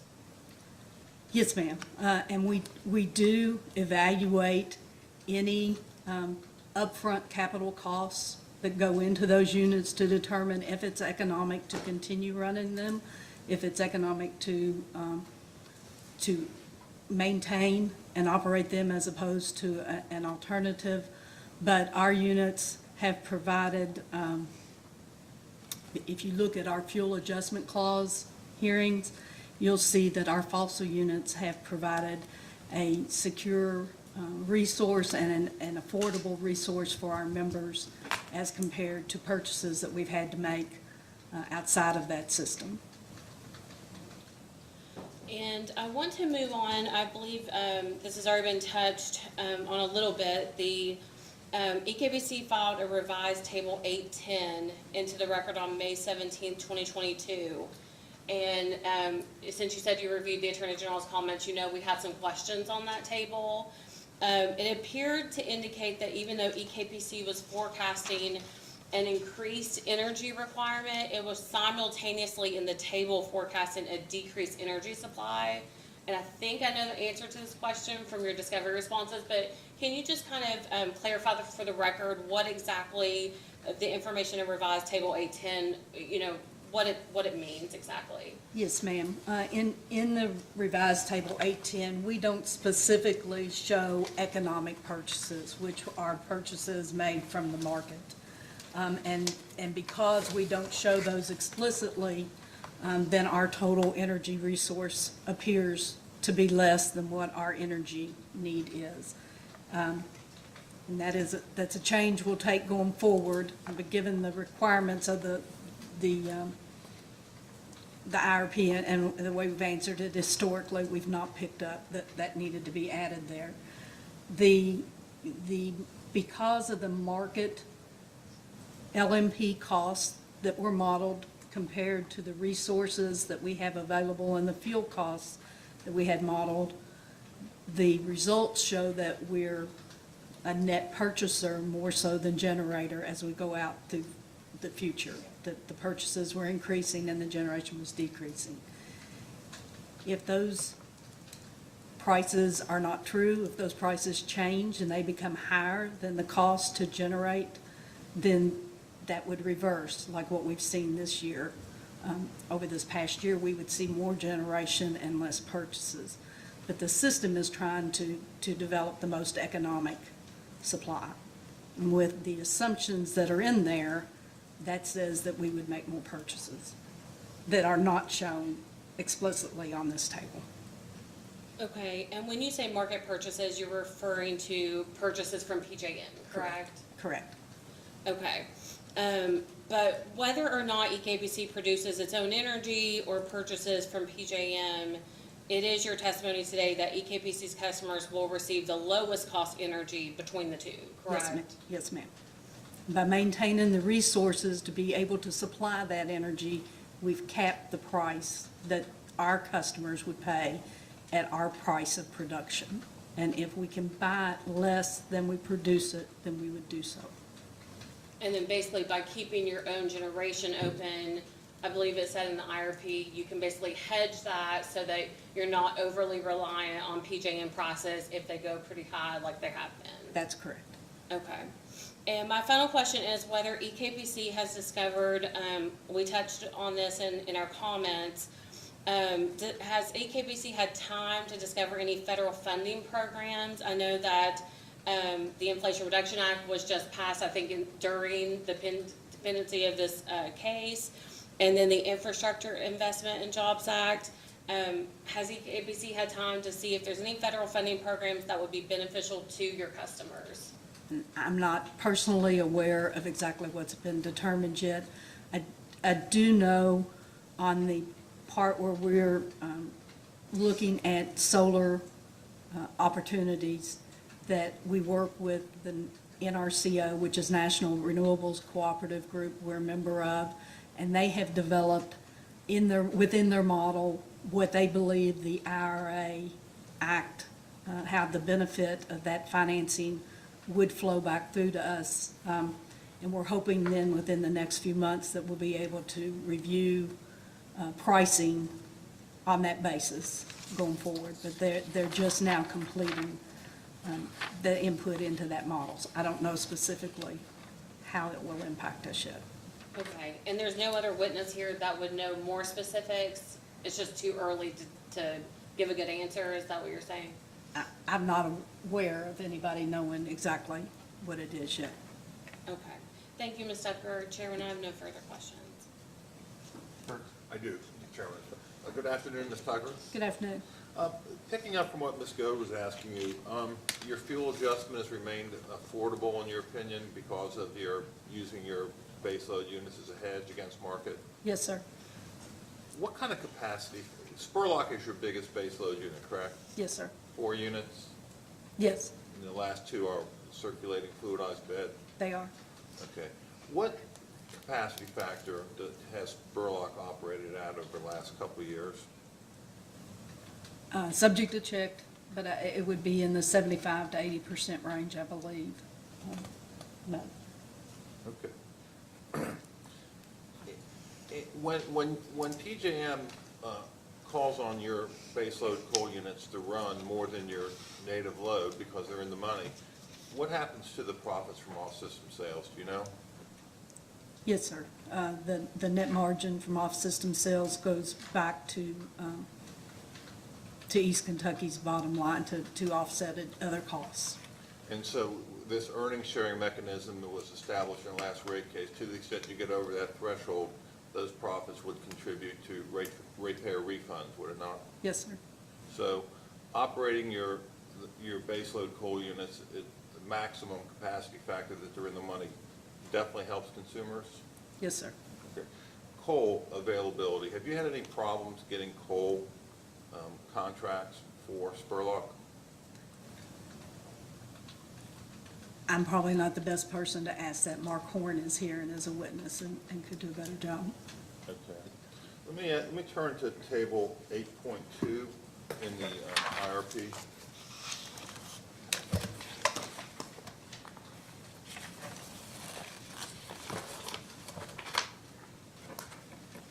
Do you have it in front of you? Yes, sir. Okay.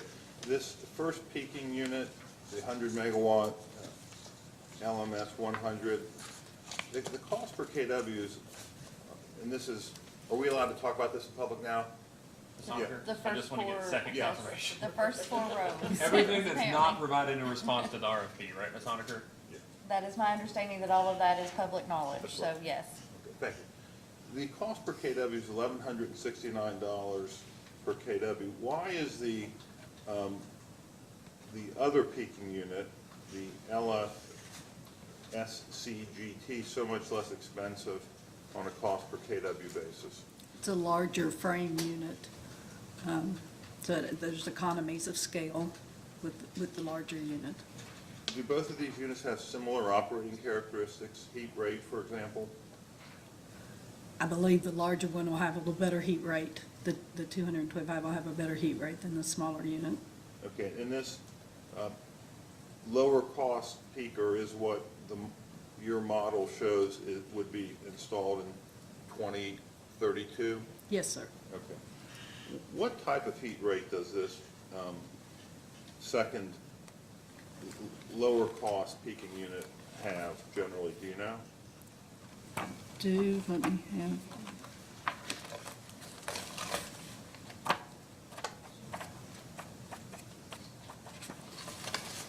Table well, page 110, And is that confidential? and this is Julie? confidential information, but if you have the confidential portion of the IRP, Is that you'll public? you'll find the heat rate listed there. Is that public? Does it come from the same NREL data? Because if it does, then it really isn't confidential. It's a heat rate in the NREL data.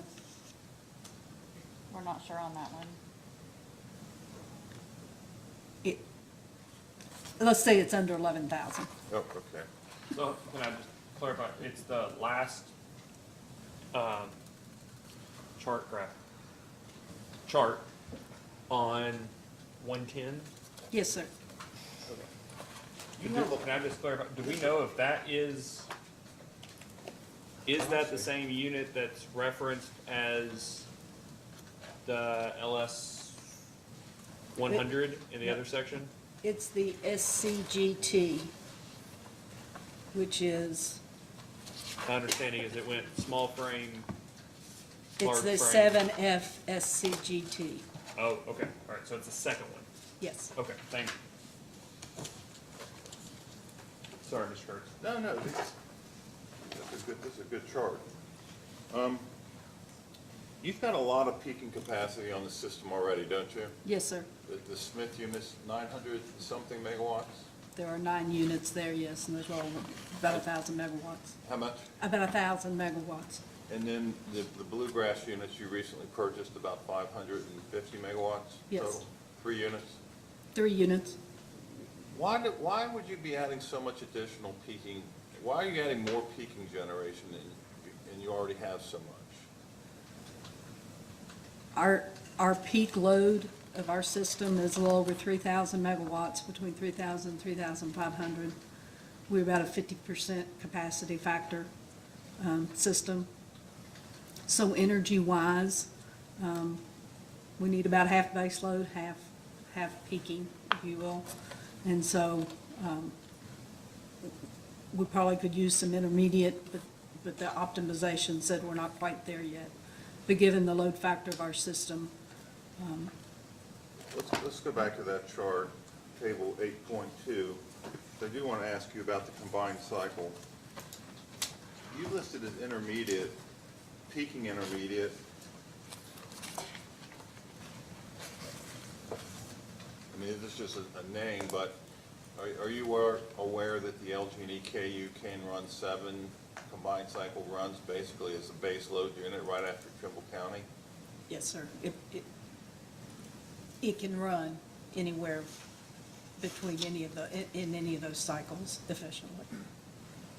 And so the heat rate on a combined cycle is going to be 6,500 or so? I believe that's right. So it's going to, depending on the price of gas, it's going to produce low-cost energy because of the very low heat rate It is. and very low variable O&M. Very Yes. low fixed O&M too, because not many people work there. Right? Correct. Okay. The capital cost of the combined cycle, $1,082 per kW, which isn't that much more than the peaking generation. It's less than the small frame peaker. It's more than the small frame peaker. I guess my question is, your cost of capital is much lower than an investor-owned utility, is it not? I believe so. I mean, it's your equity is provided by members at zero cost, right? Correct. And then you borrow from the federal government at a pretty good rate. And then you have to add a tier to the cost of debt, and that's essentially your cost of capital. Yes, sir. So the capital-intensive technologies would seem to be better for a co-op relative to an IOU because of your cost of capital. Is that a fair analysis? In generalities.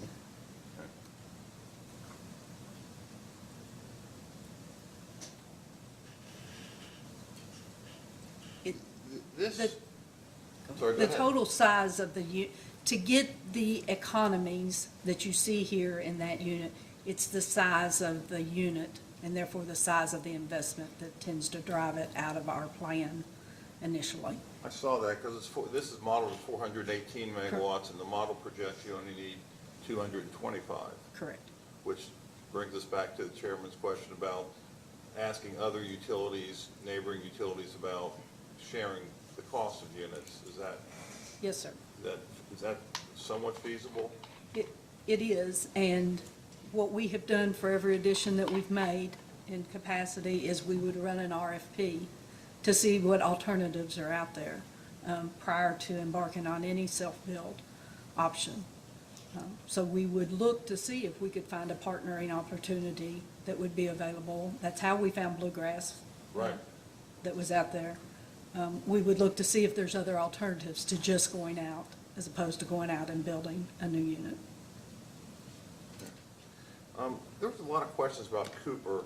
If Cooper was to retire tomorrow, what happens to the reliability in that part of your system?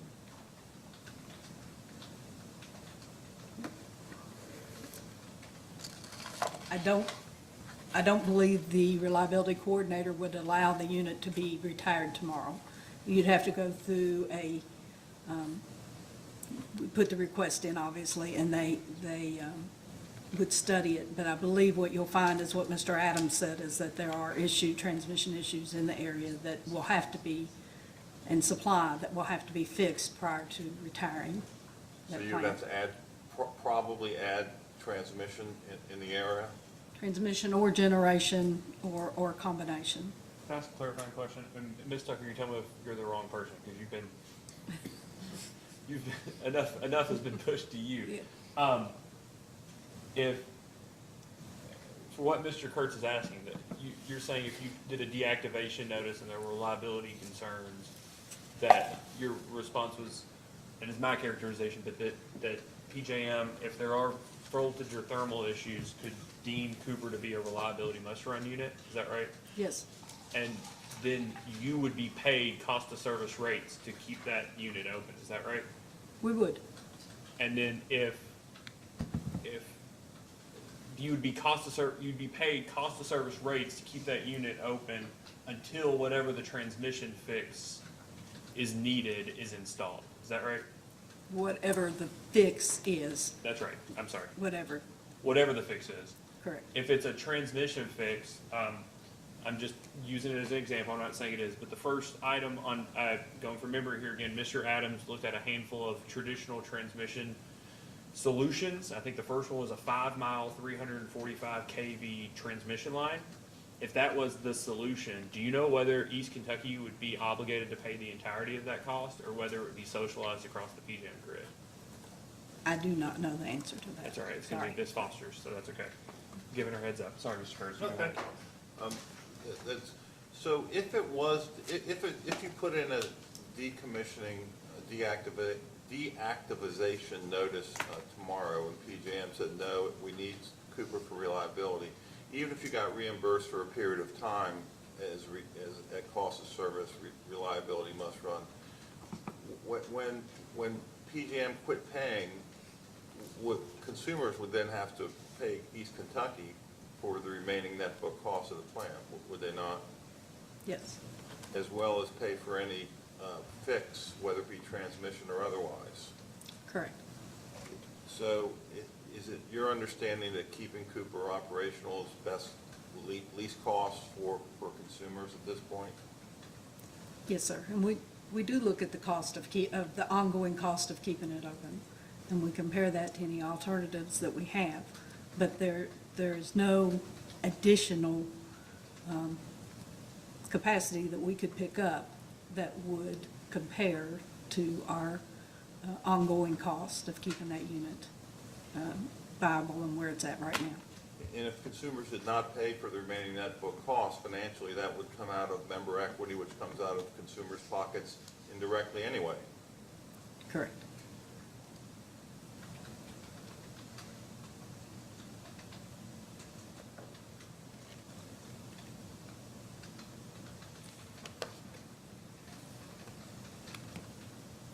these market energy, not the market energy purchases, the 100 megawatt bilateral purchases, who is, without disclosing anything confidential, who is a typical counterparty on a transaction like that? What type of entity?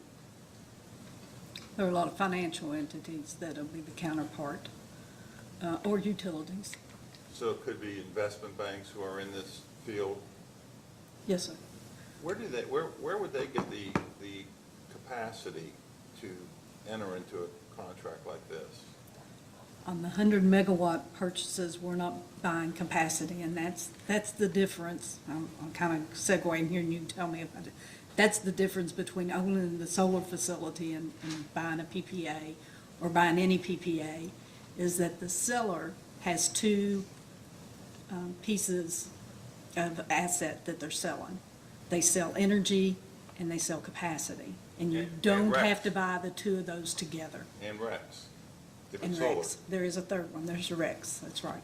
But on the 100 megawatt PPA, because it's for winter and because we don't have a financial obligation for the winter capacity, we buy energy only. So they're trading it with other counterparties, and it's probably a financial settlement. But by buying that, we're locking in the maximum price that we would pay for that energy there. Got it. On the solar PPA, if we and we looked at buying the energy only so that we gave it the best financial chance of being feasible, we didn't buy the capacity piece of it. If the capacity makes sense economically, then you would negotiate to buy the capacity as well. But we thought we were giving it the best advantage by looking at energy only.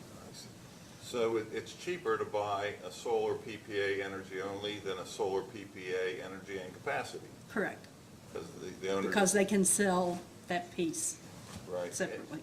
And your 100 megawatt winter purchases with the investment banks or whoever, that's financial, that's just hedged, and you've locked in a price, and they've hedged their sale, and Yes, sir. And we'll buy that at a trading hub. So generally, we buy at the AD hub, is the nearest liquid trading hub nearest to our delivery area. Which hub? You said the Dayton hub? AD hub, Dayton. if you wanted to buy just capacity, you're RPM, not FRR, correct? Correct. So you could buy capacity if you needed it just from the PJM base residual auction and satisfy your reserve margins, correct? We could, yes, we can. But historically, you've been a net seller into those BRA options? Yes, sir.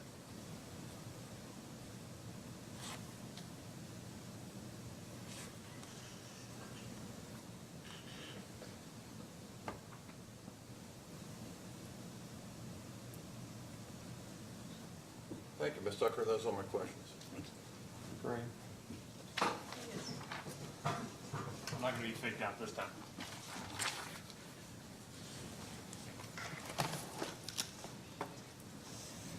Good afternoon, Ms. Tucker. Good afternoon. My name's Cassandra McCrae. I should just have a few questions for you on behalf of the joint interveners. Okay. I believe you have your information responses there Yes, with ma'am. you.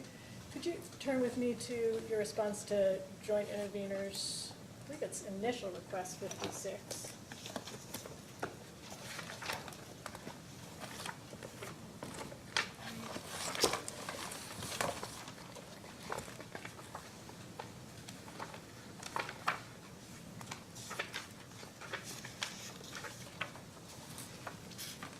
Oh, no, it must be supplemental. I am sorry, Ms. Tucker. I must be looking for supplemental 56, my apologies. Did you say supplemental? Yes, ma'am.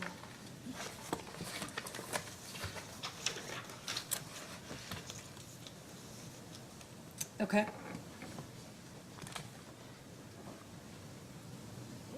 So this response, you're discussing an RFP, status of an RFP, but you can see that. Yes, ma'am. Did you hear some discussion earlier about the capital cost assumptions reported in the IRP at table 8.2 being related to an RFP? Yes, ma'am. Is this RFP you're discussing in response to request 56, that same RFP? Yes, ma'am. Okay. So this is how you got the numbers that are confidential and we will not talk about specifically Yes, in ma'am. A2? Okay. In your response, the second sentence notes that recent changes in laws and regulations have significantly impacted potential projects and bidders. And then you discuss EKPC's intention to revisit the responses. Since the time of this response, has that happened? Have you revisited these RFP responses? Yes, ma'am, we have. We actually have had a second, we issued a second RFP. We went through the first RFP, we selected the preferred vendor. We have gotten as far as having our board of directors approve a proposed contract. Because of the change with the tariffs and the import issues, that vendor can't hold their offer. We went back to the other vendors. No one will hold their offer at this point in time. So we thought we had a contract. We're trying to get a contract. But we can't get a firm supply on the other side because of the uncertainty with the cost of the panels, basically, is the bottom line. They won't take the risk of what the potential taxes and tariffs are going to be. You're referring to So Craig, the... can I ask you a favor? Absolutely. So I have an appreciation that of everyone at council's table, you have the most robust drink station in front of you. Yeah. But I have been requested by some of those watching virtually, I think the drink station may push out the microphone. So if you could, maybe bring the microphone a little closer to you, for you and Mr. That way that the folks watching on YouTube can hear your questions. Thank you. Anything for the audience. Yeah. I'm always surprised at how many there actually are. People have more time in the day than I'm aware of, so I'm sorry to interrupt, but it's. Not at all, thank you. Hopefully it's a little bit better, and I trust someone will let me know if not. That'd be great. So Ms. Tucker, to clarify, you're referring there to the trade investigation, the Oxen Solar? Yes, ma'am. Yes, okay. Yes. And in the meantime, we had issued a second RFP looking for an additional, and we've run into the same thing with both. Since that time, then the IRA has come out that would change the financing for us. Previously, because we're cooperative, we could not take advantage of the tax advantages to the solar. That's why PPA made sense. We would partner with a taxable entity that would then share some of that with us. With the new IRA rules, we believe maybe that has changed that position. And so we are, and that's what I was referring to earlier, that NRCO is helping us evaluate what a self-build option would be. However, even with self-build, we're going to run into the same issues with the Trade Commission of being able to get the panels and at what price. So in this response for recent changes in laws and regulations, this is a response you provided on September 20th, is that right? That sounds right. Yeah. So you're referring there both to the Oxen Solar related investigation and also passage of the Inflation Reduction Act? Correct.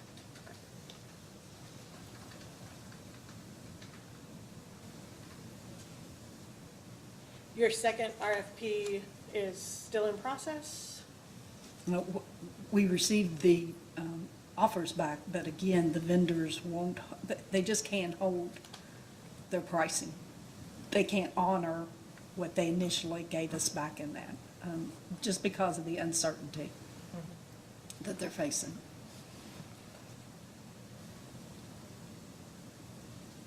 do the updated bids for purchased solar panels account for EKPC's new ability to access direct pay of production tax credit and investment tax credit?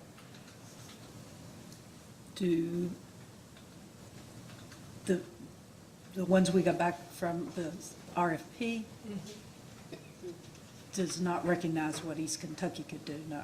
No. So that would be something on EKPC's end, having received the bid, your Correct. financial folks would determine how we can manage this for tax purposes. W- Well, tax purposes is a bit strange, excuse me. Will we have an opportunity to seek direct pay of tax credit newly available through the IRA?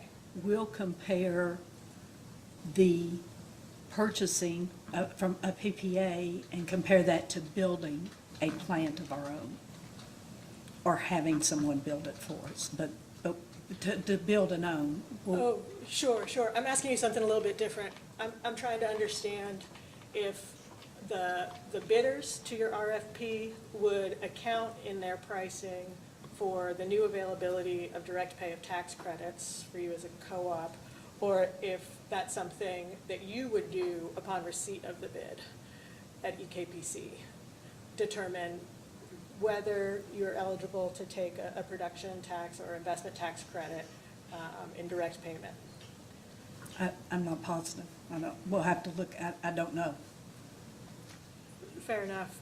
Is there another witness this afternoon who would know about that? No, we're still, again, we're still learning and evaluating, and that is something in our CO's helping us with, and they're not finished yet.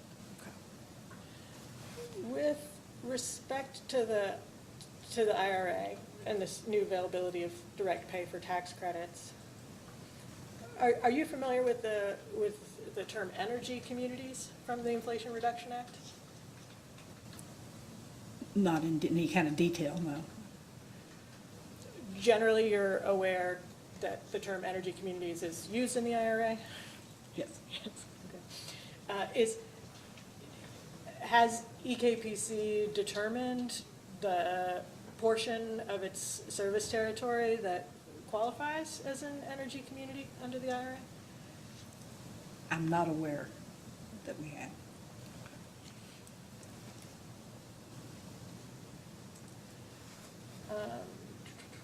Can we look also at your supplemental requests numbers 29 and 30, Ms. Tucker?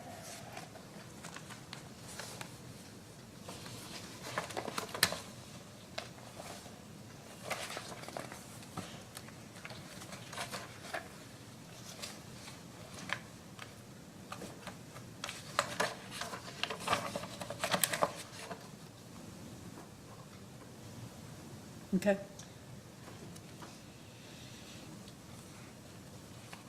So I think I've heard the answers to these questions, but just to confirm, you know, in request 29,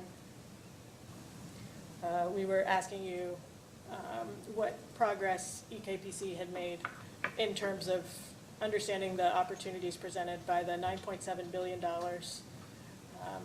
that the IRA allocated to the Department of Agriculture for grants and loans to rural cooperatives. As we, sit here today, a couple months after this response, is it still the case that EKPC hasn't determined whether it has any particular projects or opportunities that it might submit to get access to those grant and loan dollars? I'm not aware of any.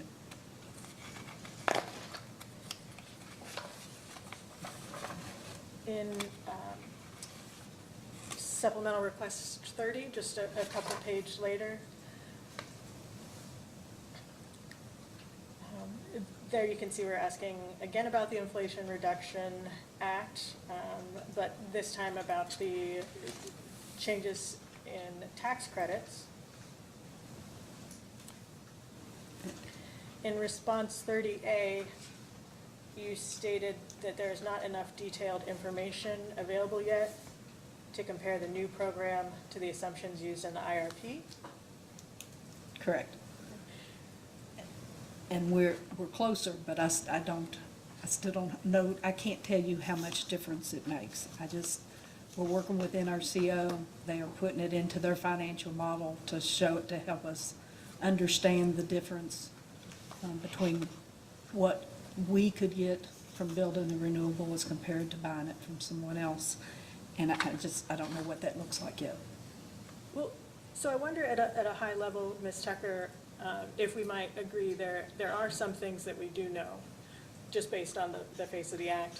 So would you agree that the IRA newly extends tax credits to battery storage resources? Yes. Battery storage resources were not included in the IRP modeling as an alternative that RTSIM could select, correct? Correct. Would you also agree that the IRA establishes direct pay and transferability avenues that would enable EKPC as a cooperative to monetize tax credits? It appears that way. So the specifics of exactly how much that credit would be worth Right. is what's being figured out. Correct. The IRP modeling that happened here assumed that EKPC would not be able to monetize tax credits for solar purchases. That's correct.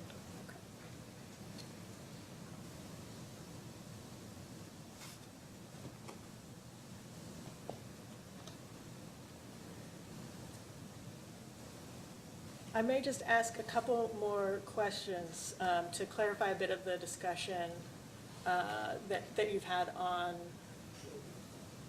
PJM and Cooper Station. I'm not sure that I heard correctly, but can you confirm that EKPC has not submitted a deactivation notice for Cooper Station? That's correct. We have not. If EKPC were to submit a deactivation notice, at that point, PJM would have an obligation to perform a reliability study. That's correct. Okay.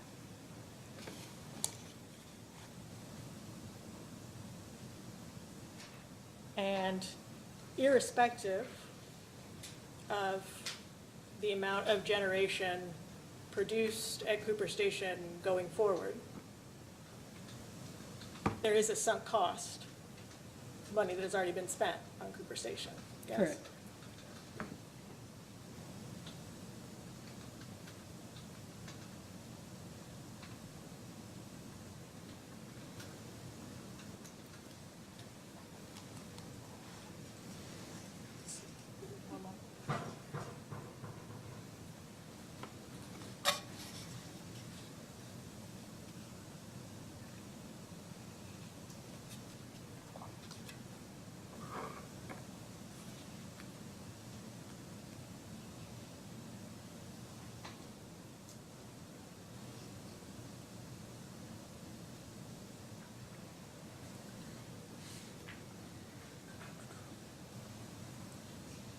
So let me ask a couple more questions here, Ms.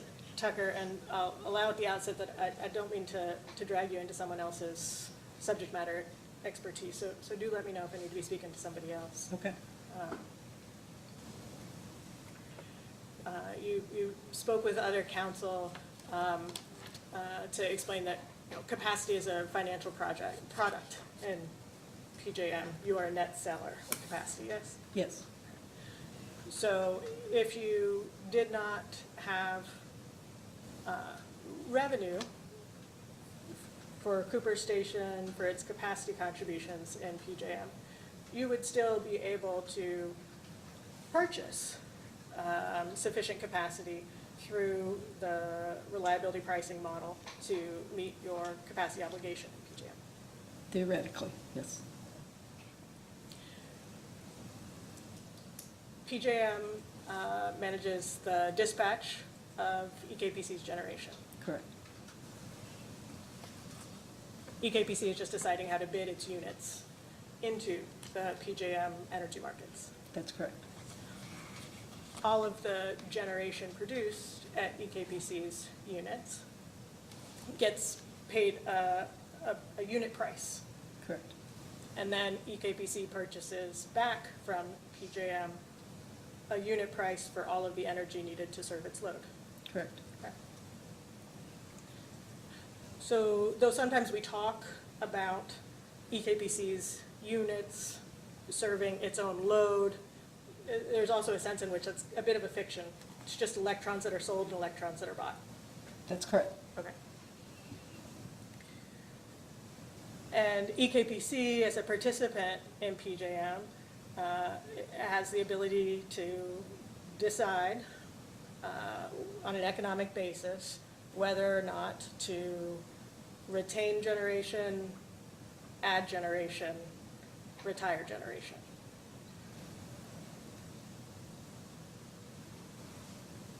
That's true. I'm going to add, in addition, we are a regulated utility in the state of Kentucky that has an obligation to serve. Absolutely. And as part of being that in PJM membership, we will hedge our exposure to that market. So we, and I believe I'm saying exactly what, we will never go beneath our capacity obligation as a plan. Now, can something happen? Yes, but it would never be our plan to have secured less than what our load obligation is, because that puts us at too much of the market exposure.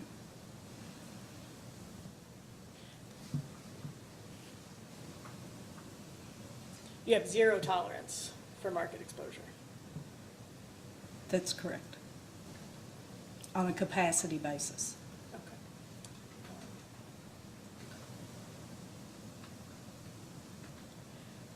As a member of PJM, does your responsibility for reliability requirements change? Yes. And PJM steps somewhat into your shoes in terms of meeting certain reliability standards? PJM is our reliability coordinator. And as such, they are responsible for determining the the installed reserve margin, the loss of load expectation, however you want to define the reliability requirement. PJM is holding that for the entire system. And we are responsible for our portion of that requirement. And PJM has never studied whether the Cooper units going offline would cause, in its estimation, a violation of any reliability criteria. I'm not aware of them studying. EKPC has never asked them to study. We've never asked them to study. You've never filed anything that would trigger a study. We have not. What I do know is that the units have been dispatched multiple times throughout this past year with the definition of being a reliability run.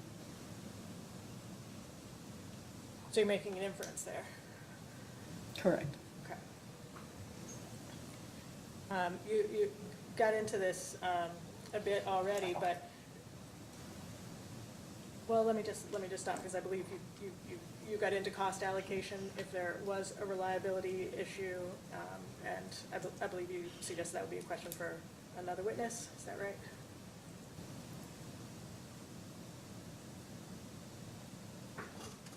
Ms. Cronin, I believe, right? I think I know what you're referring to, what Mr. Kurtz referred to earlier. I think Chairman Chandler as well. Okay. Yeah, just talking about how the cost allocation would work if Correct. Cooper Ms. Station was marked as Ms. a Cronin reliability would must be run. better. Yeah. Okay, so I'll hold those questions and I'll stop, yeah. Nah, said Ms. Foster, I meant Ms. Cronin earlier, I apologize. Yep. I heard for that. Ms. Baxter? Counsel? Yeah, we just had a few. I'm looking at EKPC's responses to hashtag request for information, item number 16, which I think you've responded to. I'm sorry, did you say initial or second? Second. Yes, sir. Actually, I'm sorry. I get too excited about this. I realize we've been going for 2.5 hours without a break. So let's just take a short 10-minute recess until 3:45. Sorry, Ms. Duggar. All right, we'll be in recess until 3:45.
We're back on the record in case number 2022-00098.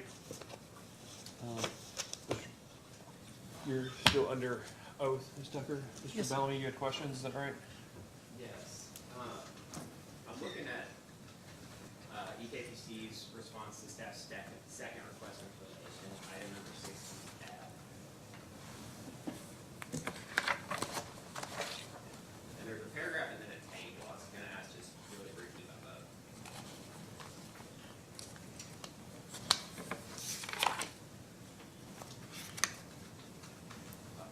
So in the paragraph above, it says there was a typo in the summer 23 total capacity column. It should have stated, I'm sorry. Right after that says the winter capacity in table 8-7 should have reflected a 100 megawatt purchase that is shown as an energy addition 2022, so that it should have been 3,534 for every year through 2031. And then I'm looking down at the table, which is the updated 8.7. And it now does show winter capacity 3,534, whereas I think the original version said 3,434. Yes, sir. Although it said through 2031, you anticipate that energy and capacity from that 100 megawatt purchase to go beyond 2031, is that correct? The assumption is that we would make a 100 megawatt purchase every winter for January and February. Okay.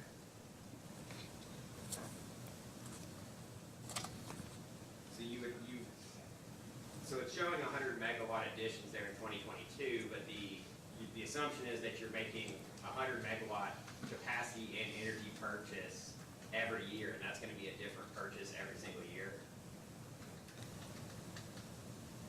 It's not a long-term contract. Correct. I think you kind of talked about that a little bit earlier, but I wasn't quite sure about it.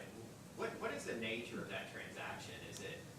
Are you purchasing that in like a bilateral agreement, or are you getting that from a PPA?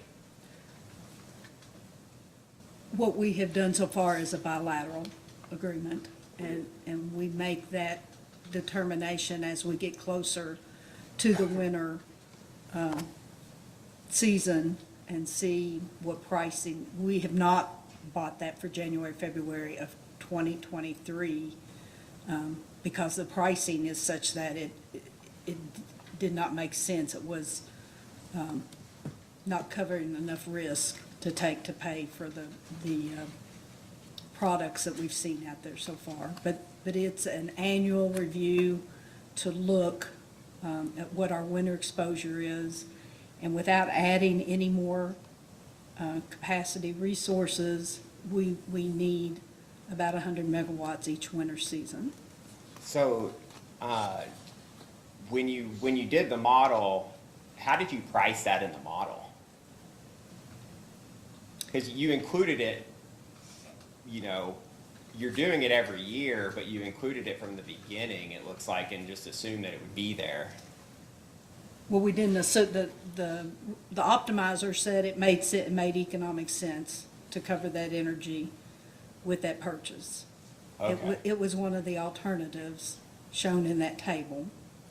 Okay, so I was a little confused. I was thinking the optimizer selected it in 2022 and then it just stayed in there. But the optimizer, you're saying, was selecting it every year, both as a capacity and energy purchase in the winter? Right, it said once it picked it, it kept it every winter after that. Once it picked it, that's what I was wondering, did the optimizer select it in 2022 and then it just stayed in there? Or was it the optimizer literally selecting it each year? The optimizer selected it each year. So each year it could have decided not to do that and done like a bigger solar or something different? Correct, it could have, if something else would have been a better economic choice for the year. Because there comes a time that you need energy throughout the remainder of the year, and it becomes more economic to purchase the annual product as opposed to just a winter season. Okay, and when I'm looking at table 8.2, which lists the 6 types of generation resources which were considered by the resource optimizer, the PPA winter seasonal market, that's that 100 megawatt. Yes, sir. Okay. I'm sorry to interrupt. We've just received a similar message. I had my, I've asked him to turn it on. I got 3 messages that Yeah. his microphone wasn't working. I had the microphone off, It's but back on now. it's on, yeah. I had it muted, so I hadn't. Thanks. Thank you, though. Try to move over here, too. Mr. Bellamy still hasn't learned his lesson after a handful of hearings in which he turns his microphone off and not back on. I'm somewhat notorious for that, so I apologize. Okay, trying to remember where I was now. I'm looking at back to this table 8.7 that was the updated version that was provided in response to staff second request item 6 or number 16. Looking at in the year 2032,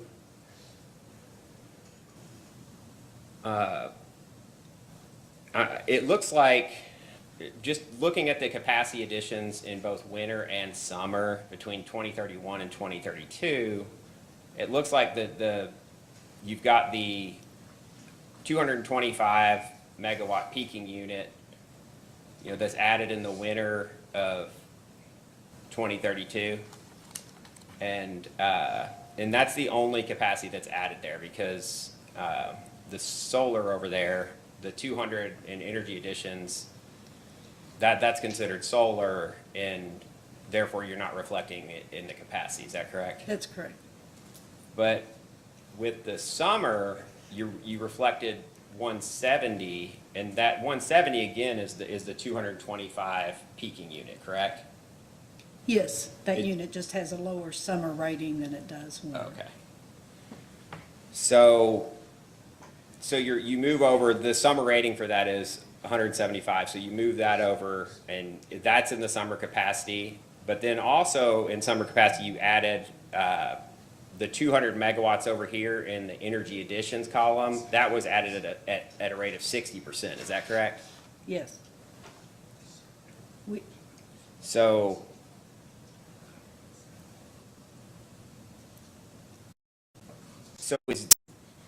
and it looks like to me that most of these ones that are energy additions over here, other than the one in 2022, I believe that they're solar. Is that correct? Correct, and you're correct, it's confusing. We did show them at the 60% level so that if we bought the capacity from those purchases, they would get that kind of credit for the capacity portion. Okay. And that's what, when the model selected these, solar purchases here, were those selected as a resource where you were purchasing only the energy, which would have been cheaper? Was it one that was selected with both the energy and capacity? And the pricing on it is for energy only, So the pricing on all those is for energy only? yes. So then none of that capacity really should be reflected over here in the summer, is that correct? Yes, sir. So you would knock off all that solar capacity. Do you have any idea what that would bring down to on the summer reserve margin? Yes, I mean, if you looked at, on the reserve margin, it would,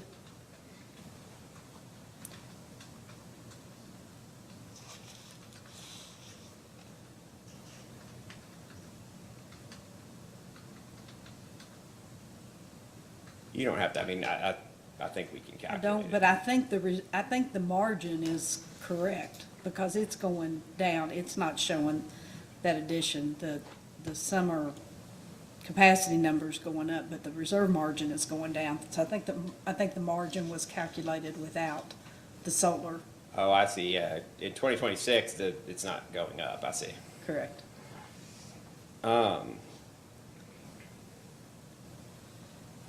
Okay, that clarifies something, thank you.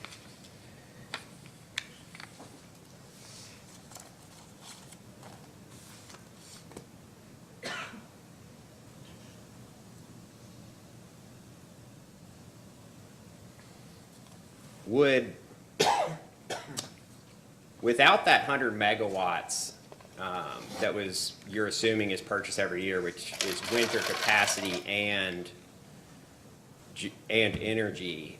In 2028, even with that, you're at 3% on the reserve margin for the winter. Yes, sir.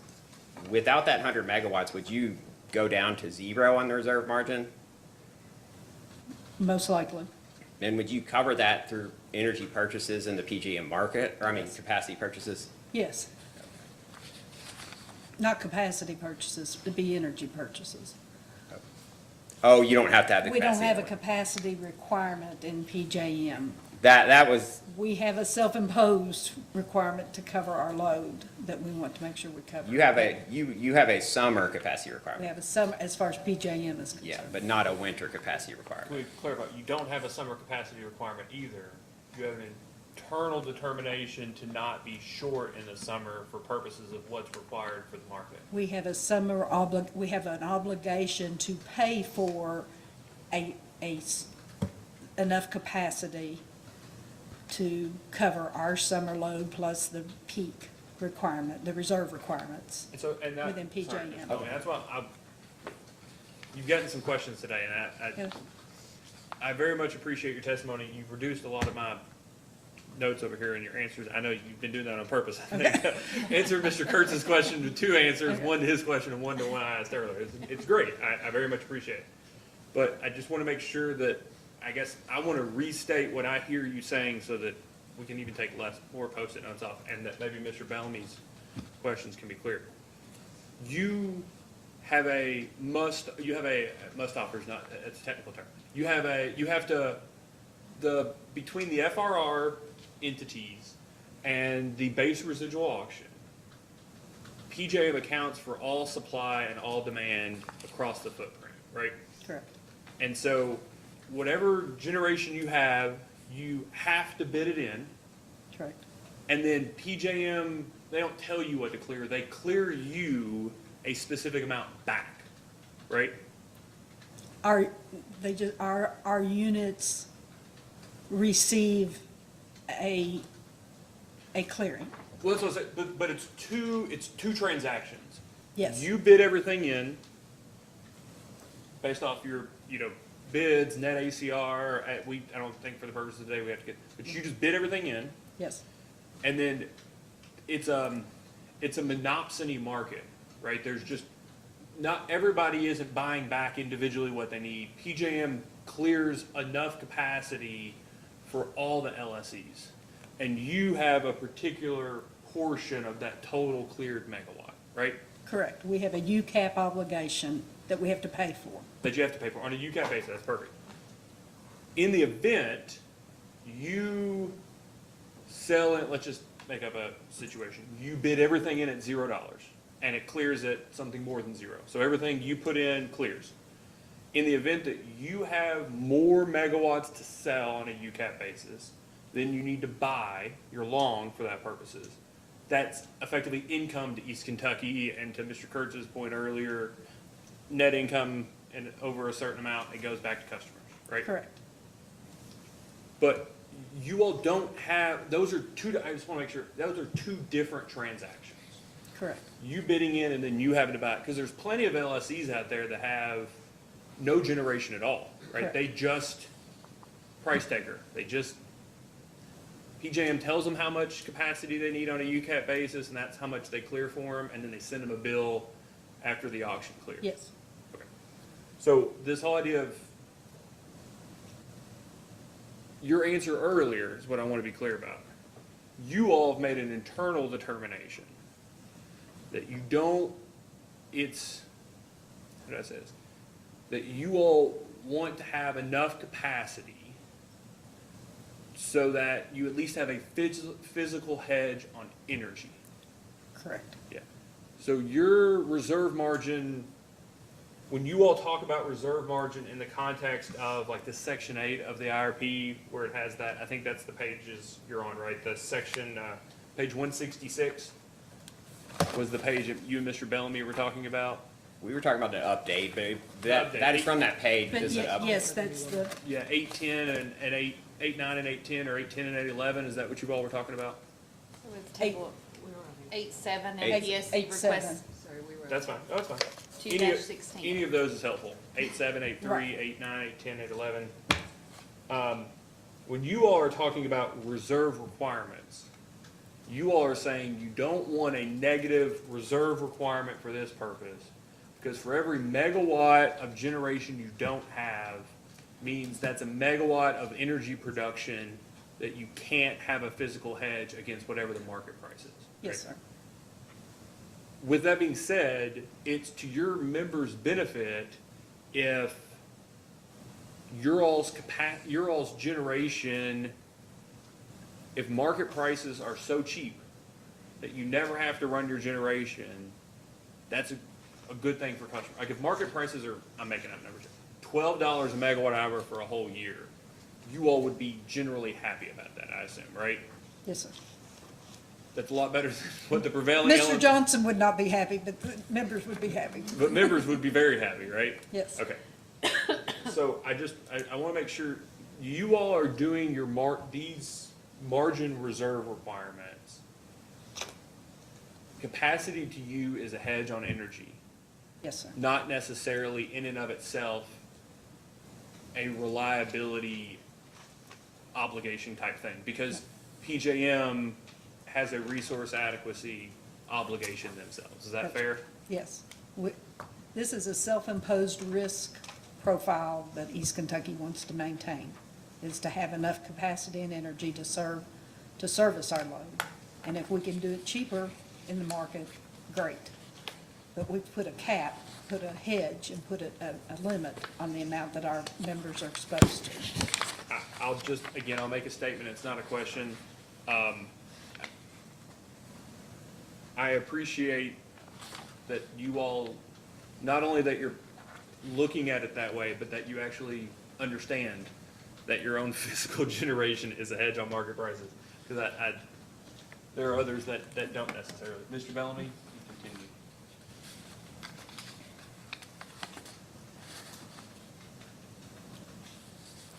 Are there any other load serving entities within EKPC's PJM zone?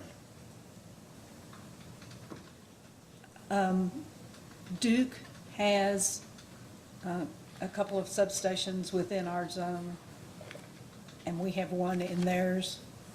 AEP has, we have a couple on them on us and us on them.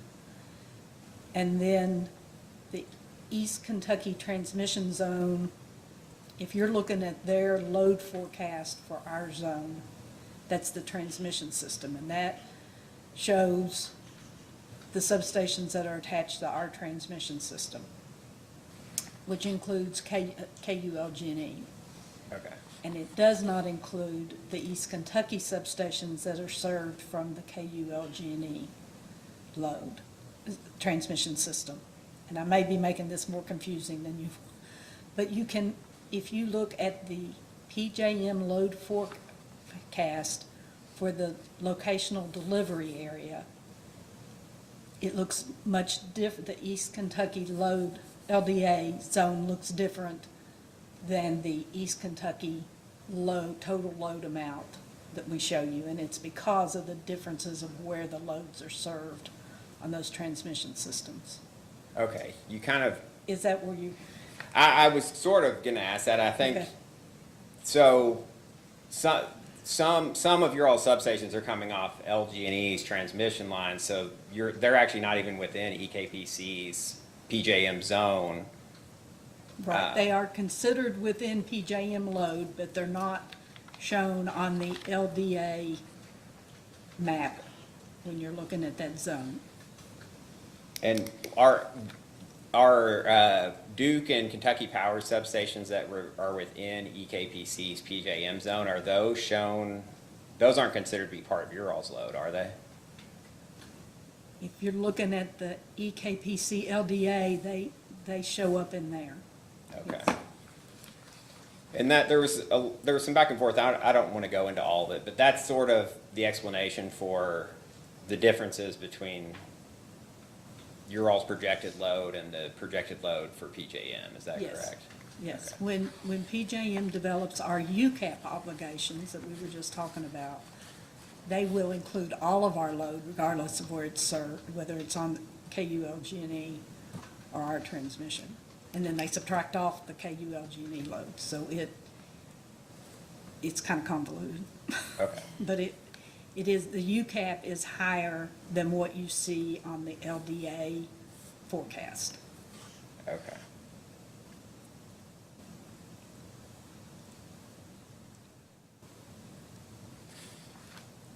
You had answered a question about the treatment of carbon regulation or carbon adder, and basically indicated that there was no carbon adder in the RT-SIM resource optimizer.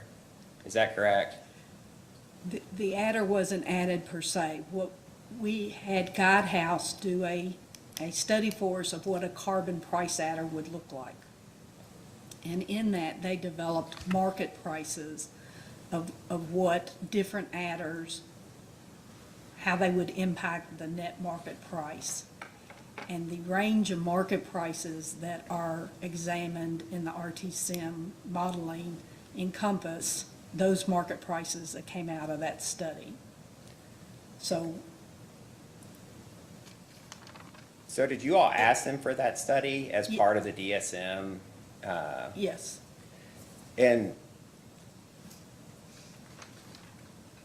just correct me if I'm wrong, the way that I understand it, the market adder, there's multiple ways, obviously, that you could regulate, if there's a regulatory risk for carbon regulation, there's multiple ways that could potentially come about, whether it's a specific tax on CO2 emissions or, a tax that might be, designed to force utilities to, upgrade their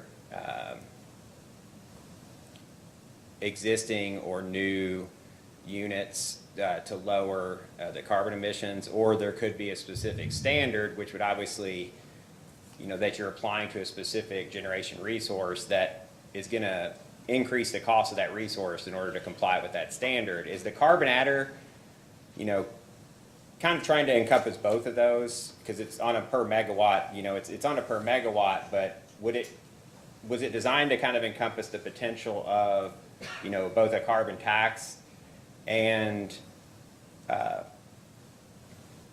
regulation that might be resource specific that's going to increase the cost? Correct. It was utilized to modify the expected dispatch from the different resources.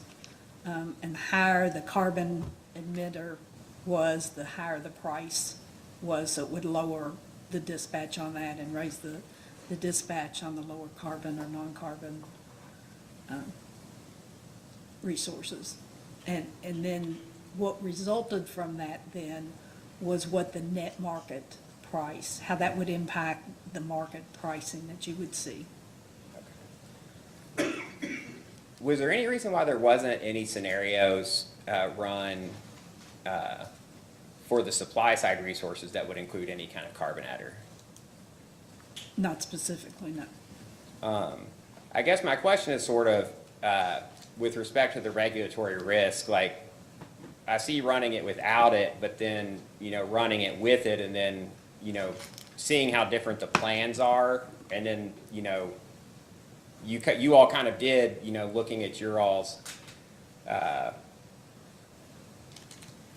standard, you took your 5 plans and kind of came up, with what you thought would be the optimal after the fact. Was there any discussion of potentially, running it as you did, then running it some scenarios with the carbon adder, looking at how different they are and the difference in costs, and then, assessing the potential risk of regulation and, what would be the cheapest way to, serve your current load while also addressing the potential risk, down the road?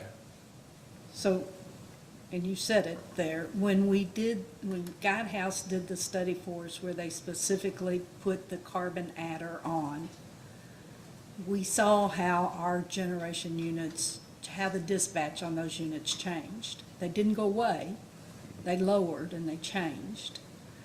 And so when we ran our expansion plan And the results that came out all showed either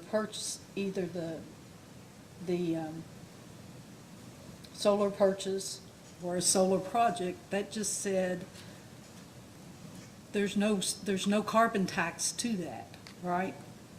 So there was no need to go back and specifically, it wasn't going to change the way our additions went in. That might change the way our units run in the future.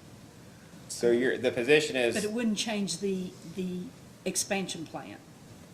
so the position is you kind of thought about it, but because of what was produced even without the carbon adder, you didn't think there was a need because it was primarily carbon neutral with the solar additions. Correct. The plan that came out of it should have been robust even with a carbon adder on it. Switching just topics a little bit, when Mr. Kurtz was asking a question about potentially partnering with other utilities, and I don't remember your exact answer, but you kind of indicated that EKPCM might be open to it and that, you request RFPs. And I got the impression that you were kind of indicating if another utility actually submitted a response to the RFP and said, we'll build this combined cycle unit and give you half the energy and capacity, that would be something you would consider as part of the RFP. Is that? Yes, sir. Okay. Have you all looked into, because to be honest, LG&E at their IRP hearing gave essentially the same answer. They said they do an RFP that's resource neutral and they'll accept any responses to the RFP, and that if another utility submitted a proposal to split things, that they would take a look at it and see if it made sense. So I guess, in some ways you're both waiting for the other person to act. Have you all considered responding to other utilities' RFPs to kind of create that economy of scale you're talking about with respect to a larger unit? We have not responded to other utilities, but we haven't been constructing anything. In recent, I'm trying to think, it seems like, I know many years ago, we looked at joint projects with different co-ops, with different GNTs. But not in recent years. We haven't looked closely at it.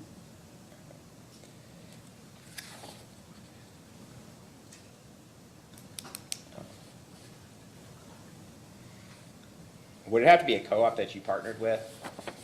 It would not. There was a question that was kind of sent to you earlier in the day. It was basically, are you aware of any situations, whether on peak or off peak, in which it would have been cheaper for EKPC to purchase energy from the PJM market than to run its own generating units, but it was unable to do so because of limits on its import capability from PJM? And I'm glad you asked that again. There is not a limit on the import. East Kentucky's transmission system is part of the PJM system. So before we were entered or able to join that market, they did what deliverability studies. And we had to prove that all of our load could be delivered by PJM, could be served, and that our generation could be delivered to the PJM system. Otherwise, there would have been limits put on that. So no, I'm not aware of a time. Now, is there a time that we had to run a unit and the market was cheaper, but because of reliability or voltage support or something in the system, yes. Well, that's what That happens. As I was saying, this year it's happened more than we had seen before, but it's not because we can't deliver, that the transmission system can't deliver it. It's because of whatever constraints are going on at that time. But I mean, there are physical limits to the amount of energy you can import from, other zones in PJM, correct? It's limited by your physical infrastructure. I'm sorry. It could be, but not on a regular basis. If there were lines out, it could be limited.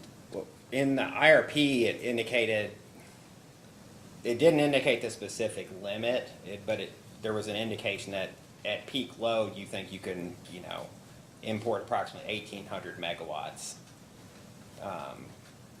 But I guess, but you're not aware of any situation in which you weren't able to make a more inexpensive purchase from the PJM market in energy because you didn't have the capacity to actually take it from other zones. Is that, I guess, the answer? That's correct. When you make a purchase from the PJM market, is there any kind of internally process that looks at whether or not you're going to have the capacity to actually get the energy to EKPC's customers?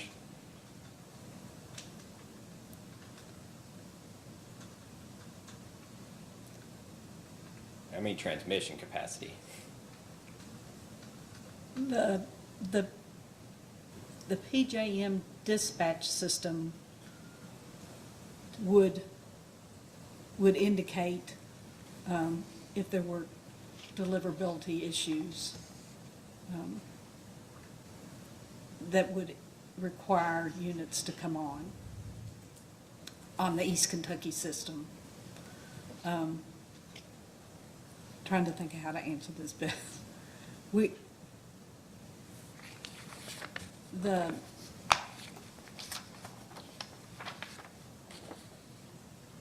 Was there a time that we could have bought cheaper?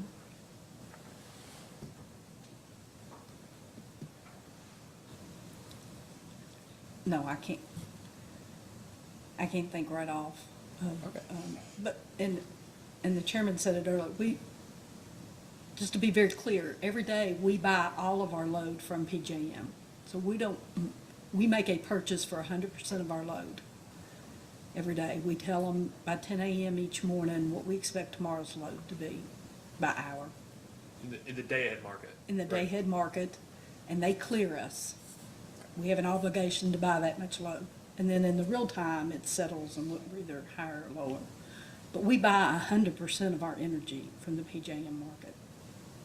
Okay. We offer all of our units then into that day-ahead market.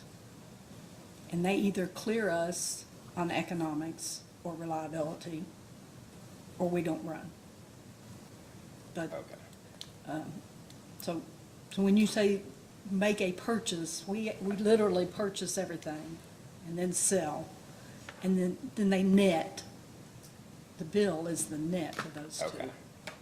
And if they'll have you bring your units online for reliability purposes if necessary. Correct. Okay. I don't have any more questions. Thank you very much. Commissioner Regan? No, I think Mr. Romney asked the questions I had. Thank you. Thank you.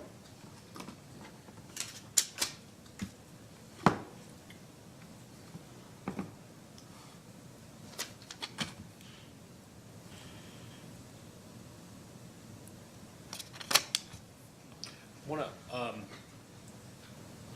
follow up with you on an answer you gave. I think it may have been to Mr. Kurtz. But I'm going to ask you in the context of the questions that I had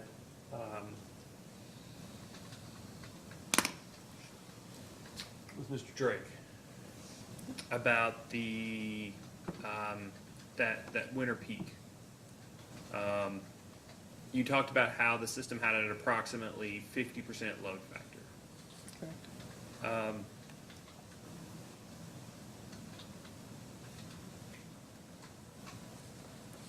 The tail, I guess I'll call it the tail, maybe it's technically the head, but the number of hours that you serve at peak are a very small percentage of the 8760 in each year, right? Correct. That's correct. And they're a fairly significant deviation from what your average load is, right? Yes, sir. And those, would you agree that those hours drive a significant amount of costs, if not short-term, at least long-term, for the system? Yes. Because to what you were saying earlier, I guess what I was trying to characterize and make sure we were on the same page, that that 34 or the 3,534 megawatts is what you all are trying to make decisions on any given year to make sure that you have enough capacity to cover that much, even if it's just in a 15-minute interval, that much demand over that time period, right? That's correct. And even a reduction of maybe 100 or 200 or 300 megawatts could be an outsized reduction in fixed system costs. Would you agree? Yes. With that appreciation for how much, I take a step back for a second. Strike that. I take a step back for a second, and I think about how, like, cost of service purposes, we get all these cost of service studies in retail rate cases. And one of the things that, the AG's office or KIUC or the utility is talking about generation and talking about transmission in particular, start talking about how costs should be allocated. And a lot of the discussion goes around peak usage. So for transmission, it's, one entity's arguing it ought to be based off of the one CP basis, right? Whatever you're using of the transmission system on that single peak of the year is how you should allocate that cost across classes. And some, use a non-coincident allocation or a 12 CP or a 3 CP, depending, but it's all based off of peak usage, right? And I once heard, and maybe you agree or disagree, but I once heard that at least for production and transmission, the driver of much of the fixed expenses are ultimate aggregate demand, peak demand, drive the majority of the fixed costs of production and transmission. Would you generally agree? Yes. Which is why maybe critical peak pricing isn't right for the members of East Kentucky Power, but maybe the interruptible tariff, it sounded like for Mr. Drake, it has a benefit there. It sounded like something close to 400 megawatts that you all can use as a system resource to reduce that peak. Correct. Right? There's a value there, and you all have assigned a value. I know that was part of the last rate case, talking about what that actual value is so that you're not paying them too much or too little for reducing that demand in those given hours. And that's 400 hours, right? Do you remember Mr. Drake saying that? Yes. Call it the 400 hours. Contractually, there's 400 hours. But then in an ordinary year, it's 10% of that, right? 30 or 40 hours is what he said a I'd typical say year was. 25%, yeah, maybe 100. So, not that many hours out of 8,760 are driving those peaks.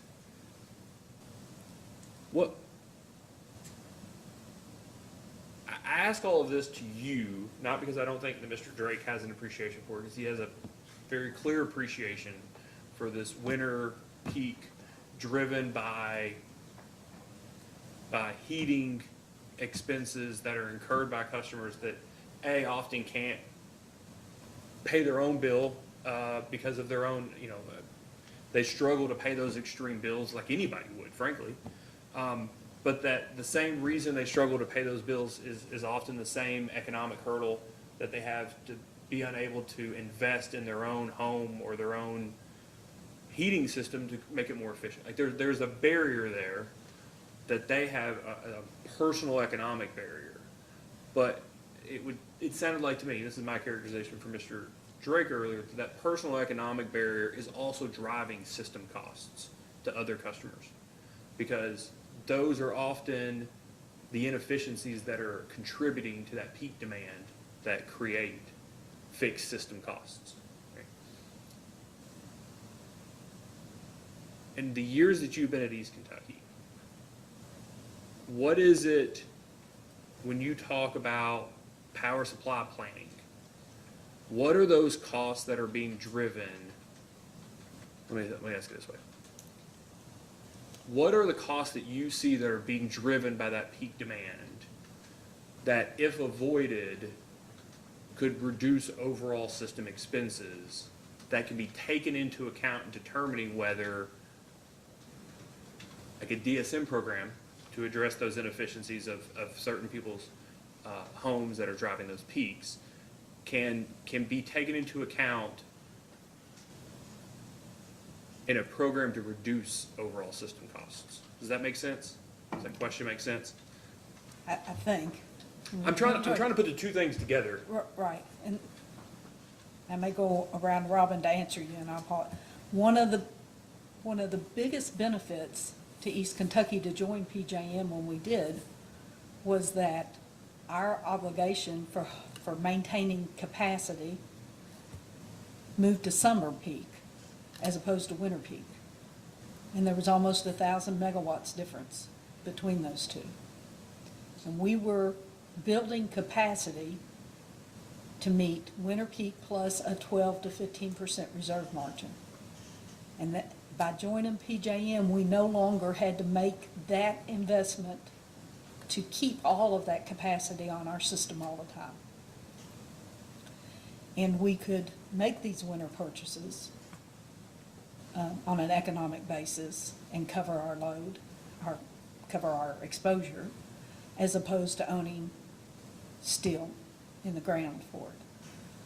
So we still own those resources, we don't own enough to cover all of our winter, so we're starting to get there. But part of the benefit, or a huge part of the benefit, was not having to make additional investment in capacity to meet those. And it'll continue to be a large savings to us if we focus on summer. It's something that we use all year as opposed to just for the few winter months and those few hours that you're talking about. So I believe we're on that track of utilizing our resources better. Anything we can do to get them off of that peak is helpful as well. We do have, and Mr. Scott's Drake said, the demand response, and we utilize that, and it's getting up close to 400 megawatts. That's a lot. What else can we do? I'm not sure I know exactly on it, but it is that peak that drives the investment. And it's only utilized a few hours out of the year. The more we can levelize that out and use it more hours, more percentage time of the year, the better the investment. I mean, the greater the load factor you can get the system to reduces that I guess I would call unnecessary peak investment, right? It does. And you hit it, what happens is that we have a lot of electric heat. And then when it gets cold, not only is the strip heat of your furnace coming in, everybody around here that gets cold got one of these little electric heaters that we all plug in to the system to get to warm up. And we're all doing it at the same time. And so it runs the peak up on it. But you have a better appreciation, or as good of appreciation as anyone at East Kentucky, as to what those expenses are, what those costs are that are being driven by that peak demand. Do you have an appreciation for whether those are being appropriately reflected in the benefit cost analysis to determine whether certain DSM programs around, pre-1976 manufactured homes or other weatherization programs that are part of the company's suites, whether those costs are being appropriately reflected in those benefit cost analysis? Well, I hope they are, because I'm giving him the avoided costs that he's using in Okay. those analyses. Okay, and that's avoided transmission capacity, avoided generation capacity, that type of stuff, right? Correct. Do you take into account and discount the risk that PJM, if electrification takes off in any meaningful way, that PJM will move from being a summer to a winter peaking utility, and you won't have that cheap energy benefit to just buy from in the winter? You all take that into account in your planning? We have not. Would you agree that that's an outsized risk? It is. It is, to the extent that it's reflected in the future market prices is how we would have taken it. But the price curve has not changed from summer to winter.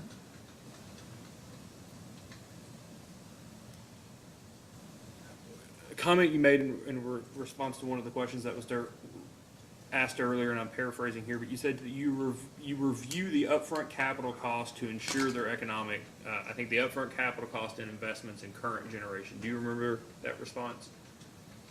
So I think that was maybe in response to one of the questions for council from the joint interveners, but maybe referencing my questions to Mr. Williams, because you would agree that you're not taking into account the stay open cost of current generation as compared to replacement capacity for the purposes of the IRP, right? For the purposes of the IRP, what, and I think your question was, what drives a retirement decision? What drives a retirement analysis? What's the economic determination? That's right. Right. That's right. So what would drive you to start looking at that is investments. As you see, if the investments in that facility are significant, whether you had to rewind a generator, you had to replace a turbine, or if there's an environmental requirement that you're gonna have to add a large piece of equipment to it, then we would compare that to all alternatives. And one of the alternatives would be to retire the facility and replace it with something else. And so we have done that. We did that when we added the scrubber at Cooper. We looked at all the alternatives and shutting it down then, and the best thing was to add that scrubber. The same with the duct reroute, and then more recently with Spurlock Station, before we added all the investment there to meet the environmental requirements, we looked at all alternatives. Did you look at those alternatives because it's a requirement in order to get a CPCN for those projects, or because that's what you would do as an ordinary course? Both. I mean, you should do that as an ordinary course of business. Okay. But we did that within the CPCN. So those were for very significant investments, right? Correct. That you needed CPCNs for. But all of your thermal generators have to, your coal facilities have to have overhauls, periodic overhauls. Correct. Right? Let's call it 7, 8, 9 years, whatever it may be, whatever cycle they're on. You have an idea of what those are gonna cost as a general matter, right? Do you all look at that expense and determine whether that stay open cost is comparable or too much as compared to a replacement capacity facility? Yes, But you all do that outside of the IRP, right? yes. What is I guess what I don't have an appreciation for, I'm not picking on you. It's the case that we have a hearing for right now. You're not the only utility. I asked the same question to LG&E and KU. Those are two utilities. LG&E and KU, same question. What's the harm in letting, is it RT Sim? Is that what the mod? What's the harm in letting the model choose, or at least tell you, what the economic retirement dates are compared to the planning parameters that are put in? And you can do that, and I don't know that there's a harm in it. It's, but if you don't have to run a full-fledged model, figure that out. You can look at your fixed costs, you can look at what we have as fixed O&M in this report, and look at that compared to what a new investment would look like. And very quickly, you can see a very large difference, delta between those. Yep. So you're gonna have a very large delta to overcome. And it's gonna have to make it up in outer years on a present value basis, Correct. right? Yeah. So if that got within a reasonable amount, then yes, I would say let the model guide you more. But until that gets into a reasonable way, because I think one of the questions in this was concerning the hydro, because they'd had to have a bit of rehabilitation to the hydro. Did we look at replacing hydro with something else? The answer was no, because the cost of what we spend on pay for the hydro energy comes nowhere, it's so much less than any alternative that we could do. You're not gonna look at replacing it. And that's kind of where these are. They're just, the differences between what we're spending and what you could replace it with are very large still. But I guess I would ask it this way, given what I understood from Mr. Williams' testimony, the batching, the opportunity, and you can run all these different simulations in larger groups than maybe you can with other modeling, other models. If it's so far off from being economic to retire, then wouldn't that just by definition mean that the model would have popped out the exact same thing? Yes, it would. You would expect it to. but we don't Just, have. there's a lot involved with retiring a unit, and you know that. I mean, Oh, we wouldn't just retire it based on what the model said. That's I think what I don't have an appreciation for, right? Because I don't disagree that there's a lot of other considerations, qualitative considerations, besides the dollars and cents. But it just kind of seemed from the information in the record that the qualitative determination just was decided at the outset, and so the numbers are never run, instead of running the numbers and then making a qualitative determination once you see what the numbers and cents, the dollars and cents turn out. So I appreciate, if for no other reason, that I don't have much confidence that if you decided to stand up there today and say that you've been told this about the CEO, that you're gonna retire, pick a unit, and that you need to replace it with X unit, you're gonna show up with a CPCN tomorrow here at the commission, that that unit, whatever it is, could get through the PJMQ in less than 10 years. So that's a consideration, right? Correct. I'll take that. I'll take that over the PJM. That's not your fault. I think my last question to you is around the solar. I want to make sure I fully understand. And I promise everybody in the room I have far less questions for everybody else, with the exception of Ms. Cronin. Yeah. The solar. I think you answered my question about the RMR and the cost allocation, and I'll ask that to Ms. Cronin. But the reserve margin for the solar PPA, or for any PPA, not even solar, is that it is an energy-only contract that you received in response to that RFP. Is that the idea as to why it was treated differently in the model than a self-build? Yes. Okay. We received offers for energy and capacity, but you have to increase the cost of the PPA when you add the capacity to it. Right. And we just, right or wrong, we thought it was giving it the best option to be chosen by not adding the capacity to it when we didn't have to have the capacity. Yeah, and that's fine. I guess I want to make sure of two things. You were talking to Mr. Kurtz earlier about you've got energy can be a revenue stream for the financial folks, capacity could be a revenue stream, REX could be a revenue stream depending on the resource. One you missed, and I don't know that it's relevant anymore, but the ITC even could have been a revenue resource if the entity could monetize the investment tax credit for some other cash taxpayer, right? Correct. That may just not be a thing anymore or an issue anymore with the IRA, but you've got that.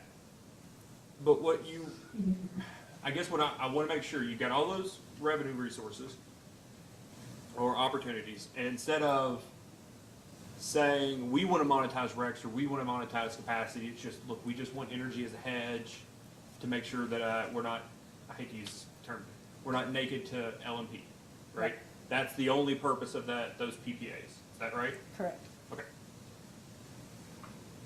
But you all do, when it's a PPA or self-owned, or self-build or own or whatever, regardless for we'll call them limited duration resources, batteries, wind, solar, whatever they may be. You all do model those with a capacity contribution if you have a right to the capacity for IRP purposes. Is that right? That's correct. Okay.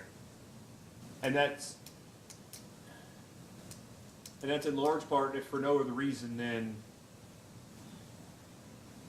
that's going to net out in your PJM all offer, all buyback in the VRA. Correct. Okay.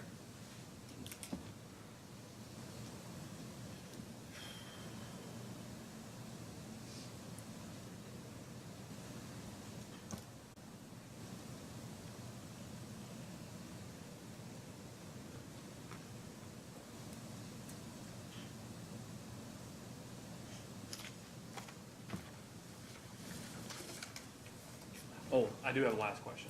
That last paragraph in the comments, do you have a copy of those comments? I do. I think it's page 13 of the comments. I asked about the last I meant to ask this to you in the context of what we were discussing earlier with economic analysis that's run to determine whether something should be considered to be retired. Well, I think it's better to say considered to be retired than retired, because I think you're exactly right. They're qualitative factors. There's a reference in there to something not being fully depreciated. Correct. Okay. Two things. One, would you agree as a general matter, even a fully depreciated asset, especially a generation asset, let's just say a fully depreciated thermal unit, you're going to have recurring investments in it so that that depreciation fluctuates each and every day. Would you agree with that? Yes. Okay. It's not like you depreciate it and then you never add another dollar to it. You're gonna have to add dollars to a unit like that, like a coal unit, for instance, in order to keep it operating going forward, right? Correct. Okay. So you played a role in these comments, in drafting these comments? I did.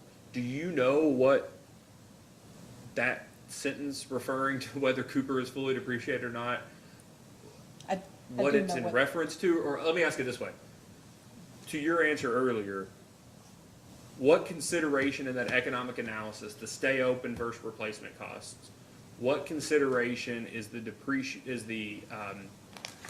net investment rate base, or the net utility plant and service of a generator? What consideration in that analysis is, let me strike that. Do you give any consideration to the net utility plant and service of a generator in that economic analysis you were telling me about? Not on the sunk cost. Do you know why it was included in the response? I do. Because I don't understand, and I'd love for you to inform. Okay, on Okay. page.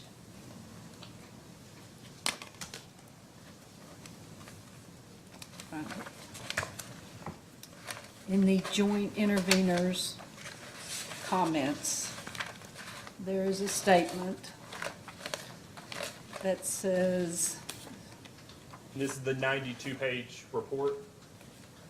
yes, Okay. on page 23 of that report, it talks about net energy revenue from Cooper Station. And it shows negative, many millions of dollars of negative revenue. And the only way,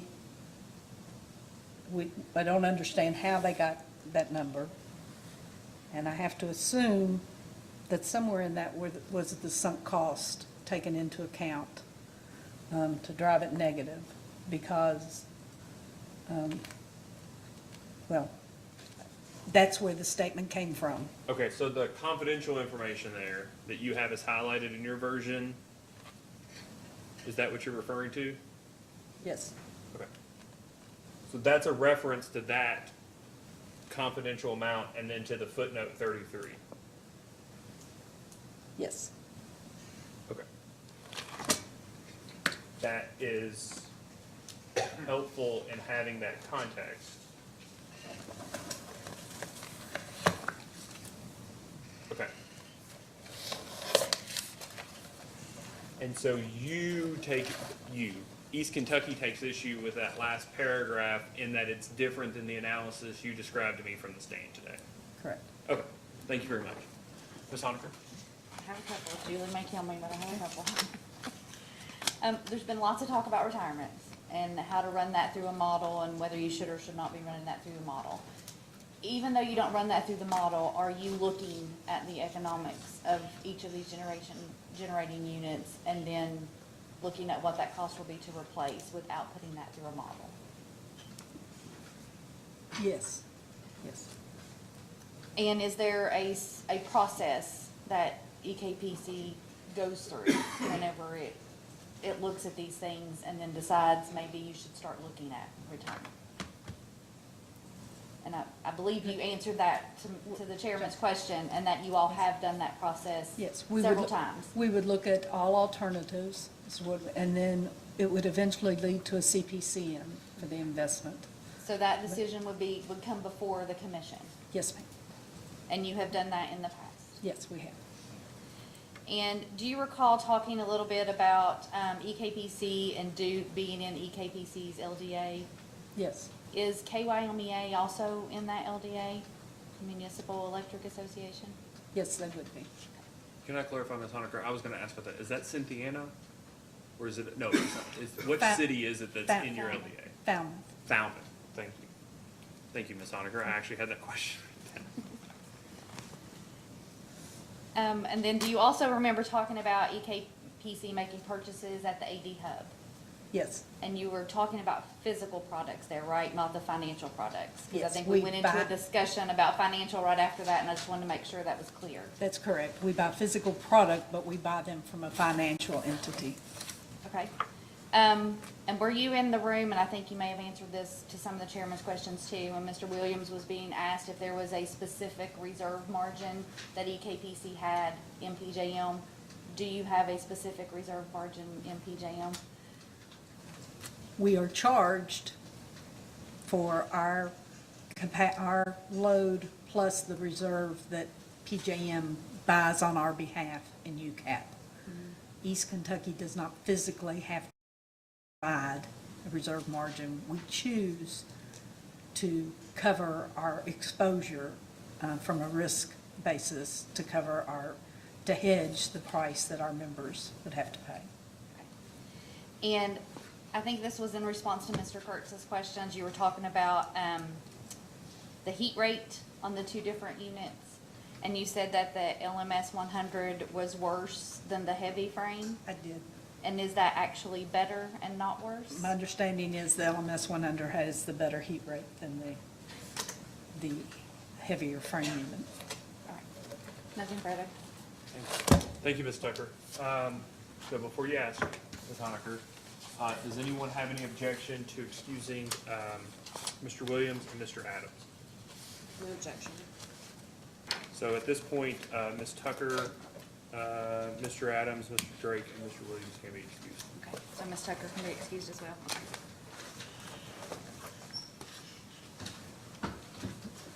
And Ms. Honaker, at your convenience, you can call your next witness.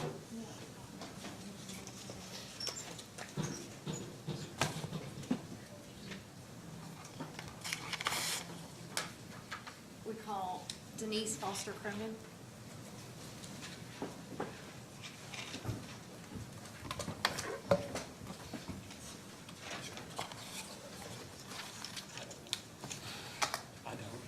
Please raise your right hand.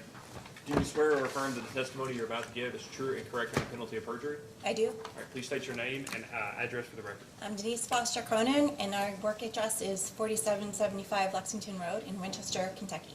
Ms. Honaker. And what is your title? Vice President of Federal and RTO Regulatory Affairs. And did you participate in preparing the IRP filing for this case? I had some participation, yes. And did you also cause responses to data requests and then recently some supplemental responses to those data requests to be filed into the record? Yes, I did. And do you have any additions or corrections to make to any of those? No, I do not. If I were to ask you those same questions today, would your responses be the same? Yes, they would.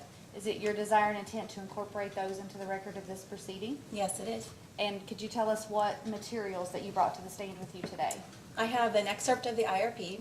I have my responses to data requests and a couple of the documents that were linked to my responses that we provided hyperlinks for. The witness is available for cross. Ms. Goode. I have a few questions. Thank you, Chairman. Good afternoon, Ms. Kernan. On December 9th, 2022, which I think was last Friday, did you sponsor and file supplemental responses to the Attorney General's second discovery request concerning updates on FERC and PJM matters? Yes, I did. And do you have a copy of that in front of you? I do. Can you please turn to page 3 of 6 of your supplemental response? And just let me know when you're there. I am there. Can you provide a general update on this FERC order that you're referencing here? I'm assuming it's called Modernizing Wholesale Electricity Markets? That is correct.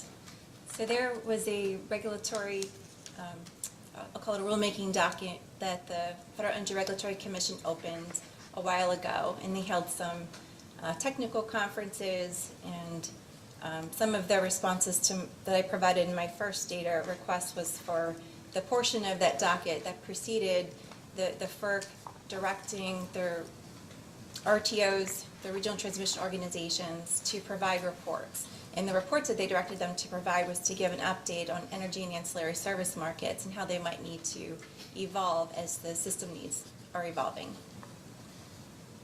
And can you expound on that evolution that you're referencing? Sure. Wanting to make sure that the regions remain reliable. And my understanding was that the FERC had wanted to make sure that the markets that the regional transmission organizations administer are providing the reliability benefit that they're intended to provide, that they're giving the signal for the operational performance and they're giving the signal for the appropriate investment to maintain or to incent new resources to come to provide the operational capability that the grid is going to need as the resources evolve in the systems. Okay, and do you mind reading that last paragraph on page 3 into the record? It begins with PJM provides an overview of the reasons. Sure. PJM provides an overview of the reasons it believes the PJM markets will need to undergo reforms into the future. PJM states on page 2 of its report, the shifting electricity system resource mix and the growing quantity of distributed energy resources are causing a rise in uncertainty and volatility in PJM markets and operations. This is compounded by the growing concern over the amount of thermal generation retirements that are anticipated, particularly given that intermittent resources that are replacing thermal resources are not comparable in terms of flexibility and dispatchability. And so just so I understand it, PJM has made these concerns known in this FERC filing, correct? Correct. They were indicating that there is going to be need to reform all of their markets, frankly, to be able to prepare for the future, for the changing system dynamics, both for how the generation resources are changing, but also how load might change with electrification or for the penetration of additional behind-the-meter resources. It adds a measure of uncertainty that a grid operator needs to be able to plan for and operate the system appropriately for. And now if you can turn to page 4 of 6 of that supplemental response, and I'll ask you to look at the last paragraph again, and if you don't mind reading that into the record as well. Sure. Around the same time it submitted its report to the FERC, PJM CEO Manu Asthana addressed the PJM membership at its annual meeting. He recounted the changing dynamics and ended with the cautionary statement. Today we are in good shape, he said, but we cannot take the reliability that we enjoy in our region for granted through this energy transition. We have to take concrete steps to ensure that it will continue. We have time, but we don't have time to waste, he said. We need to take action to ensure we retain an adequate supply of dispatchable generation through the transition. And then I cited to the citation of his remarks, which was included in an article that PJM had posted in their Inside Lines publication. Thank you. And do you or EKBC, can you state on the record whether you agree with PJM CEO's statement that you just read? We do. We agree that it's important to be making sure that the system remains reliable, and a lot of these changes are going to require thinking about how we do that very purposefully. And just because this was just filed into the record a handful of days ago and is new information, are there any other issues contained in the supplemental response that you think is important to highlight and discuss at today's hearing?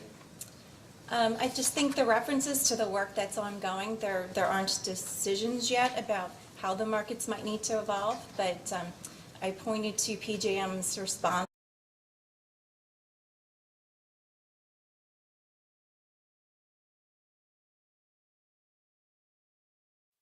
of discussions currently ongoing in the PJM stakeholder process, and they also pointed to a list of the reliability services that the markets are going to need to make sure are provided by resources that are available to the grid. What kind of capabilities do the generation and demand response have to maintain reliability, and using different market products to ensure that they provide the signals to provide them or the signals to invest in the technological capability in order for those services to be provided into the future. Thank you, Ms. Cronin. Chairman, I have no further questions. Sure. Following up on what Ms. Goode said,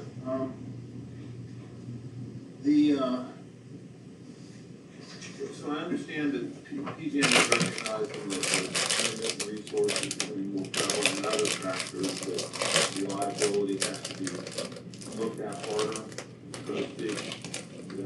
There's a need to look at resource adequacy, and there's a need to look at the operational capability from a real-time perspective, and that gets to ancillary services.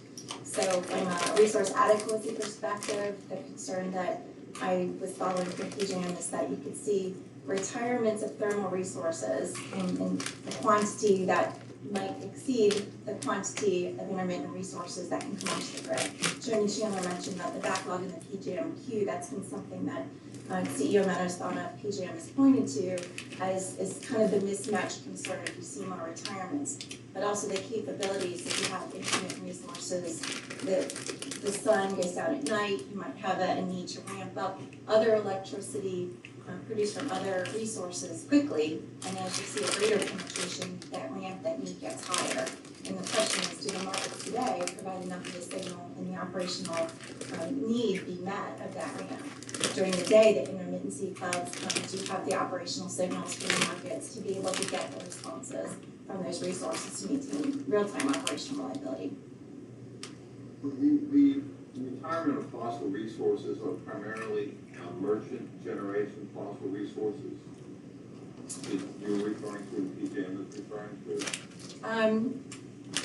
And merchant as compared to? Compared to East Kentucky, who has fully regulated, vertically integrated generation within PJM.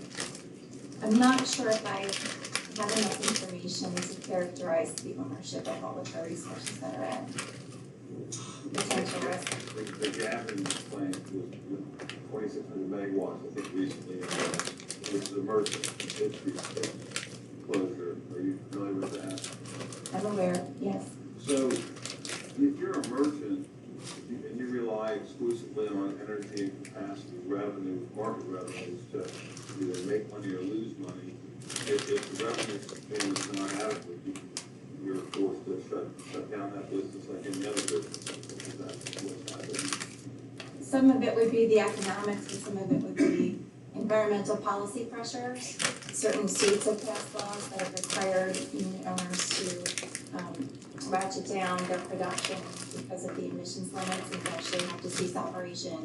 There's the federal environmental laws and regulations that are causing some of the decisions as well. But economic and environmental policy are kind of mixed in some of these decisions. Does the IRA Act have an impact on this, the additional subsidies for renewable generation?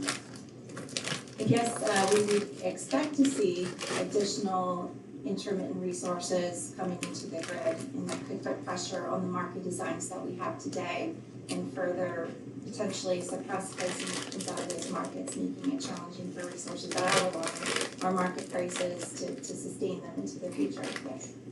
So does the IRA make the intermittent resources more profitable and therefore kind of squeeze out the fossil generation or the thermal generation?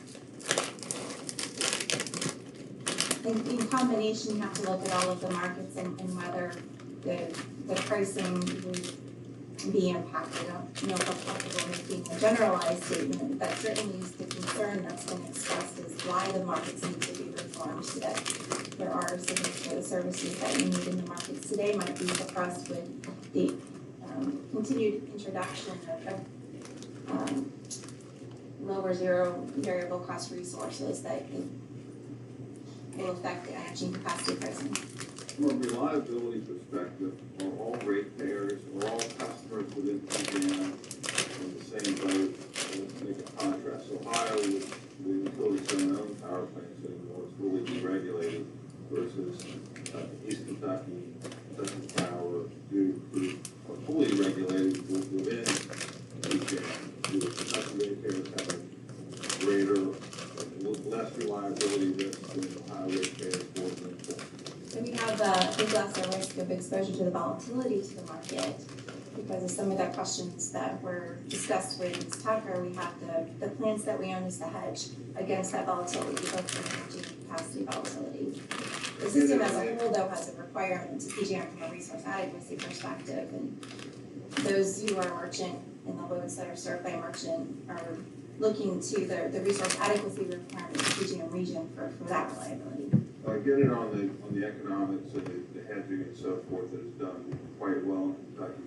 But my question is the reliability. Are the Ohio consumers, Pennsylvania consumers, Kentucky consumers all in the same reliability boat? If something goes wrong, or is Kentucky insulated by the fact that you actually own thermal power plants? I think I have to answer it in two different ways. In the PJM region, the reason there's a resource adequacy requirement is to ensure that load serving entities across the region ensure that there's sufficient resources to meet that requirement. So there isn't a leaning on one another. I think in Kentucky, we're further protected from that volatility, and as well as ensuring that we're going to meet that requirement because we have actual physical assets available to us to meet that requirement. So that's my question. You have physical assets. Can you wall off your physical assets and just serve Kentucky consumers, or if something happens, does your generation go into PJM like with no kind of fence around their own system? Correct. Our resources would be available to serve needs of other parts of the PJM region. We don't wall it up and just operate for our own needs. So if there were rolling blackouts or anything like that, your customers would not be protected by the fact that you own generation. The electricity just gets spread to everybody. There is a operational requirement that if you have met your adequacy needs, that you wouldn't be turned to first for participating in that rolling blackout. I have to go back and refresh my recollection as to how that works, but there is some additional accounting for the fact that if you provided the resources that you need, you shouldn't have to curtail your resources for others that hadn't. I'd be happy to follow up because I'm not as crisp on my recollection about how that works. But you can provide your resources just on paper financially by buying RPM capacity without actually having the physical assets, correct? Somebody has the physical asset that you procured, and that physical asset has an obligation to provide it to the PJM region. But you're right, you don't have to own your physical asset. You have to have a contract that meets the requirement or purchase from the market and get paired with a resource. Do you see a distinction with PJM where all they can do is send price signals and try to encourage new generation to be built for reliability versus this jurisdiction where the commission has IRP cases and can order you to have adequate supply, essentially, within the legal limits, but there's much more control over the physical supply here than in Ohio or Pennsylvania, et cetera. I think that here, the state jurisdiction has the authority over the resources that we pursue.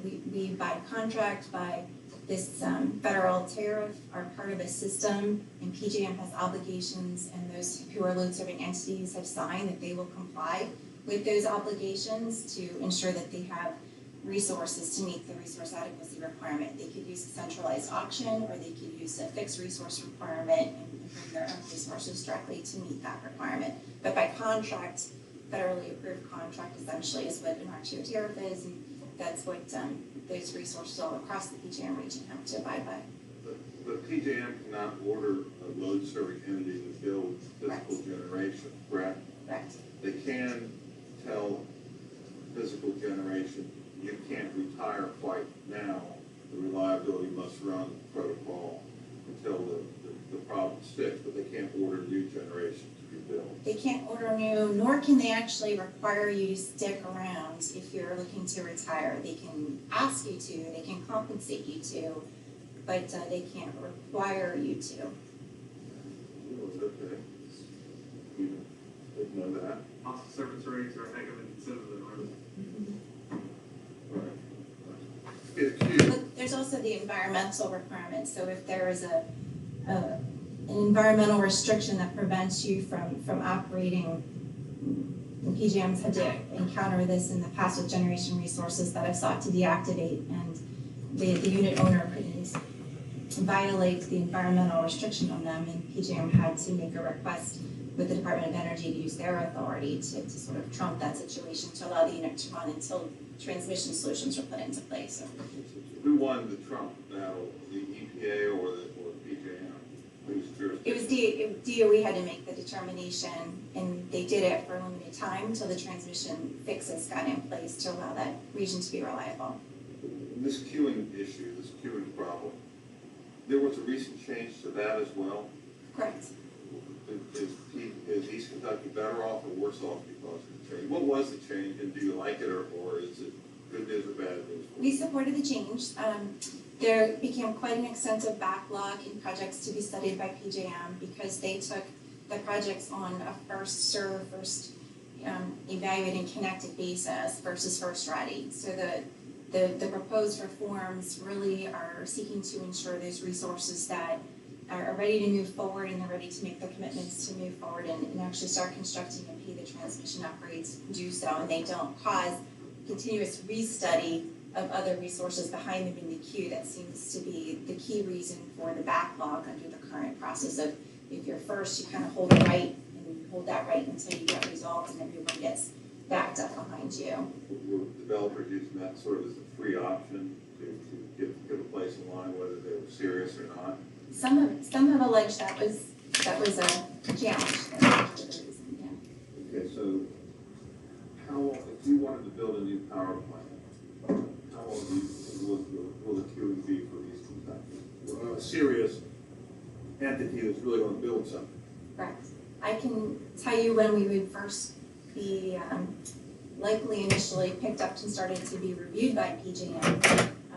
With this queue reform, they have to deal with projects that they're currently studying, then they have projects that they haven't begun to study, and there's a attempt to finish out the projects that were in the works, and then there's a transition to try to move as quickly as possible through the ones that have stacked up in the interim until we got the reform created through the PJM stakeholder process and approved at FERC. And then there'll be new requests that'll continuously add to the list of projects PJM has to study. So right now, anything that has already been in works is in one of those stages, but anything new, like what we find ourselves needing to do, would fall under the new rules, and it's looking like they would start to pick us up sometime in 2026. PJM has a compliance obligation update exactly when they'll start the new rules, because it kind of depends on the finishing out of the transition. So if you applied tomorrow, you would get a decision sometime in 2026? 2026, we would start to be reviewed, and then I believe it takes a year plus to go through that process to be studied. And then you could not start construction until, under this scenario, until 1 year after 2026? Or, yes, at some point thereafter, after the analysis is done and presuming all the other permitting requirements have been accomplished. Would it make a difference in this PJM queuing review if you said, we intend to build a gas combustion turbine, and then 2 years in or 3 years in, you change your mind to be fine cycle, that we'll get to start all over again? My understanding is that you would, because you've changed something significant about the design of the plant that they would have been studying, and there would be different system impacts with different technology. Thank you. When I said 10 years. No, you're pretty close. Mr. Smart? Ms. Baxter didn't have any questions, either of you, Mr. Childers? Okay, great. Council, do you have any for sponsor? For Ms. Cronin? A couple quick questions. What is the typical difference during the winter, during EKPC's winter peak? What are the price differences typically between EKPC zone and the adjacent zones for energy? I unfortunately don't have an answer for you for that. I'm probably not your best witness to be monitoring. That's fine. I don't have any questions then. Thank you so much. I only have questions for you that feels like somebody else to get pushed to you.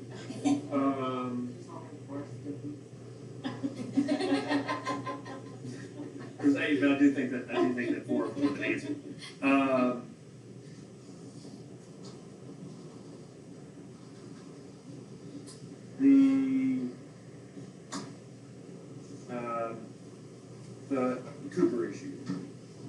So, planning for the future, NOPR discusses more holistic planning, more looking out into the future and not waiting and being, is my characterization, being reactive.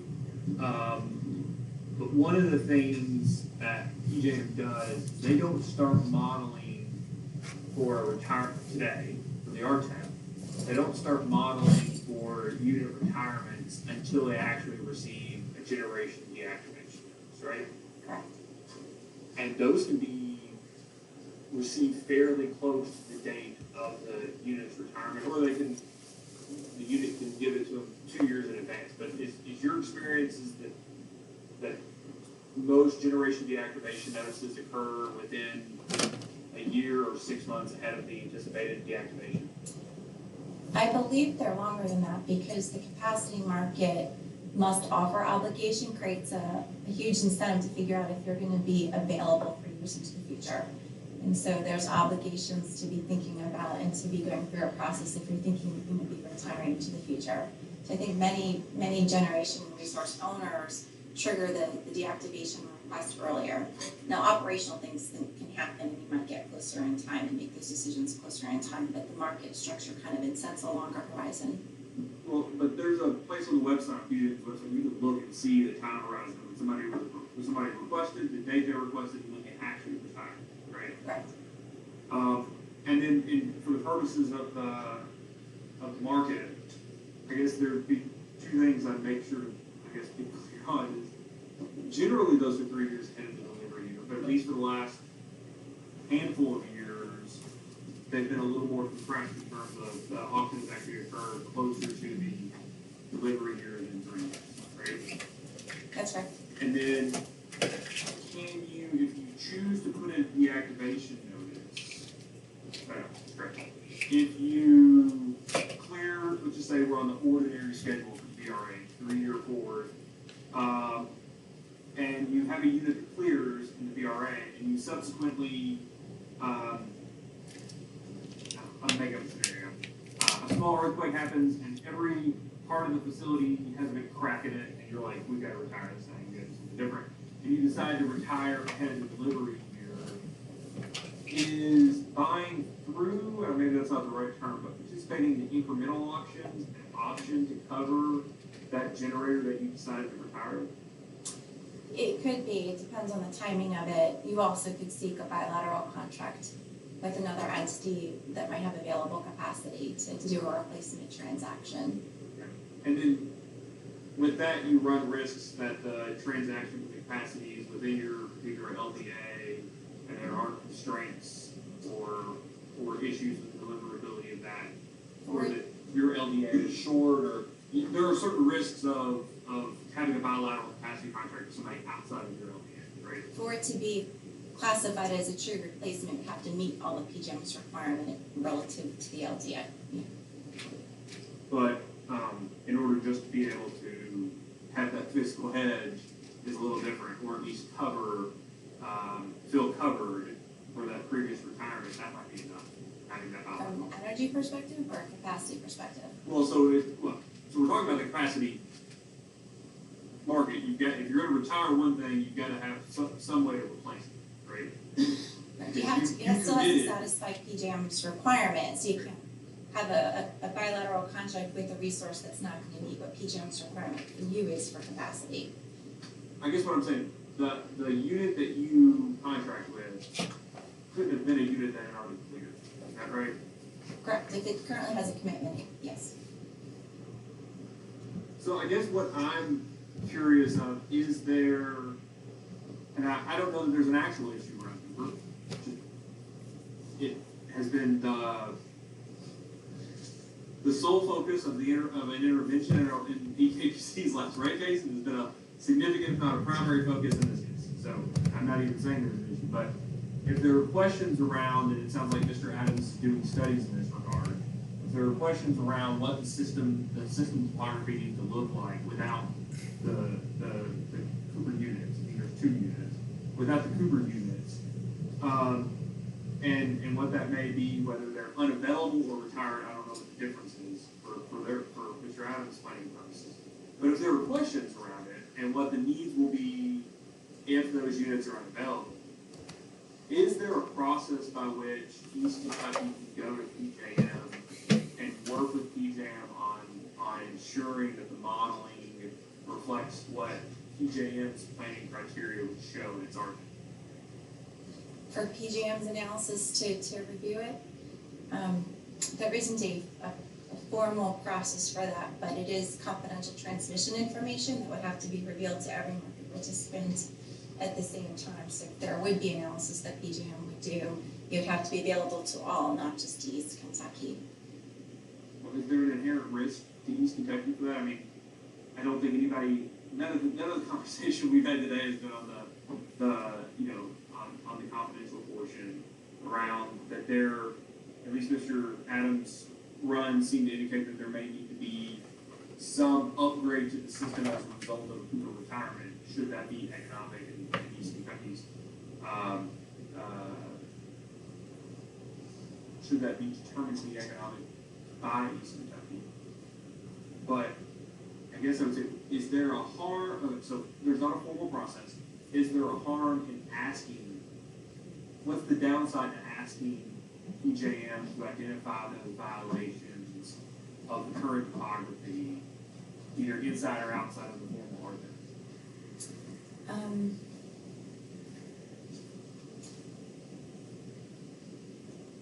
I guess I'm also trying to think through the analysis that Darren and team are able to do is able to give us some of those insights.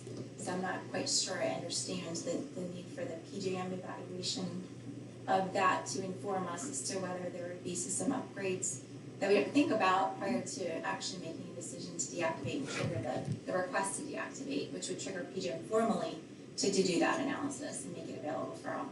Yeah, and so I guess I ask you from the position of two things. One is, hypothetically, if you will put a generation deactivation notice in for a unit, which is make up Cooper, and you put it in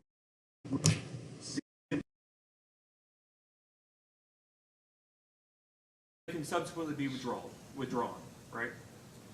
You put it in there, and the RTEP, the 5-year RTEP is run that shows that retirement, and there are thermal and voltage issues on the system as a result of that retirement.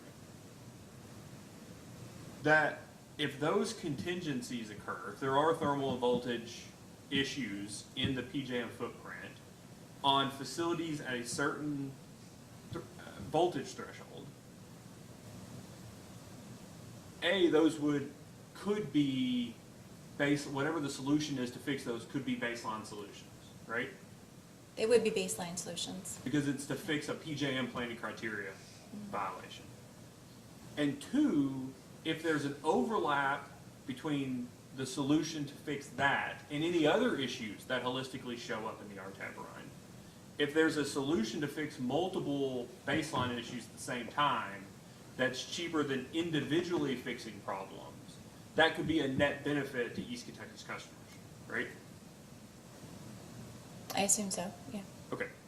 The second would be if you all don't go through the RTEP at all, and again, hypothetically, retire Cooper unit and build that 5-mile, I don't know if you've even seen the data request, but the 345, it's like one of the things that Mr. Adams came back with. 5-mile, 345 kV transmission upgrade at like $27 million. If you all just build that on your own, got it finished and then retired Cooper, that would be by definition a supplemental project, right? Yes. And the distinction between the former and the latter is that the baseline project, as long as it is for facilities at a certain threshold and above, could be regionally allocated, assuming the rules stay the same, whatever. Versus the latter, which if it's a supplemental project, the entirety of that transmission upgrade would be recovered from East Kentucky's customers, right? The supplemental projects? That's right. Yeah. Everybody in the zone. And then if you did that transmission upgrade that, I'm making it up, I'm just trying to make sure I have an appreciation for how you all are doing planning here. If that 5-mile, 345 kV transmission upgrade is made, that if there are violations in subsequent runs of the RTEP in 3, 4, 5 years, then those upgrades are gonna have to be planned separately and not holistically with the fix to the voltage and thermal violations of the Cooper retirement, right? I think your questions are assuming that we would want to trigger transmission build out proactively, anticipating a Cooper retirement prior to even considering submitting it and getting PJM to do it. And if PJM analyzes it, we'll factor in all of the upgrades and optimize as it would. I don't know if I can sit here and say that is a valid assumption. I wouldn't, I think Darren Adams would need to speak to that, but that wouldn't be my inclination to think that we would try to trump a PJM planning process. Yeah, and I guess that's the genesis of my question, is that I don't think that Mr. Adams felt like he could respond to, and I don't have an appreciation for today whether there is going to be any interaction with PJM. And I guess I don't understand, if you all are wanting the PJM process to work its way out, why the current studies are even necessary. That I can't answer you. Understanding the system dynamics, there's a lot that goes into it from an operations perspective and a planning perspective, and both might be driving the need to understand what the impacts are of potential deactivation of Cooper would be from an internal review perspective.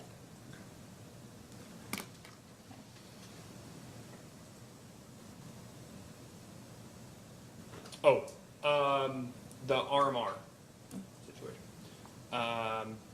So assuming, I think you're right, they can't make you stay on, but they can give you cost of service rates if you're an RMR facility, right? Correct. And they can only do that, reliability gets thrown around a lot, but that's for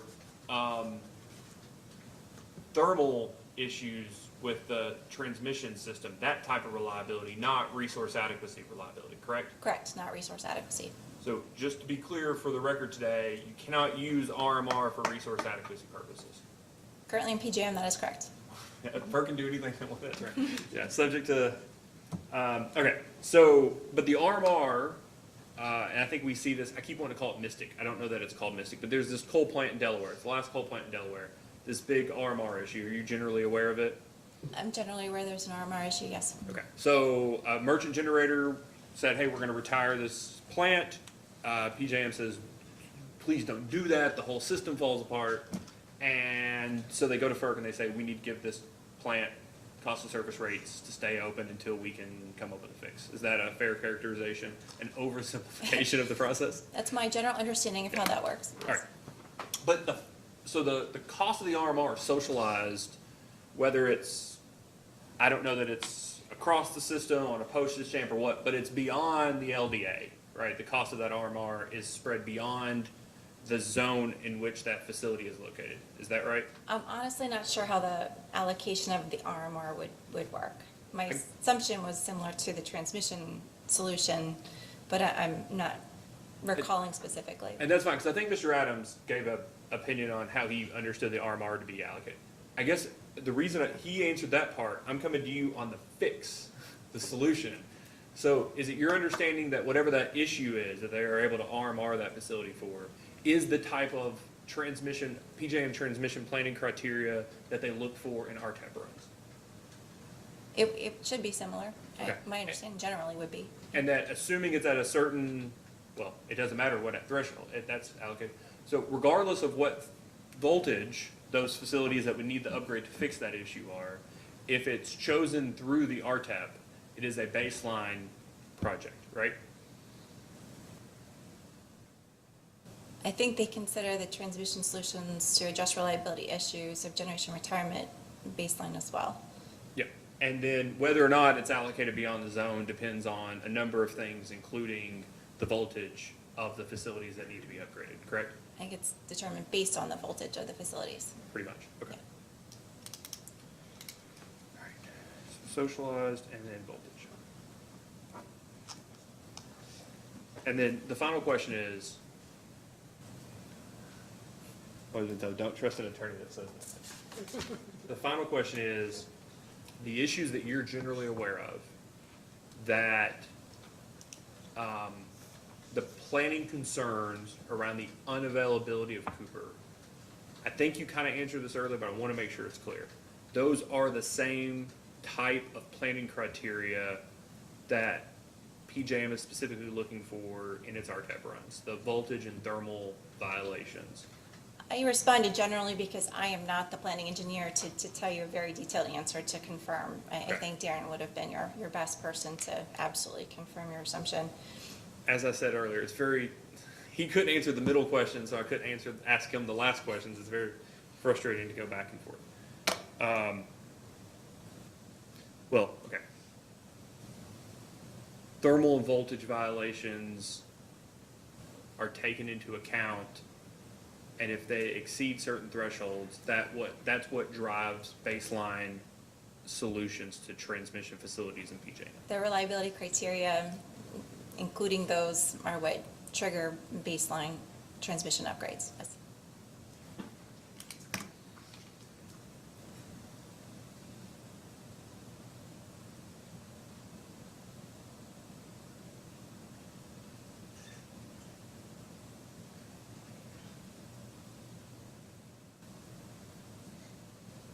All right, thank you, Ms. Cryan. Ms. Honaker? Just have one kind of general question. I know you've been watching or you've been in the hearing room the whole time. There's been lots of talk about PJM, and I don't want to go back through each question and answer.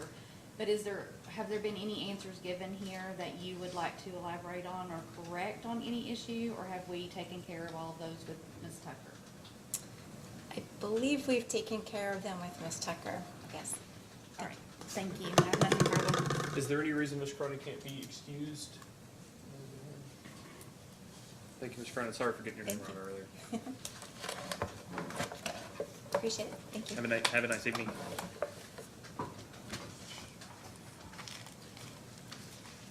Ms. Honaker? Mr. Craig Johnson?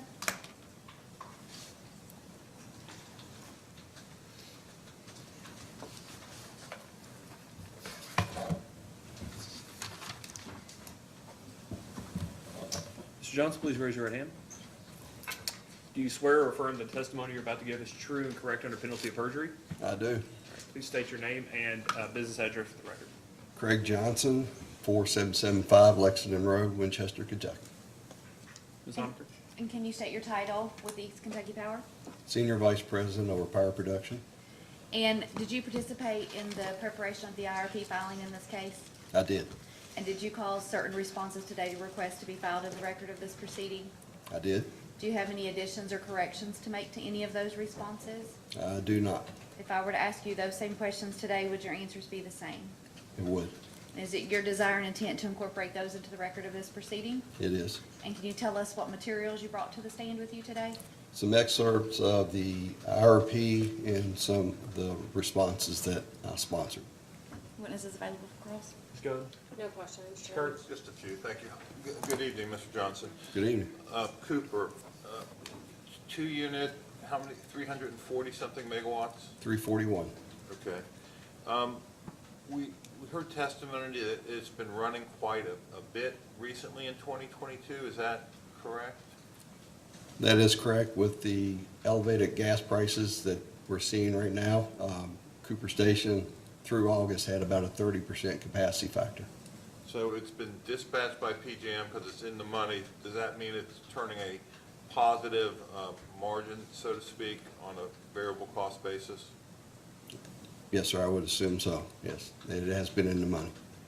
What is the equivalent availability factor for Cooper, or the forced outage factor? How reliable is it? Cooper Station, it's a 60 vintage unit, but they've been very well maintained, not only through my tenure as Vice President of Production, but also just all along. The assets are enjoy a E4D of 5% on Cooper 1 and less than 3% on Cooper 2. Is that pretty good for a coal unit? When you compare that to the standard coal units competing in the PJM market, that's probably half of what their E4Ds are. So twice as good as the average coal unit? I'd say assumption, yes. Okay. Did you recently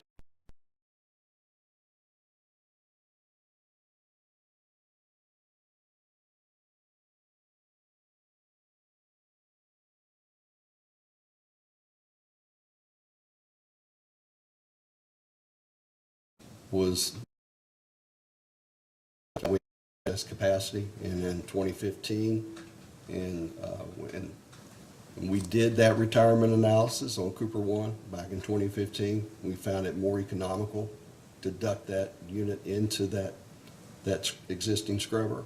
I think the price tag was around $15 million, and to do that. For the tie-in for the tie-in from the scrubber on Cooper 2 to Cooper 1 was about 15 million? Right, we refer to it as the duct reroute project. Did the commission approve CPCNs for all those activities? They did. We asked one data request, I think, Nucor, and what is the remaining net book cost? Maybe you're not, $139 million at Cooper? That seems reasonable, the last numbers I saw. So if that unit retires, your members would have to pay an extra $139 million? Right, and that's the sunk cost that we referred to towards the end of the financial life. It was really the big capital investments we made back in 2012 and also in 2015. How much money on CapEx do you spend at Cooper on average during a year? Is it a lot? Right now, Cooper, the CapEx on it is probably averages around $300,000 a year. Very low on CapEx. So annual additional CapEx is very minimal? Yes.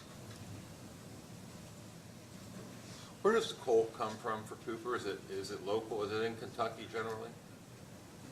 Cooper is most of the coal was, 100% of the coal was trucked to there, so it comes from Kentucky. So it's all, if it's trucked, it's pretty much all local, isn't it? It is all trucked, yes. How many people work at the Cooper plant? Back when gas was about $3, we had let the full-time equivalents get down to around 50 to keep our fixed costs down. Right now, since we've been seeing extended runs, and the extended runs are typically in, the summer and the winter months right now, we've let our FTEs float back up with 63 using temporary labor.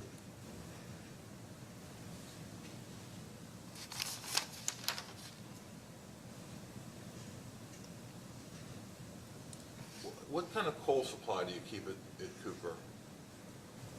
Cooper is typically, since it's it's not a rateable unit like you'd see at Spurlock, we typically buy all that through spot. Mark Horn's group does, and we try to keep around 45 to 60 days of coal in there.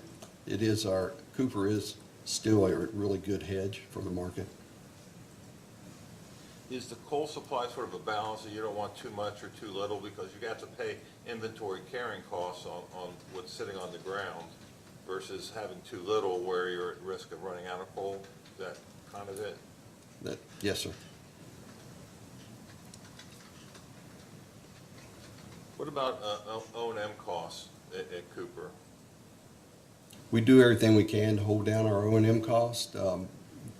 Being a lime scrubber, that probably affects its variable dispatch cost. That's the second biggest component. When you look at Spurlock units, it uses limestone, which is the cost per ton of that is much less by order of magnitudes than Cooper, so that affects its variable cost. What about maintenance? I mean, maintenance is something, if it's got the forced outage rates that you were saying, do you keep it well maintained so it's available to run when you need it to run? Yes, we keep Cooper very well maintained. We have an excellent maintenance staff there. We have excellent support services that make sure that we have the parts when needed. So Cooper's maintenance costs are in par with other coal units its size. Is that a balance also? If you skimp on maintenance, it might not be available to run when you need it to run versus spending too much. You don't want to gold plate it either. And is that the balance that you as the manager try to make? It is a balancing act on balancing the risk the board wants to take in the market versus the E4Ds, but generally, and especially with these gas prices today, we err on the caution. So like Cooper 1, last year, we actually did a major turbine overhaul that we had postponed for a couple of years, just because of the market that we're seeing right now. So the risk of under-maintaining the unit is over-reliance on market purchases? Yes, your E4D will go up, and you're going to rely more on the market when it's really needed. So can I clarify? So that sounds like two bad things. You get less capacity accreditation for it, and it's not available as a physical hedge for energy purchase. Poor reliability is the gift that keeps on giving. It gets through, your UCAP gets lower than what you're offering into the market. You might have to buy back capacity if that unit's not living up to what we sold it in for. You mean like through a subsequent incremental auction? Yes, sir. Okay, all right, sorry. No, that's a very valid point.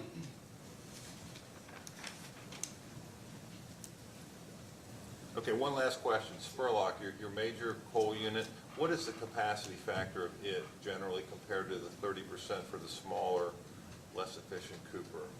About 80%. All the same balancing and so forth, the maintenance and coal supply would apply to Spurlock as well? Yes, Spurlock has, enjoys a much larger area to purchase coal from, so its coal costs are typically lower.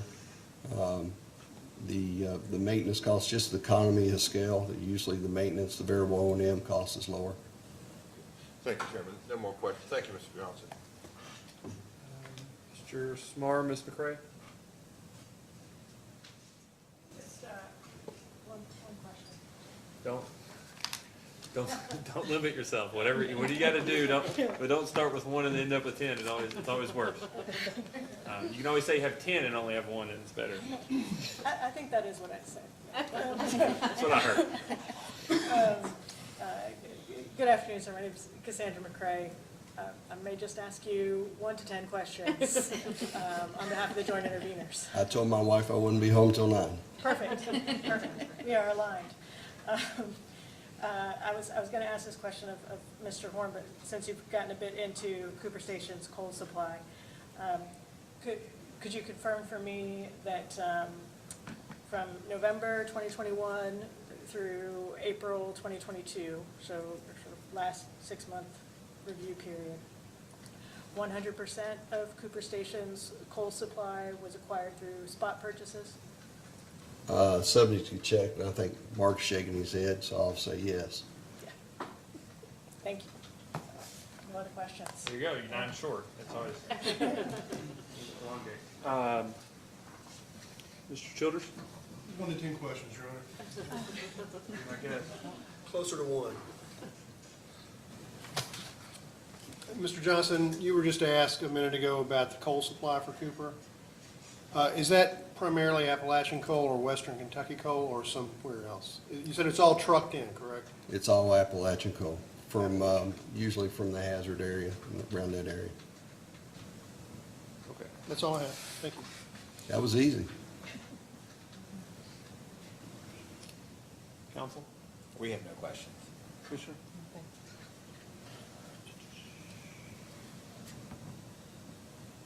Miss Tucker saved you. Somebody said Mr. Johnson, and then they said, oh, maybe Miss Tucker can answer it, and she answered it. So I appreciate it, Mr. Johnson. You need to redirect Ms. Honaker? Thank you. All right. Thanks for being here. Mr. Kurtz. All right, thank you. Yes. Gold, he's been here all day? I'm sorry. Does he want gold? He's been here all day, or? Craig, do you want to go, or do you want to stay here since you So told your wife 9 o'clock? I'll make it easier for everybody.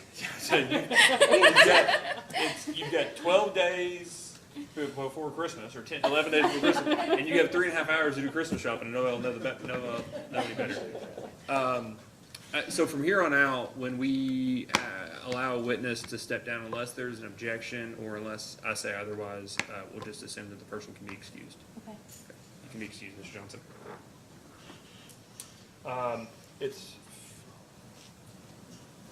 We took our last break at, we got back at 3:45, I think.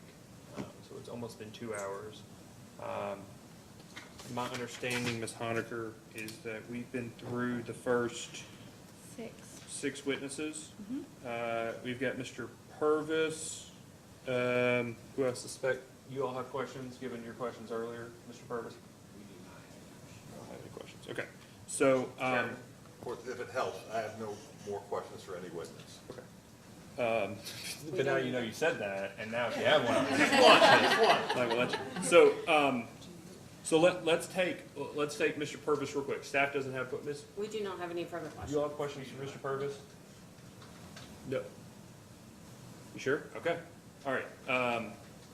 So last, for anybody to speak up, objections, no objections to excusing Mr. Purvis for the remainder of the hearing? No objection. Okay. All right. So we can excuse Mr. Purvis from here on out. Mark Horn would be Yeah, next. so that's what I was gonna say. I do think that folks are gonna have questions for Mark Horn, given things that were said earlier. Is that right? Mr. Bellamy, you all have questions for Mark Horn? Yeah, I had one question. That's okay. But I mean, So I think, and, you know, Mr. Adams provided a number of responses.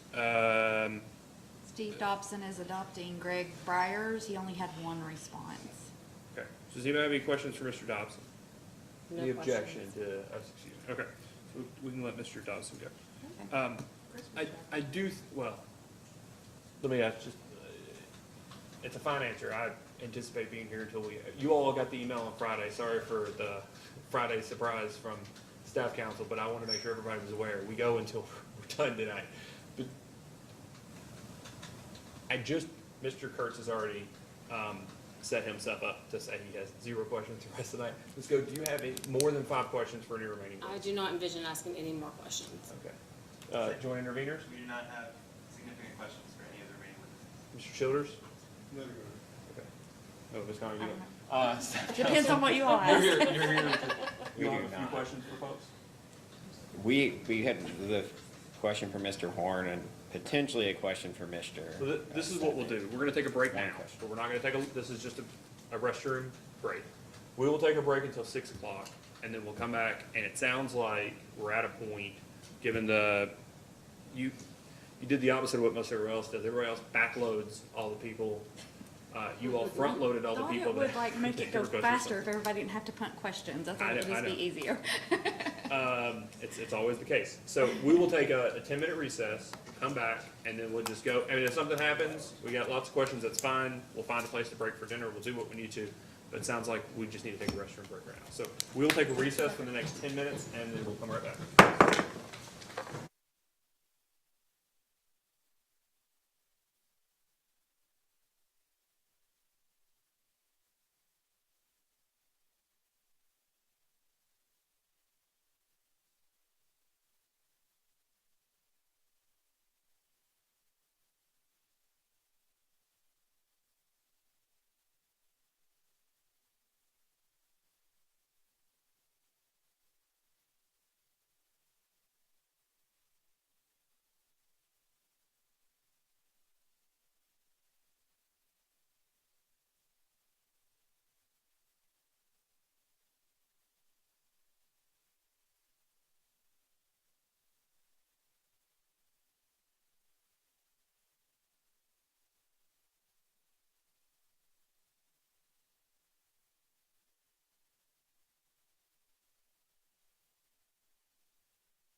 Mark Horn.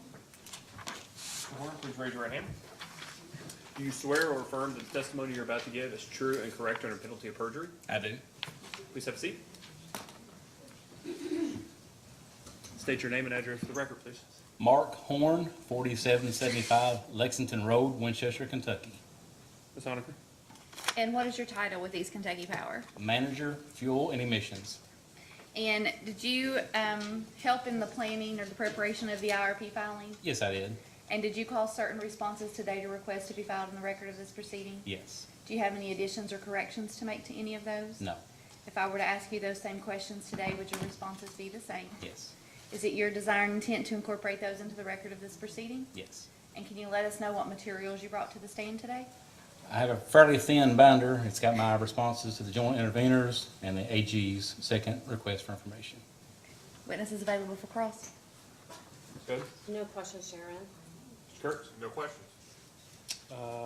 Any of the council, any of the three council for joint interveners, any questions for this witness? No questions, Your Honor. Mr. Childers? No questions. Council? Just one question. Are you aware of any gas pipelines in the vicinity of Cooper Station? In the vicinity, but not in an exact proximity. It would take some construction, some capital cost to get it to the plant. About how far away is it, out of curiosity? It would be a speculation. I don't know exactly, but it's more than 5 miles. Okay. Thank you. Yes, sir. Is it? So that was, I appreciate, because I asked him that in the hallway. We were kind of joking about how close Brown 3 was, and we're at, it's, you know, of course, what, like 70, 80 miles away technically, right? Right. I mean, yeah, okay. But, have you all modeled or looked at that? I guess, do you all have an appreciation for what the cost of gas at the Cooper, okay, let me take a big step back. If I wanted to ask about whether there was even room at the Cooper station for a different facility or for an additional generator or replacement generator, that's a question for someone else, right? It is, yes. But are you aware of whether East Kentucky has looked at what it would take to get gas to the Cooper station? It has been, it's been conceived. That thought has been thought through, but no action taken. And did you all do like a back of the napkin calculation of what the cost would be? From a pure procurement, perspective, no, I did not, but I assume someone did. Okay.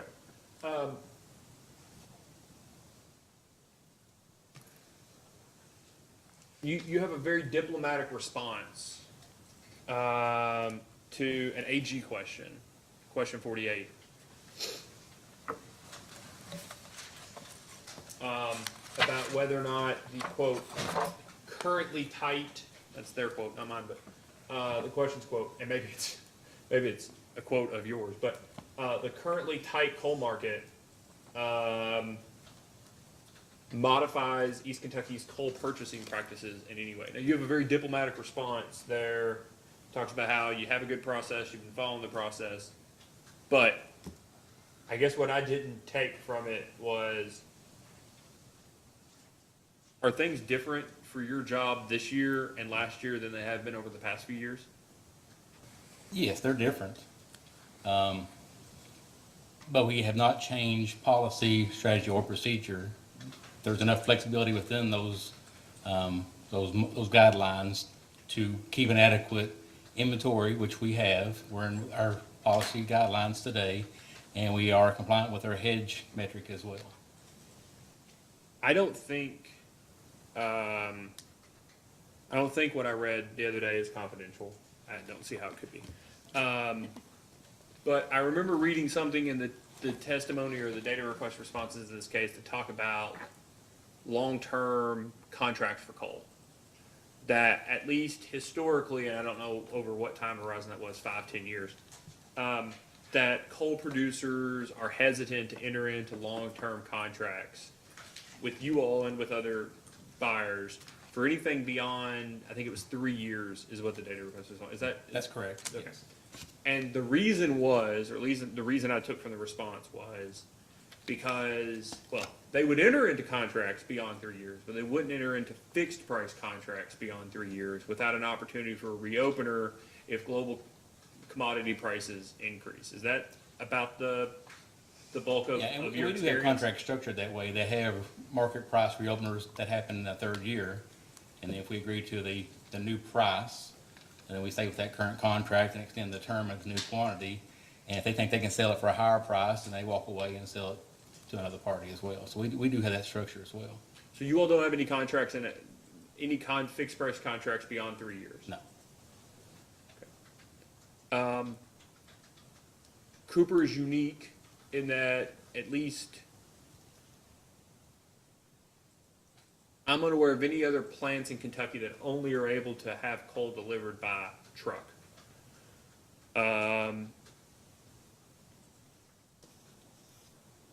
That's not the case with Spurlock, right? That's right. Spurlock does have an active rail facility that could be used for backup deliveries. Okay. And what's the primary source of delivery is not truck, Primary is it? Spurlock is barge. Barge, because it's on the river. That's right. Where do you get as a general matter, where's the majority of your coal from Spurlock come from? Okay, I'll answer that in two ways. Number one, I'll start with Cooper. It's 100% Kentucky coal, trucked in from a fairly narrow radius of suppliers in the coal fields of southeastern Kentucky. Spurlock's more diverse. Still, the majority of that coal does come from eastern and western Kentucky, loaded into barges. But we can take coal deliveries from Kentucky, West Virginia, Ohio, Pennsylvania, Indiana, and Illinois. But you can't take Powder River coal, is that right? That's right. It's not permitted, and then historically, it's not been cost competitive either, because of transportation cost. Okay.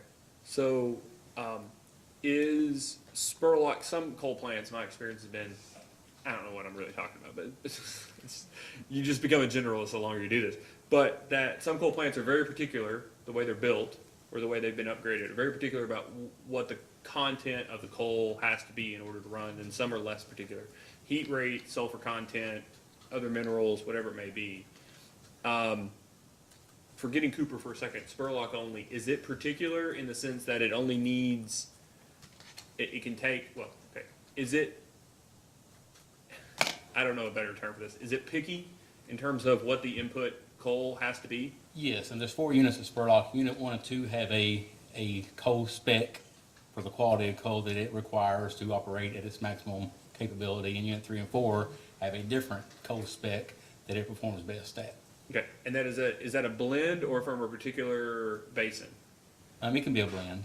Okay, and that's a blend for both, or do one of them have to get? Yeah, Spurlock itself is not a blending facility, but the coals coming in there could be a blend, and we don't try to segregate or isolate any particular coal. We burn it. We bought according to the plant spec, so we can burn any coal as it comes in. Okay. So with all that being said, having options for Spurlock, having less options, but maybe a little more certainty for Cooper in terms of where you get it, and maybe a horizon, you know, it's only so much distance between Somerset and Hazard, for instance, right?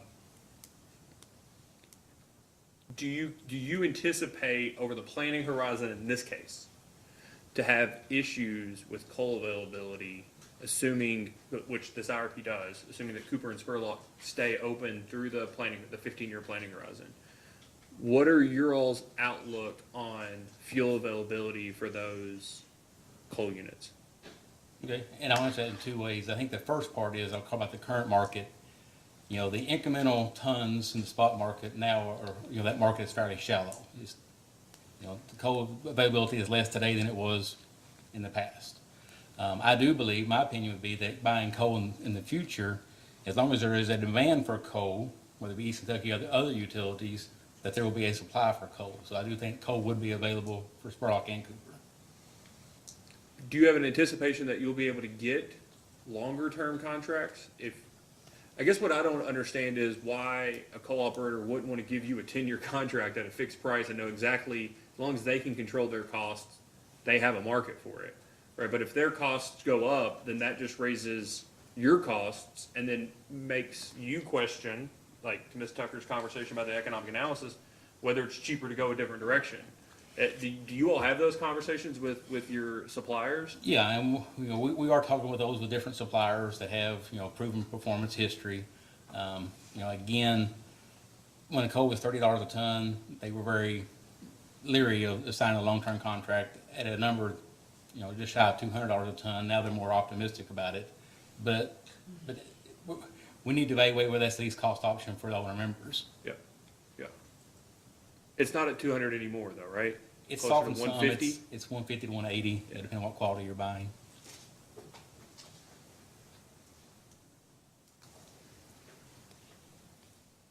Are there less, let me ask it this way, this is my last line of question. How long have you been doing this, or generally been in the fuel procurement? I came in the fuel department in 2007. Are there less, so two different things, there's the people offering, and then there's the offerings that those different sellers could have, right? So you could have 10 sellers offering 10 products, or you could have 2 sellers offering 20 products. That's a difference. Are there more sellers in the market than there used to be, or less? Considerably less. Okay. We saw a lot of market contraction going back to bankruptcies, mergers, acquisitions, failing in a $2 gas market. So there's less now than in the past. Okay.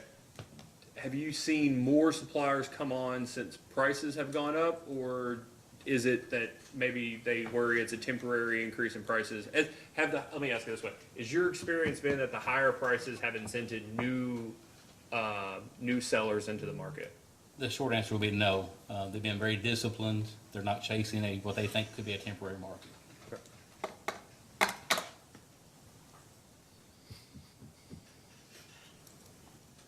Oh, last question on the,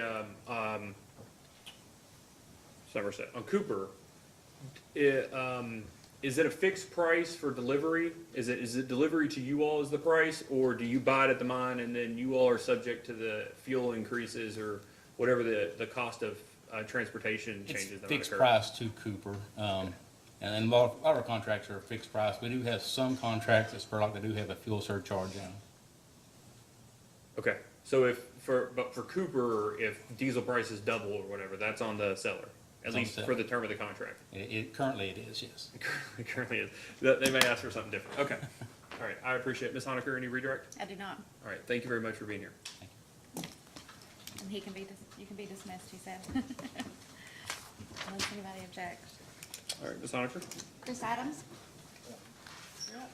Let me just ask, because before Mr. Adams, Ms. Go, do you have any questions for any of the remaining witnesses? I do not. Mr. Kurtz, you haven't changed your mind? Okay. I'll go next. Joint Intervenors Council, Mr. Childers? Staff Council? I had one question. I honestly don't know who the best witness is, and I can say Well, it. then Mr. Adams is your guy, because he'll tell you, so, He'll tell you where to go go. ahead, Ms. Honaker. We have to let Chris take the stand, right? Oh, yeah, first time. All right, Mr. Adams, please raise your right hand. Do you swear or affirm that the testimony you're about to give is true and correct under penalty of perjury? I do. Please have a seat. State your name and address for the record. Chris Adams, 4775 Lexington Road, Winchester, Kentucky. And what is your title with East Kentucky Power? Director of Regulatory and Compliance Services. Did you help prepare the IRP filing in this case? Yes. Did you also cause responses to data requests to be filed in the record of the proceeding? Yes. Do you have any additions or corrections to make to any of those responses? No. If I were to ask you those same questions today, would your answers be the same? Yes. Is it your desire and intent to incorporate those into the record of this proceeding? It is. And what materials did you bring to the stand with you today? I have a copy of the IRP as well as responses to data requests. Witnesses available for cross? All right. Mr. Bellamy? I guess I really just one question, and this wasn't really asked before, that's why I didn't really know who to put it to, but there was some discussion earlier about potentially partnering with other utilities on generation assets. And obviously, EKPC potentially has access to lower interest loans, subsidized by the federal government. Would there be any restrictions in those loans that would prevent you all from using them to fund generation that was, in part being sold or partnered with a for-profit utility? So that the capital costs are based on your all's, lower interest rate, but they're getting a portion of the capacity and energy. I would have to defer to Tom Stachnik for the financial questions. I honestly couldn't tell. There was one of three people left it could have been, but I wasn't sure who. That was my only question, so thank you. Mr. Adams. I'll be looking for the investor-owned utility that will be looking to let the co-op own the generating unit. Thank you, Mr. Adams. And now you always spoiled him. This is his first time on the Yeah, stand. and it's that's all we downhill got. from here. So, given that nobody else has any other questions, is there any objection to excusing Michelle Carpenter and Robin Hayes for the remainder of the hearing? No objection. Okay. All right, so we will excuse them for the remainder of the hearing. And before you call Mr. Stachnik, Ms. Honaker, I just want to clarify with Mr. Dobson. So it's my understanding he was appearing in order to take on somebody else's data request. Yeah, there was one data request. I filed a notice and said which data request that was. And that's what so was it do you have an affidavit from him, or was it just a notice that it was going to appear? Just a notice that he was gonna appear and be able to answer any questions on the stand from So that. I have no problem with that, he may already be at home. But I would just ask that, given you didn't have an opportunity to introduce him on the stand today and formally adopt the other data request, that, and if the person's retired, then but if the person could just not come to the hearing, I don't need anything. He had surgery and was not able to appear. Then there's nothing Yes. needed. Thank you very much. Okay. You'd like to call your last witness, Ms. Honaker? Yep. Tom Stachnik.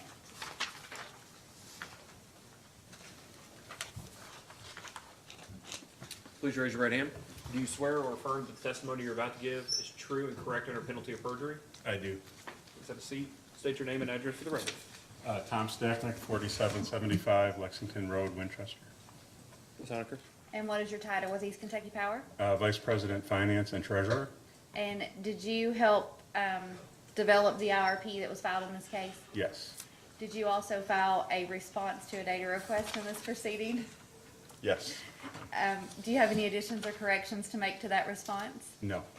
If I were to ask you that same question today, would your response be the same? Yes. Is it your desired intent to incorporate that into the record of this proceeding? Yes. And what materials did you bring to the stand with you? My response, one page. The witness is available. Mr. Feldman?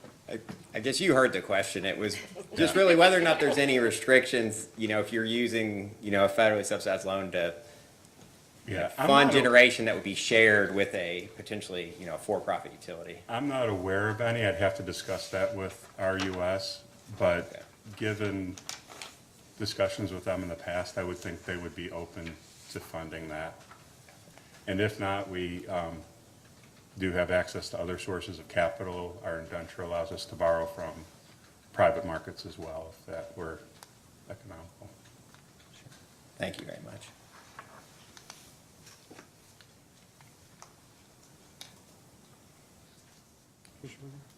Oh, no, I don't have anything.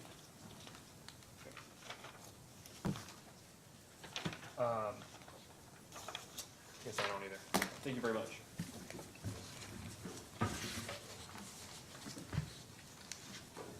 Ms. Honaker, is that it for East Kentucky? Yes. Okay. So there's a couple things before we move on. First is, I add to my list here of Post-it notes. I would ask Ms. Honaker, if you would, to make our life a bit easier, but you don't have to, is if you would file an update to the petition for motion, y'all call it a motion, the motion for confidentiality that was filed along with the application. And if you all could take a second look at what information was provided in the application that was sought, that you sought confidential protection for, but which is public information. So it's my understanding that would be the NREL ATV and the EIA data for the overnight capital cost, the nominal dollar value, and the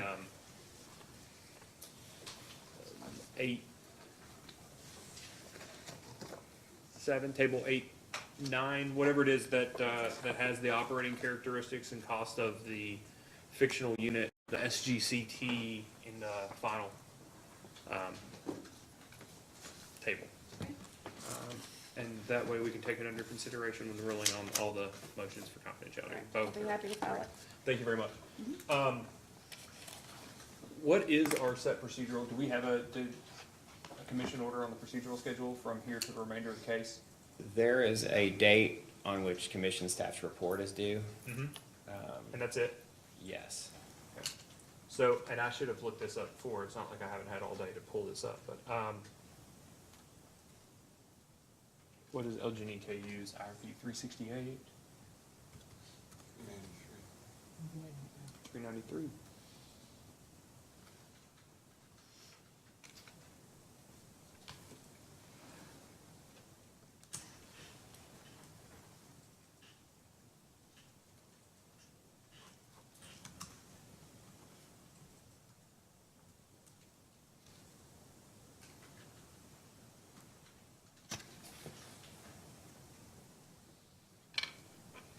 I thought our post-hearing procedural schedule in the Allegheny and KU matter worked out well, in the sense that nobody argued that it violated their procedural or substantive due process, which basically everything we do, somebody argues that it violates their procedural substantive process. The court hasn't found that yet.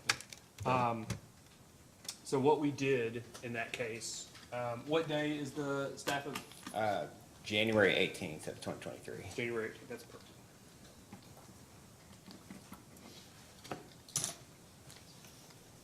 So we had a lot more time after the hearing in that case, prior to the staff report, in which we had post-hearing data requests, we had post-hearing data request responses, we had post-hearing supplemental comments for anything that was brought up, and following discovery, then we had an opportunity for everybody to file responses to those post-hearing comments, and then we had staff's report, and then even after staff's report, there was an opportunity to respond to staff's report. Like 37 days from now. So I assume we can't fit all of those in between now and the date that's currently in the schedule for commission staff's report to go on. So I guess my question is a bit open-ended to all of you all. A, do any of you have post-hearing data requests that you seek from East Kentucky Power? Ms. Code? No. Mr. Kurtz? We would be interested to see the input modeling and output modeling files that weren't produced previously in response to information requests. That's fine. That's fine. For right now, Mr. McCray, a yes is you for now. Mr. Childers? No, you're. Okay. So assuming there is some post-hearing discovery, I know there is think there was some one questions from from staff, staff, maybe one and so assuming there's some post-hearing discovery, again, that can't be conducted prior, and then staff get their information in time to do the staff report anyway. So let me ask another question for the parties. Do you all have an interest in filing comments post-hearing and after the commission staff report, or sorry to add emphasis to that, post-hearing and after the commission staff report, or would you like to just leave your comments to after the commission staff's report? I think it would be our preference to file them before and after, just because there's not much chance to change the staff report after it gets issued. So if there's any new comments that need to be made from the hearing, then give us a chance to respond to those. That'd be fine, and again, the intervening parties may choose not to. Exactly. There's no obligation to file something. I highly doubt we're gonna file anything. That's fine. I don't think you, I say you're here on behalf of a different party. I think you maybe didn't even, KIUC didn't file them, so that makes perfect sense. So Correct. we will do the post-hearing procedural schedule as an opportunity, not an obligation. So, so let me ask it this way. I assume you all are fine on having more time to finish your commission staff. We have no report? objection. Especially since somebody said it like 2 weeks after Christmas. So this is what we'll do. So we will enter a posting and procedural schedule into the week, beginning of next week. That sets a date in which post-hearing data requests should be filed, should be responded to, an opportunity for folks after the post-hearing data requests are received, the responses are received, everybody can file if they want a post-hearing comment, that anything, and let me say it this way, the purpose of it, I think we said this in the LGNKU matter, that the purpose of those supplemental comments, maybe we didn't say it, but the purpose of the supplemental comments, yeah, here we go. The purpose of them were to file them based on information obtained at the hearing or in post-hearing data request responses. Anything that's different than your previous comments that you feel like need to be expounded upon or came up at the hearing today that you feel like the commission staff needs to hear about ahead of finalizing their own report. After those comments are filed in a reasonable amount of time, commission staff will file their commission staff report, at which time there will be, 2 weeks is a little fast, but a few weeks after that, where everybody has an opportunity to read the very extensive staff report and file final comments for the consideration. But, usually the order at the end of these cases is merely to close the case. Does anybody have an objection to a schedule that looks like that from here on out? No objection. I just have one question. For the comments before the staff report is filed, will they be silent? I guess the interveners will all file and then we can respond to those? So, we'll just do it the same way we did in the LG&E and KU Okay. cases. And so what we did there was, post-hearing data request, response to the data request, then any party shall file supplemental post-hearing comments, if any, and then any party shall file their response to supplemental post-hearing comments. There was I think probably a fairly accelerated, like 12 days Yeah. or something, because given how limited those post-hearing comments were. So the answer would be, if we follow this, yes. Okay. All right, so hearing no objection, we'll enter a procedural schedule along these lines.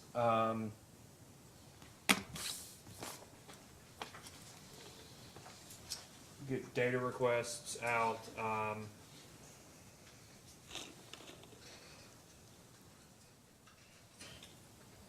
Responded to there, new comments then, responses then, staff report then, responses to the staff report. I suspect that final substantive, the staff report will probably go out in mid-March with responses to the staff report due before the end of March. Does that sound okay, Mr. Bellman? Mr. Collier? Okay. That should give everybody, there should be 2 or 3 weeks for most things in between those dates. So, okay. Is there anything else we need to take out, Ms. Honaker? Ms. Goode? Mr. Childers? No, Chairman. There we are. Anything? No, nothing else, thank you. All right, thank you all for bearing with us. Have a good evening.